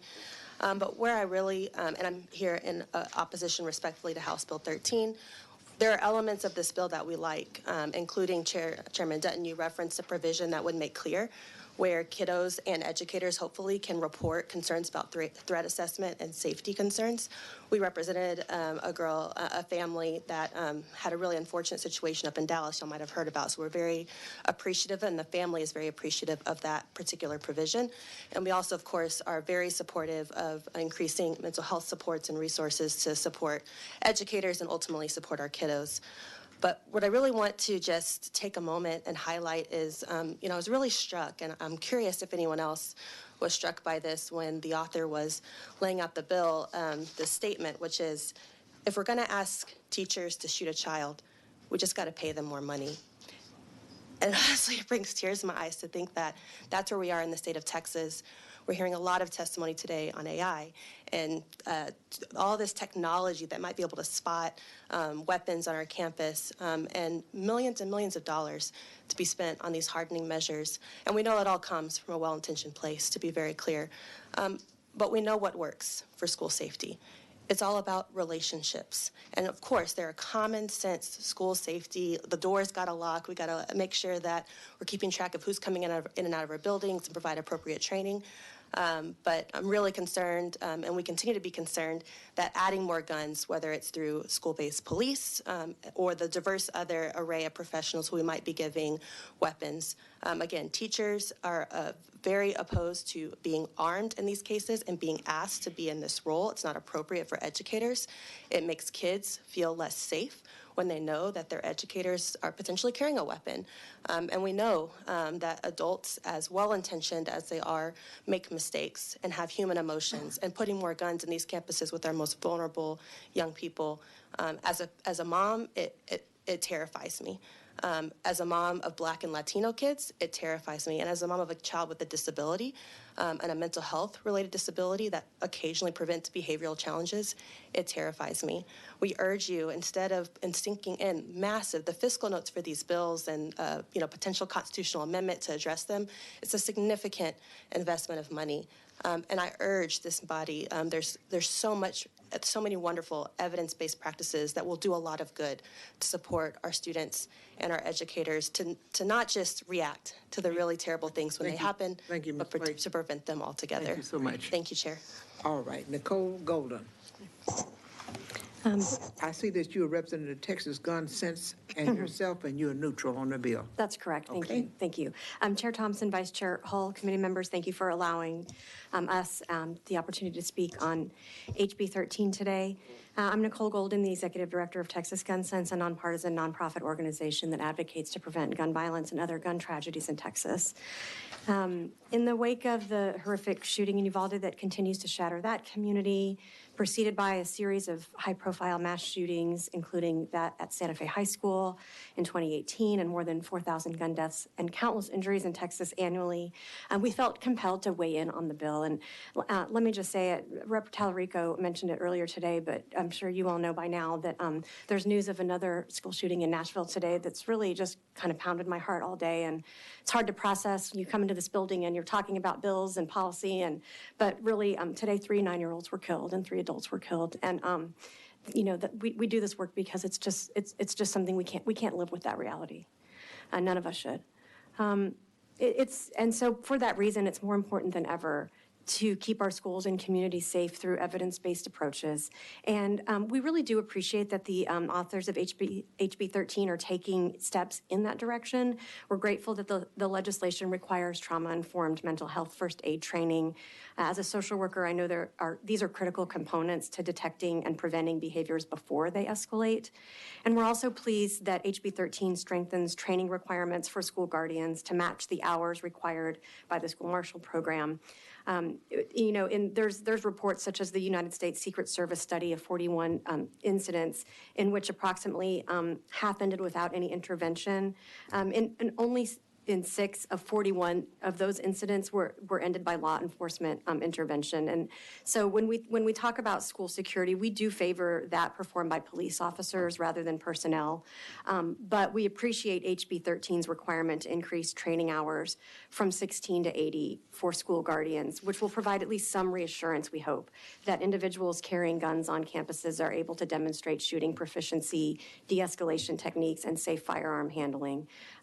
But more than anything, what I want to leave you with is that our decade of work advocating to keep our communities safe shows us that to create safer schools and safer communities, prevention is key.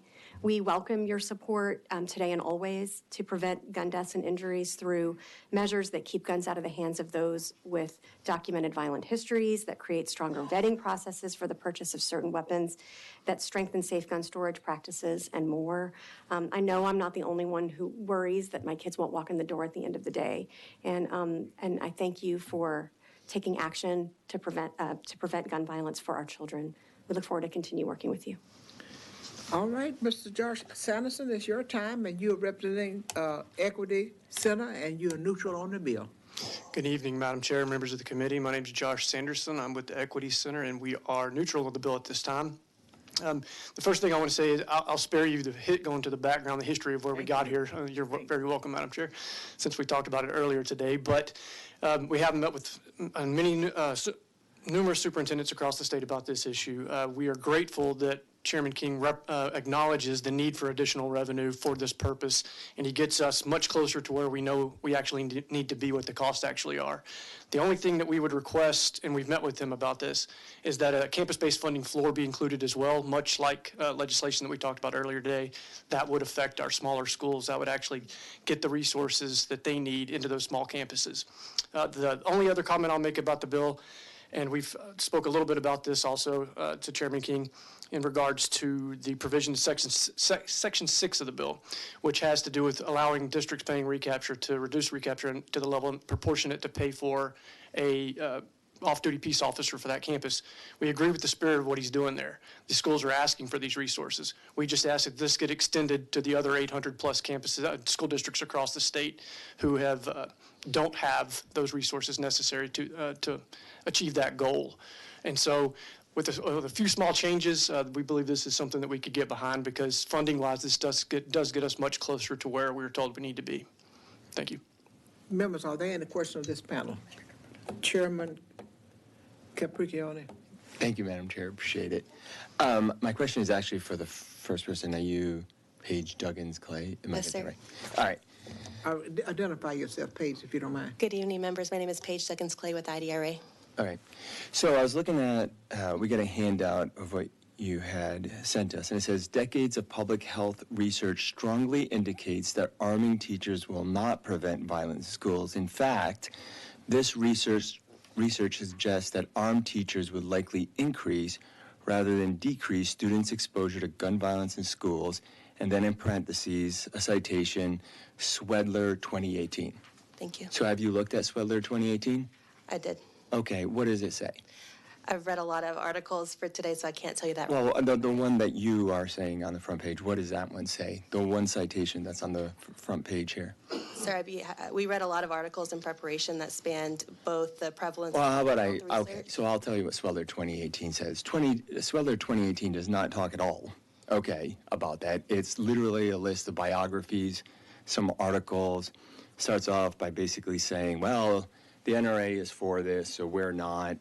And then if you go through, it talks about guns used in a bunch of different occupations, but doesn't actually mention schools, does it? Respectfully, Representative, I'm happy to follow up about that, and just the broader point that arming teachers does not demonstrate safety. If Swedler is not the appropriate article, happy to correct that. But it doesn't mention at all. I mean, you're going and putting on here Swedler 2018, and someone reading this might believe that if they go to Swedler 2018, that they would find what you were saying to be accurate, but that's not true, is it? Representative, if we've misstated that in any way, I'm happy to correct that testimony. Well, and I bring that up because I think you may have misstated the author when he was talking about that none of us want a teacher to have to do anything that they don't want to do, and none of us want a teacher to be in a situation where they have to choose between the life of one child or another child. Not one of us have said that. No, sir, but I do think that is the reality that we're facing, is that's what this bill is asking our educators to do.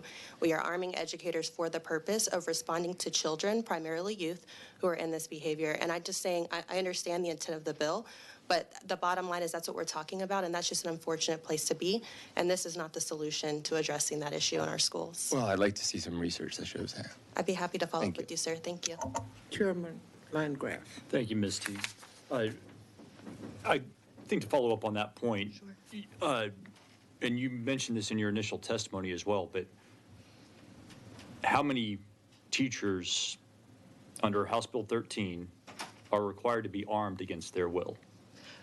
Thank you for the question, Representative. You're absolutely right that no teacher is required by the plain text of the bill to be armed. But as other testimony has made clear tonight, there is creating an incentive and a requirement for schools to create some kind of armed representative on campus. We've heard testimony about the various needs of schools across the state, and we are very concerned that to the extent that there's not enough funding to fund officers who are trained, that there is going to be pressure on educators to be pushed into this program, because $25,000 stipend is cheaper than funding a full law enforcement officer. And to be clear, we don't think that any armed officers on our campus is the solution to school safety. Well, and I know, and that's very clear, and we can have a disagreement over that. Absolutely, thank you. And you're here last week. I've always been impressed with your testimony. Thank you, sir. But I think you've been misleading on in some of your written citations, you've kind of been misleading on making the implication for those who don't have the bill in front of them that a teacher would be required under HB 13 to be armed against her will or his will. To the extent that that I stated that, I don't believe that that is a fair characterization of my testimony, but that is not what I'm stating. But it is a fact that under House Bill 13 and under other bills discussed today, we are discussing arming educators for the express purpose of responding to active shooter threats. But not against their will, and that's a very important point. I don't, it's absolutely an important point, and it's not my testimony that this bill would require a teacher to be armed I'm against glad that we're clear about that. Yeah, no, thank you for clarifying. And apologies for the misconception if that was if that was what I stated. Thank you. Members, are there any further questions for this wonderful panel? Thank you. Thank you all. Have a good night.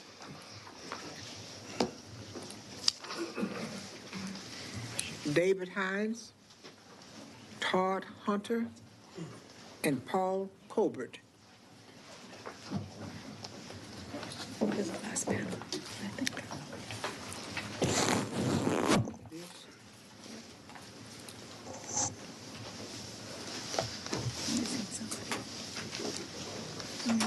Let's see, who am I missing? David Hines.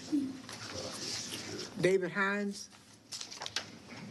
David Hines. David Hines. Strike his name temporarily. David Hines was representing the Spark Coalition, and he was for the bill, had he been here to testify. All right. Chief Todd Hunter, you are representing the Texas Police Chiefs Association, and you are for the bill. Yes, ma'am. You have 3 minutes. Thank you, Madam Chair and members. We are appreciative of the mental health component that is within this bill, and we believe it is a good preventative tool. Today, a lot has already been said, so I won't go back over that. Thank you. Yes, ma'am. But what I will go into is part of another component, which is the mapping. In 2019, at the Texas Police Chiefs Conference, one of the topics that we dealt with was school safety. And within that program, we saw some school mapping. Upon return to my city, I reviewed our maps that we had been provided by the school, and I found that they were all outdated or inadequate. In most cases, the maps were just images, just an image. Kilgore sought out a mapping system and purchased one in 2020. A mapping program now has, or this mapping program now has an app on it, so that officers, as they leave their cars, the phone accompanies them to with an interactive map on it. Previously, we had the system with the CAD system, the computer-aided dispatch within our communications system. Then the officers had it on their in-car computers, but now as they leave that car and they're responding into the school, they can have that map with them on their phone. So it's an interactive map that they can take with them. It's much like following Google Maps. And I'm able to see where our officers are, our school resource officers, our school-based officers on the campus. And as we respond, we can use this to find out where they are and where we need to go. As you know, minutes and seconds do count in the response to emergencies on school campuses. We would ask that you would consider defining what a map is and making sure that they are standardized across the state of Texas. That's the key component.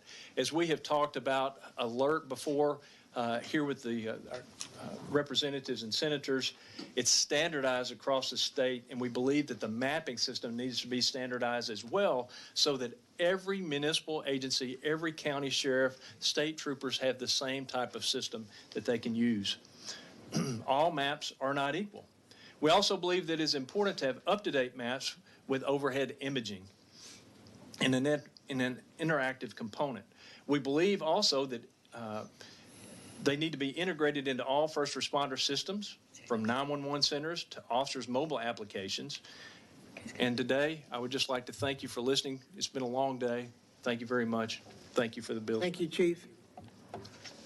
Paul Colbert, we see that you are representing yourself and you are neutral on the bill. And thank you, Madam Chair and members. As on the previous bill that I was a witness for, I'm really here more as a resource, particularly on the funding aspects of it. There were a number of questions that were asked after my testimony, and I wouldn't mind having the opportunity to speak to a few of them. Is that on House Bill 13? On House Bill 13. I mean, the issues are the same regardless of which of the two bills you're talking about. So We're on House Bill 13. I'm aware of that. Okay. I will limit my remarks to House Bill 13. Okay. What House Bill 13 does have is something that was not available to talk on in the previous legislation, and that's that it has something that is potentially a facilities component. If you take a look at the fiscal notes on the two bills, the virtue of House Bill 13 is that with the amount of money that it puts in, if you were to change it to a campus-based funding system together with some amount of per ADA funding beyond that initial campus-based funding, you could probably get somewhere up into the $50,000 to $60,000 a campus range with the amount of money that's in House Bill 13. But then there's also a component in there that talks about, and it doesn't specify an amount, but the fiscal note has an amount for some reason or another in it, and that's a grant program. There is an unspecified grant program in House Bill 13 that could conceivably be used to deal with facilities issues. The previous bill only dealt really with the operations of safety rather than with the facilities of operation. Yeah, 13 has a facilities component in it. And in relation to the question that Representative Allison had asked about that previous bill that we're not talking about at the moment, the problem with the grant program that is within House Bill 13 is it is totally non-specific. There's no prioritization given to it. And as Representative Allison pointed out, you may have very, very different facilities needs depending on things like the age and condition of your facilities and many other factors.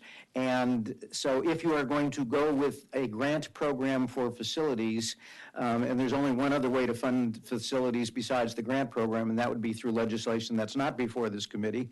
But if you're going to go with a grant program for facilities, it would probably be wise to include in there some system of prioritizing who gets the grants, because regardless of whether it's the $600 million that's in the fiscal note or it's the $1.6 billion that was in House Bill 30, Senate Bill 30 as it came out in the committee substitute, and I know that bill is not before us either, but there's no specified amount within House Bill 13. Regardless of the system of it, it's not going to be enough to pay for the facilities. Thank you, So you need to put something in here to prioritize. Thank you, Mr. Colbert.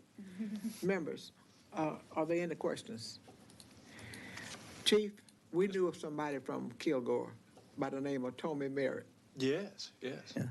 Served here many years, ma'am. I talk to him every once in a while. Yes, ma'am. When he's not up there in Montana, snowmobiling. Yes, ma'am. Does he have a son named Todd Hunter? I am not kin to that representative. Oh, okay. I've been accused of that before, sir. Members, are there any questions of this wonderful panel? Thank you very much. Thank you. Is there anyone else here wishing to testify on, for, or against House Bill 13? If not, testimony on House Bill 13 is now closed, and the chair recognizes Chairman Ken King for a brief explanation to close on his bill. Thank you, Madam Chair. Thank you, committee, for listening. As the previous chairman said, this is a work in progress. There's many bills that address this.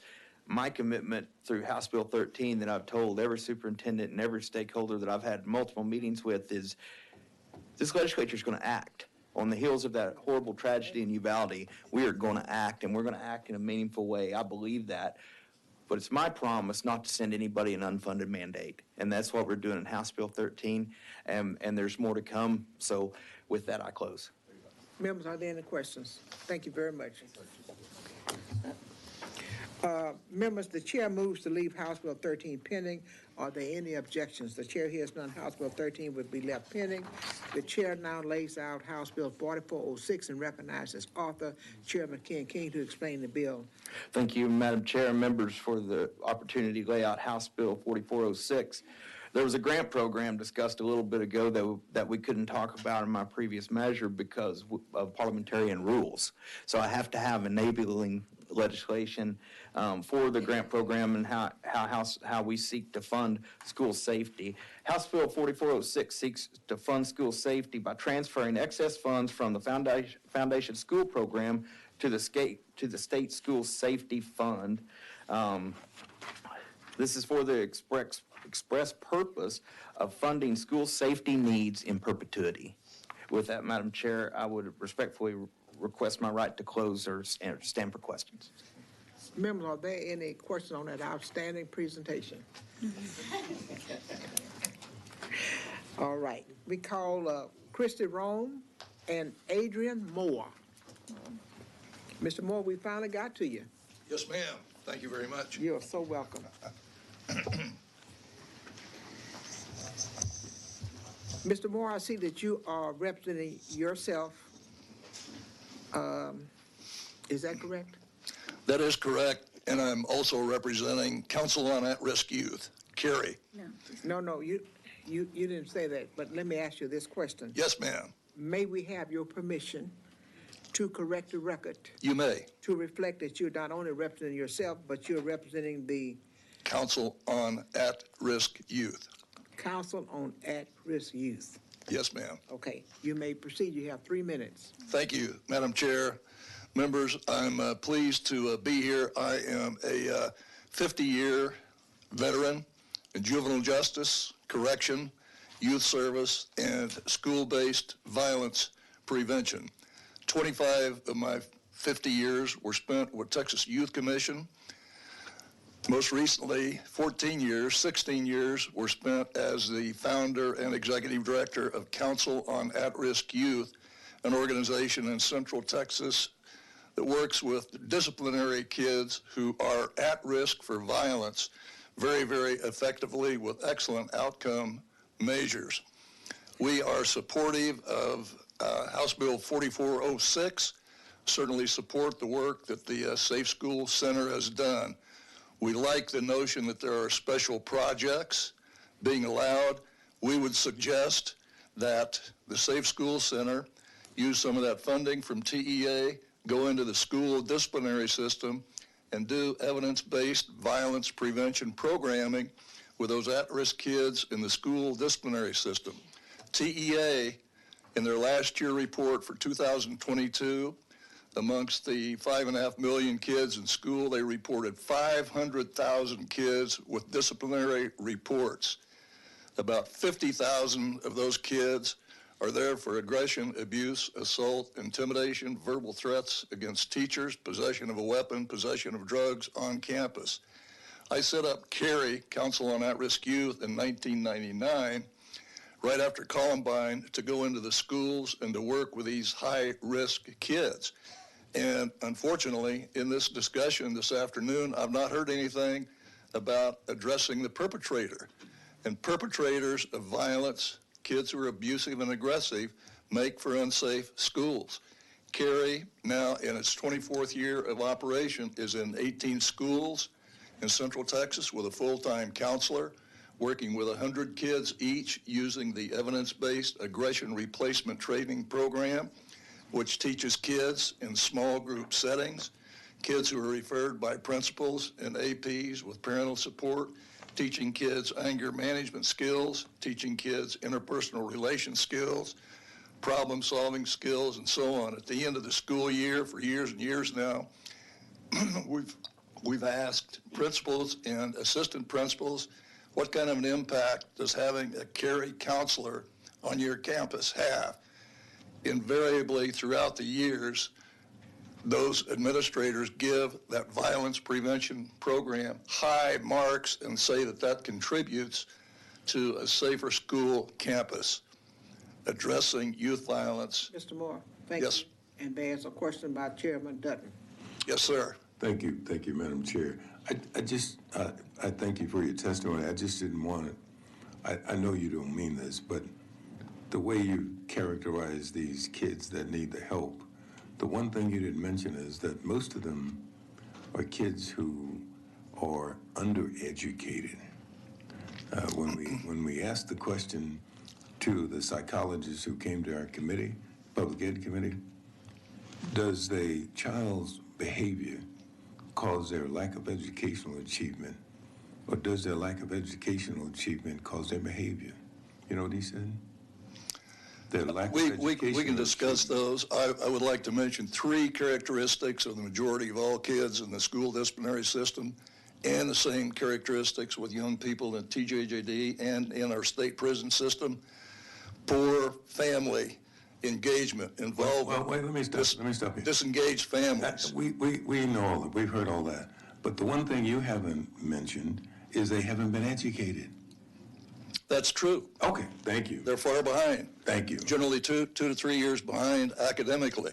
But characteristics, in addition to dysfunctional families where these young people are growing up in, poverty. They live in poor neighborhoods, lack of health care, lack of good education facilities. Can I tell you something, sir? Yes, sir. Looking at one of those kids who wasn't poor, he was poor, because he couldn't afford the O and the R, and I can tell you that doesn't have anything to do with the child learning. And if he learns, he won't misbehave. That's a good point. Thank you. Very good point. But absent in this discussion all afternoon that I've listened to is looking at kids who are perpetrators of school violence, kids who are school shooters. Almost all of them go through the school disciplinary system, and school disciplinary programs are funded at the bottom of the rung. If we want to change our criminal justice intake, if we want to influence what happens in juvenile justice, we need to get involved in prevention, early intervention, early on when these kids are perpetrating these acts against teachers and other students. Mr. Moore, at what age would you start teaching anger management? I think anger management needs to start out minimally at the middle school age, and that's what Carrie did right from the get-go, right from the start, working with those kids who came in with parental approval, kids who volunteered to participate. And kids were so happy with the program, Johnny would come up and would say, could I participate in this violence prevention program? Well, you don't meet the qualifications. Your principal didn't refer you for aggression, abuse, assault. Thank you so much. Makes a difference. Members, are there any further questions? Thank you so much. Thank you very much. Thank you for staying with us. You represent the Texas School Coalition, and you are for the bill. Yes, Madam Chair. Thank you for sticking with us, too. So I am Christy Rome, and I'm here to testify in favor of House Bill 4406 on behalf of the Texas School Coalition.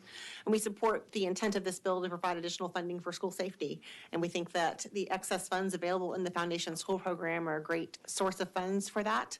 I just want to point out that there are a number of similar provisions in existing law today for other important and worthy purposes, such as reimbursing schools following a disaster, funding for cameras in special education classrooms, also for reimbursing when there's a major taxpayer that has not paid their tax bill so that the schools are able to meet payroll.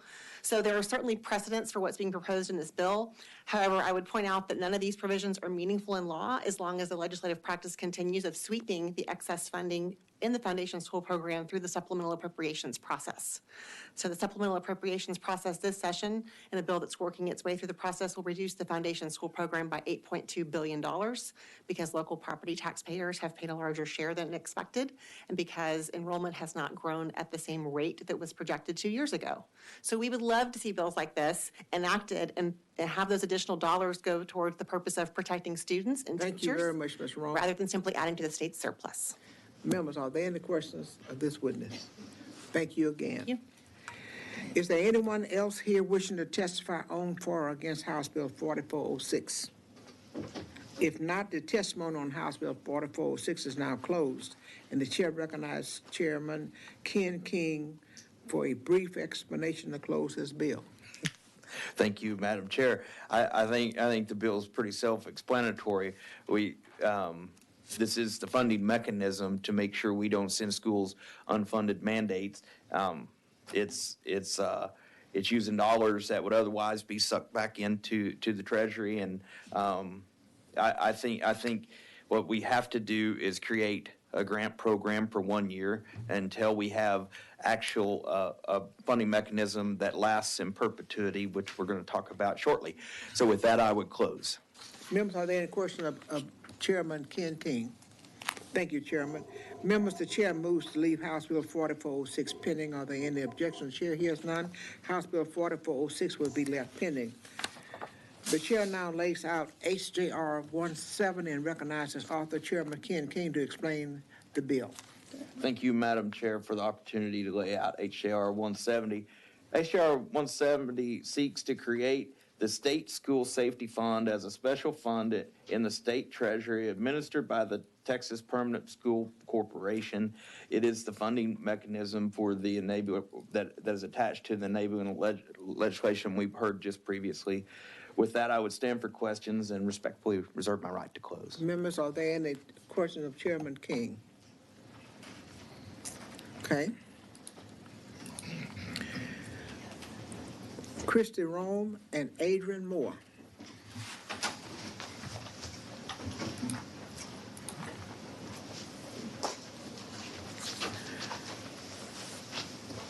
Christy, we show that you are representing the Texas School Coalition and you are for the bill. Is that correct? Yes, Madam Chair. You have 3 minutes. All right, Madam Chair, members of the committee, I'm Christy Rome, and I'm here to testify in favor of this HJR on behalf of the Texas School Coalition. I will keep it brief and just say that I think we've heard, and it's been demonstrated today, how necessary funding is to ensure that we can provide the resources needed for safety and security in our schools, and this takes that step, and I will close there. Members, are there any questions of this wonderful witness? Thank you. Mr. Adrian, we have you back. Mr. Adrian Moore, we show you as representing yourself, and Does he want us to fix it? you want us to fix it again? Council on At-Risk Youth. Yes, ma'am. Council on at-risk youth, and we'll fix that for you with your permission, Thank you. okay? Well, certainly. And we show you that you are for this bill. We are. Okay, you Indeed. have 3 minutes. Very briefly, to echo what I was saying much earlier, we think that permanent university fund the permanent fund, is really necessary for safe schools and safe communities throughout. We would certainly request that the Safe Schools Center look at violence prevention programs that are evidence-based, that get good results, turning kids around, refocusing them into a positive citizenship. Carrie has functioned all these years with city support, county support, federal support. I've been saying all of these years, where is the state of Texas? The state of Texas needs to stand up for violence prevention with at-risk kids. So again, we support this resolution. Members, are there any questions of this witness? Thank you very much. Oh, certainly. Thank you very much. Is there anyone else here wishing to testify on, for, or against HJR 170? If not, the testimony on HJR 170 is now closed, and the chair recognizes Chairman Ken King to close on his resolution. Thank you, Madam Chair, members, for hearing HJR 170. The whole goal of these series of bills is to make sure that we fund school safety in perpetuity. There are no unfunded mandates, and we put an emphasis on mental health. We can buy stuff. I mean, we can appropriate smart doors. We can appropriate metal detectors. There's not a price to be able to spot that troubled kid. And to your point, Representative Dutton, when you spot that kid, maybe that kid gets a chance to learn. So with that, I would close. Members, are there any questions of Chairman Ken King? Chairman Dutton? No, I don't have this. Members, the chair moves to leave HJR 170 pending. Are there any objections? The chair hears none. HJR 170 will be left pending. The chair lays out House Bill 2269 and recognizes its author, Chairman Dutton, to explain the bill. Thank you, Chairman Dutton, I'm going to lay out the committee substitute. Thank you. Madam Chair, can I do And recognize you to explain the substitute. All right, can I do it from here? Yes, you may. Thank you, Madam Chair. Essentially, what this bill does is there's a question in Chapter 37 as to whether or not it talks about school districts employing peace officers. They have to be peace officers. And there's a question about whether or not employing means they're allowed to contract, or do they have to be employees of the district. There's also a problem where school districts are contracting, or at least soliciting and getting these peace officers to work on their campuses. And the question is whether or not they ought to be doing that better. They can do that better under an MOU rather than the way it's currently structured. There's also a question as to whether or not they have to use licensed peace officers, or can they use licensed security officials? And that's what this bill tries to clear, the committee substitute tries to clear up. And I'll be happy to answer any questions. Members, are there any questions of Chairman Dutton? Okay. Nobody's testified, is it? Craig Timberlake, Carrie Moore, and Denise Pierce. Just got three up there. Denise Pierce. I haven't seen her in years, Finally getting to you. Chair recognize Representative Ann Johnson's is now present. All right. Craig, we're going to start with you. We see that you are representing the International Leadership Texas, and you are for the bill. Yes, ma'am, I am. You have 3 minutes. Okay. Good evening, and thanks for allowing me to testify on House Bill 2269. For the record, my name is Craig Quantrill Timberlake, and I'm testifying in favor of House Bill 2269. I am the Chief of Student Leadership Development at the International Leadership of Texas, a Texas public charter school. And before I joined IL Texas, I spent about 41 years in the Marine Corps and retired as a Major General in 2018. While serving our country, I had several opportunities to use the resources of security forces. The International Leadership of Texas has 22,000 K through 12th grade students enrolled on 21 campuses across Texas. The campuses are in Dallas, Fort Worth, Houston, College Station, and New Caney. At IL Texas, we currently employ several types of security resource officers. We know that HB 2269 will give IL Texas more options and more opportunities when employing qualified security officers. Additionally, we understand that the bill will allow us to enter into interlocal contracts with local law enforcement agencies with a cost allocation methodology that will allow recouping the direct cost of the security forces. Provision of the proposed legislation gives us the ability to use federal, state, and/or private sources to pay for these qualified security officers. We also understand that the committee substitute will allow public schools to employ licensed security officers. Again, adding to our options. IL Texas remains committed to maintaining the safest and most secure learning environment for our over 22,000 students, an environment where our students can reap the full benefits of the education we provide, and where they will strive to be the best citizens the state and the nation requires. On behalf of the students, parents, and employees of IL Texas, I want to thank Chairman Dutton for filing this legislation, and I ask the committee members for favorable consideration to pass the bill. Carrie Moore. Good evening. That you're representing Texas Ed 911 and yourself, and you are neutral on the bill. Yes, ma'am. You make 3 minutes.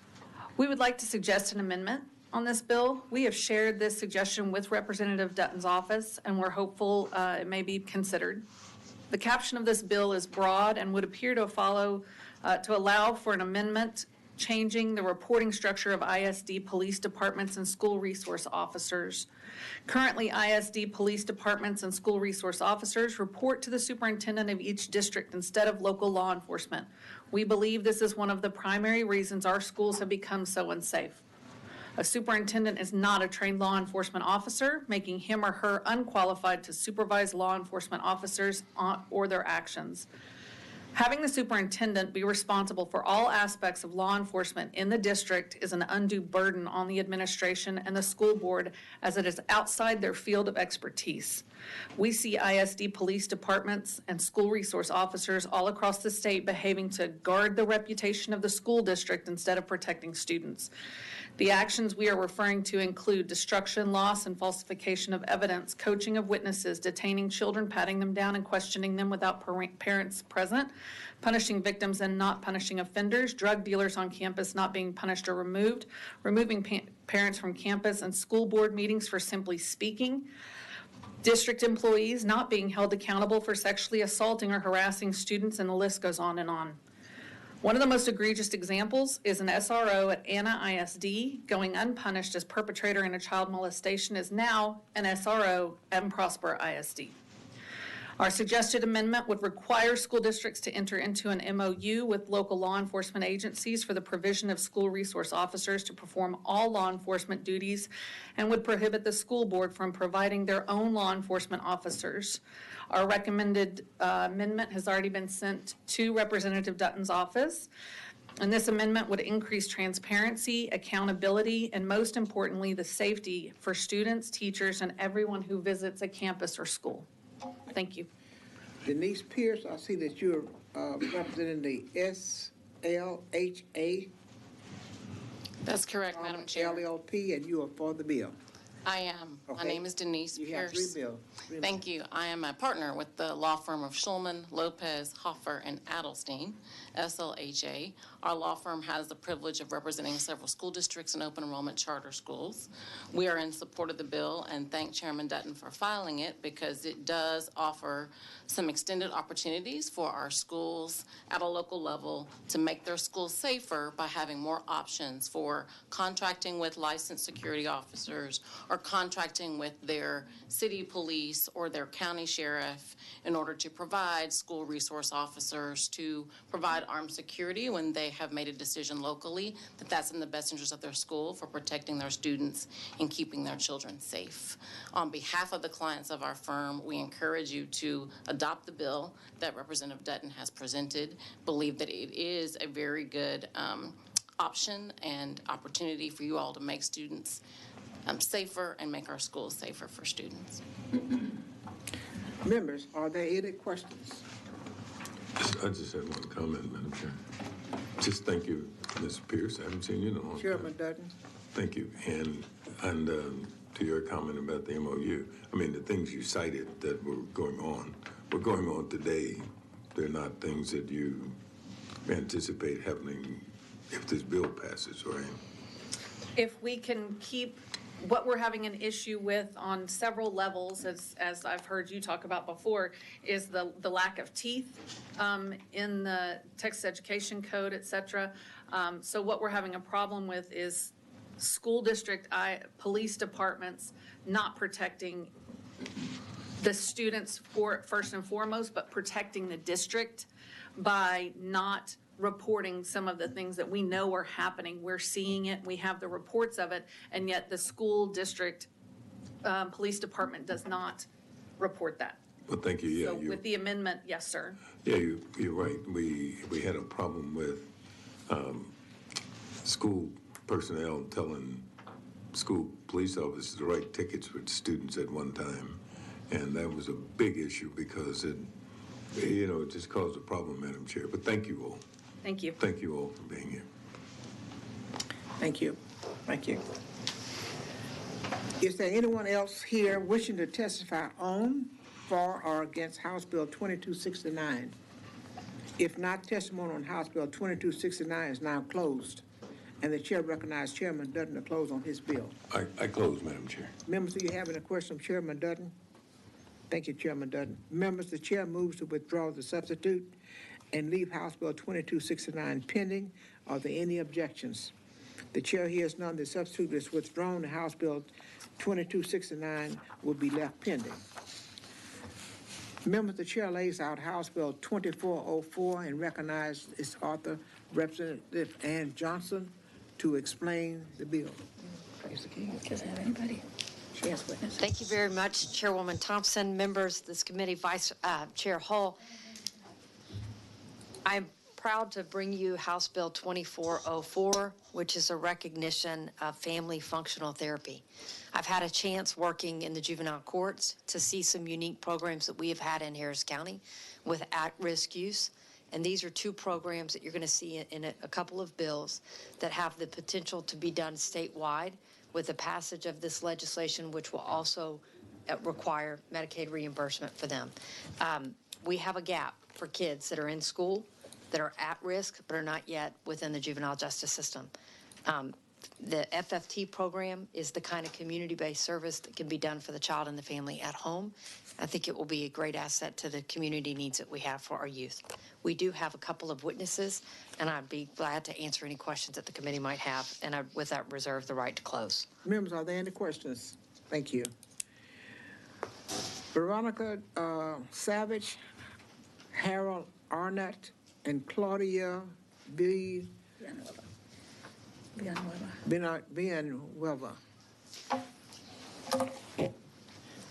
You've been here with us all day? Yes.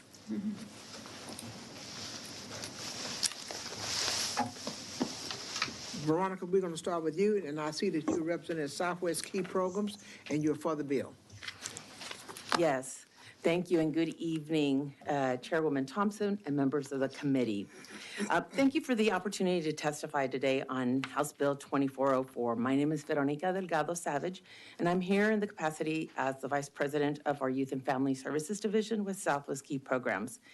Southwest Key is a Texas-based youth and family serving nonprofit organization, and I'm also here representing or a member of the Behavioral Health Advocates of Texas. I'm here to offer testimony on the value and benefits of functional family therapy, often referred to as FFT. I appreciate the introduction of this legislation by Representative Johnson proposing to add FFT as a Medicaid reimbursable service. FFT is an evidence-based model that is a national, widely evaluated model that has excellent outcomes for youth and families. Being able to bill Medicaid for FFT services will allow providers to begin working with Medicaid-insured youth and families with risk factors before any formal correctional or child welfare system involvement occurs. In addition, being able to bill Medicaid for this service instead of billing these formal systems like child welfare and TJJD or probation for youth who already are system involved allows us to keep treatment going even if the case is dismissed or closed out by these formal state systems, who would at that point cease to pay for this service, thus not allowing the provider to be able to deliver the full dosage of services as indicated by this model. Southwest Key Programs has been providing FFT services to youth on probation for more than 10 years with statewide contracts in Georgia and Florida, and have directly seen the value of this service by preventing further system penetration and out-of-home placements. Southwest Key is a Texas Medicaid service provider and knows firsthand that the current family therapy Medicaid reimbursable rate will not cover the cost of providing FFT services as it stands right now. However, in our experience, FFT can offer a great return on investment, but will require setting a rate that supports the implementation of this model with fidelity. FFT can provide savings by reducing placement costs, reducing costs associated with the youth's recidivism, and most important, increase safety to the community and produce better results for youth. According to the LBB's report on TJJD's cost per day from September 2022, the average daily cost per youth housed in a state-run facility was $616.70. At this rate, it would cost more than $92,000 to house a youth in a secure facility for 5 months versus an average case rate of $6,000 per youth receiving FFT services for the same period of time. The savings from investing in FFT are significant and hope that this committee can support this FFT service to be considered a Medicaid billable service. Ms. Savage, thank you very much for your testimony. Thank you. Harold Arnott. Hey, Rand. Arnott. Yes, I see ma'am. that you are representing Vision Quest and you are for the bill. Yes, ma'am. You have 3 minutes. Good evening, Madam Chair and committee members. Thanks for hanging in there with us tonight so we can get our voices heard. I won't echo everything that Veronica said, so I'll leave that part out to save you some time that way. I'll just talk a little bit about, I'm Harold A. Rand. I'm Director of Operations with Vision Quest here in Texas. Vision Quest has been serving children and families a little over 50 years. I've been with them 41 years this year. We serve children and families through partnerships with juvenile justice system, child welfare, and the SSCCs in the state of Texas. We provide early intervention, reentry, community-based services, residential services. We have been utilizing evidence-based models for over 15 years now. One of the models we sought out to bring into our circle of care over 15 years ago is functional family therapy. We wanted a model that addresses challenges and needs of families that we serve, a model that creates a safe and non-blaming approach, and can be utilized in keeping families together before the situation reaches a point where the child may be removed, and a model that also works well with reuniting the child back with their family for permanency. We have been implementing FFT in many areas around the country for over 15 years and almost a decade right here in Texas, in Bexar County, and also including being involved with the current pilot that's going on in the state. We felt like FFT provided the perfect fit and would be a good partner for our company, and we have long-standing partnership and relationship with FFT. We're excited about the opportunities that children and families will have in Texas by providing a model that meets the family where they are, in their home and in their communities, by providing family-focused care. We're hopeful this trend will continue, as we feel this is a big step in the right direction of creating a better continuum for children in the state of Texas. Thank you very much. All right. Claudia Villanueva? Villanueva. Yes. Good evening, Madam Chair, and members of the committee. My name is Claudia Moreno Villanueva. I've worked for Vision Quest for 8 years, and for 7 of those years, I've been a program director. And I think that you are representing, you are going to be testifying for the bill, right? Yes, for the bill. That's correct. But you said that you registered as saying that you were representing the Vision Quest National Limited. Yes, that's the full name of Vision Quest. That's correct. Okay. All right. Okay. I have been a program director, an FFT supervisor, and most recently an FFT national consultant who has devoted myself to assisting youth involved in the juvenile justice system within Bexar County avert placement and instead remain in the community by implementing the use of evidence-based models like FFT. FFT has enabled youth and their families to prosper by reinforcing nurturing, authentic connection, increasing hope for sustainable growth and change, and motivating through a strength-based relational focus to family therapy. My team of 4 FFT therapists and 3 case managers have compassionately and relentlessly provided over 1,500 treatment hours annually to ensuring that FFT's goal of increasing protective factors and decreasing and eliminating risk factors is accomplished. We've had the honor of witnessing youth with high criminogenic factors, significant loss and adversity, and a history of family conflict and school truancy successfully turn their lives around by using FFT to decrease family negativity and blame, learn effective communication and problem-solving skills, and successfully connect to supportive community resources. FFT efficacy research states that 77% of youth that successfully complete treatment have no new offenses 18 months post-referral, and 95% attend school, work at treatment closure. These are results that matter for youth, families, and communities that need to break free from cycles of violence and regain safety and prosperity. Therefore, my hopes are that FFT and community mental health agencies like ours will be able to reach more Texas youth and families in need by passing this House bill. Members, are there any questions? Thank you so much. Thank you. Is there anyone else here wishing to testify on, for, or against House Bill 2404? If not, the testimony on House Bill 2404 is now closed, and the chair recognizes Representative Johnson to close on her bill. Thank you. I appreciate your favorable consideration. I close on House Bill 2404. Members, are there any questions of Representative Johnson? Members, the chair moves to leave House Bill 2404 pending. Are there any objections? The chair hears none. House Bill 2404 would be left pending. The chair now lays out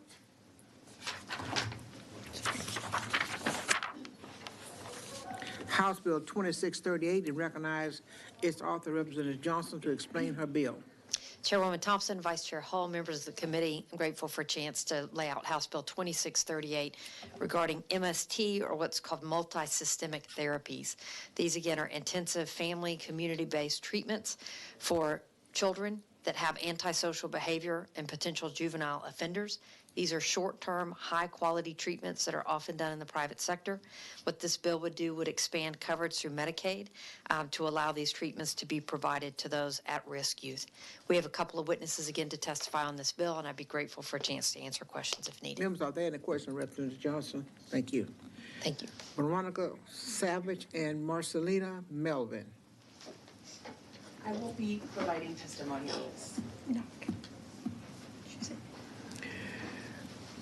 She's not on. We have Veronica Savage, who represents the Southwest Key Program, and she would not, she's not testifying, but she was going to testify neutral on the bill had she testified. I will be testifying on this bill. Thank you. Marcelina Melvin, you are registered as representing the Hackett Center at Meadows Mental Health Policy Institute, and you are testifying for the bill. Is that correct? That is correct. Okay. You have 3 minutes. Thank you, Chair Thompson, Vice Chair Hull, and the rest of the committee. I commend you on your endurance. Oh my. My name is Marcy Melvin. I'm the Deputy Director of the Hackett Center, which is a regional arm of Meadows Mental Health Policy Institute, which is a nonpartisan, data-driven do tank with the mission to improve the mental health of all Texans. And I'm here to testify in favor of House Bill 2638 to make multisystemic therapy a reimbursable Medicaid benefit. A little bit of information about multisystemic therapy. It is an intensive evidence-based treatment that is provided to youth and their families within their homes and within their communities. Its goal is to help target youth with delinquent and antisocial behaviors, as well as to do so by saving taxpayer dollars. It does so effectively by really looking at the entire system and pulling in schools, the peer group of the youth, as well as their families in order for the youth to have an effective outcome. So why support House Bill 2638? Why? Because violence is the second leading cause of death in Texas for our Texas children, behind accidents. And MST is the only treatment that's proven to reduce violent crimes. This House bill also supports House Bill 1, which includes the $30.45 million. Ms. Melvin? Yes, ma'am. Stick to just this bill. Yes, ma'am. Yes, ma'am. This bill supports other bills that are kind of rolling out because the goal is that House Bill 2638 can help offset the investment using federal dollars. And so it will keep juveniles closer to home, keep them within their communities, and it's having proven effectiveness. So MST services are delivered 24 hours a day, 7 days a week, and with this high level of intensity services, families can expect to receive up to 100 hours of service within the first month of treatment. Services last anywhere from 3 to 5 months. And when we look at the effectiveness that has taken place in Harris County, who have been delivering MST services for several years, we see that, you know, it is extremely effective with high rates of reduction of substance use, youth staying in school, youth completing treatment, as well as remaining at home and in their communities. Finally, I want to talk about the fiscal note. The fiscal note for this House bill is $80 million for the biennium, which can be covered by the general revenue for MST, which is already in discussion. However, we believe that this fiscal note should have a net positive impact because this fiscal note does not include the cost savings. Thank you very much. Let me ask you a question. Yes, ma'am. You listed Austin, Texas? Yes, ma'am. So we have a home base here in Austin, Texas. Okay, then let me ask you another question. You also have one in Houston, right? Yes, ma'am. The Hackett Center is in Houston. How many Hackett Centers? Just one? We have one regional center in Houston, and we also have a regional center in El Paso, our El Paso Del Norte Center. How many centers do you have in all? The Hackett Center have in all? The Hackett Center is only one, the Hackett Center, which is a regional arm of Meadows Institute, and Meadows Institute has the regional centers. Okay, okay. And by how many families a year do you normally accommodate? So MST it depends on the size of the team, and they can accommodate up to. What do you usually accommodate? I don't have those those details, but I think we can definitely get that to you. That'd be good. So the Hackett Center doesn't provide the service. We just provide support and are advocating because we know the effectiveness of this service. Okay. Members, are there any questions? Thank you very much. Is there anyone else here wishing to testify on, for, or against House Bill 2638? If not, the testimony on House Bill 2638 is now closed, and the chair recognizes Representative Johnson to close on her bill. Well, I have good news about the money. This is going to sound wonderful. It's not 80 million. It's only 8. And so when you look at the fiscal note, you'll see the impact of 8 rather than 80 million. But as you recognize MST, which some of y'all may remember from the interim, we actually talked about MST in the interim and some of the work that had been done in Harris County. We were talking about youth mental health and talking about the fact that this is the kind of program that can get kids before they're fully in the system and still back at home. And yes, the plan is that by working together and doing these cooperations, it will assist with federal funds and reduction of costs long-term by providing services in the community and not in buildings and institutions where we have people housed. So I'd be grateful for your consideration of this bill, and I close. Members, are there any questions? The chair hears none. Members, the chair moves to leave House Bill 2638 pending. Are there any objection? The chair hears none. House Bill 2638 would be left pending. And the last bill for tonight is Chair lays out House Bill 2877 and recognizes author Chairman Tracy King to explain the bill, and Chairman Dutton's offered up the committee substitute. The chair lays out the committee substitute and recognizes Chairman King to explain, Tracy King to explain the substitute. Thank you, Madam Chair, members, for the opportunity to present this bill. The Crime Victims Compensation Act was set forth by the 66th Legislature to provide financial assistance to victims of violent crimes. Despite many amendments over the years, there remain a few gaps that need updating. These gaps in compensation became evident following the tragic events at Santa Fe High School in 2018 and Robb Elementary School last summer. The key 6 amendments in this bill are intended to expand and improve coverage of the Crime Victims Compensation Act to better service individuals previously excluded from coverage or not compensated fairly. I believe there are resources from the I believe and I hope there are resources from the Attorney General's office who are better equipped to discuss this in more detail. Thank you, and I reserve the right to close. Members, are there any? Their setup is just which council drafted. So, what is the difference between the substitute and the bill? It's just a alleged council draft. Oh, and the substitute is just alleged council draft of what we turned in. Okay, thank you. Members, are there any questions of Chairman Tracy King?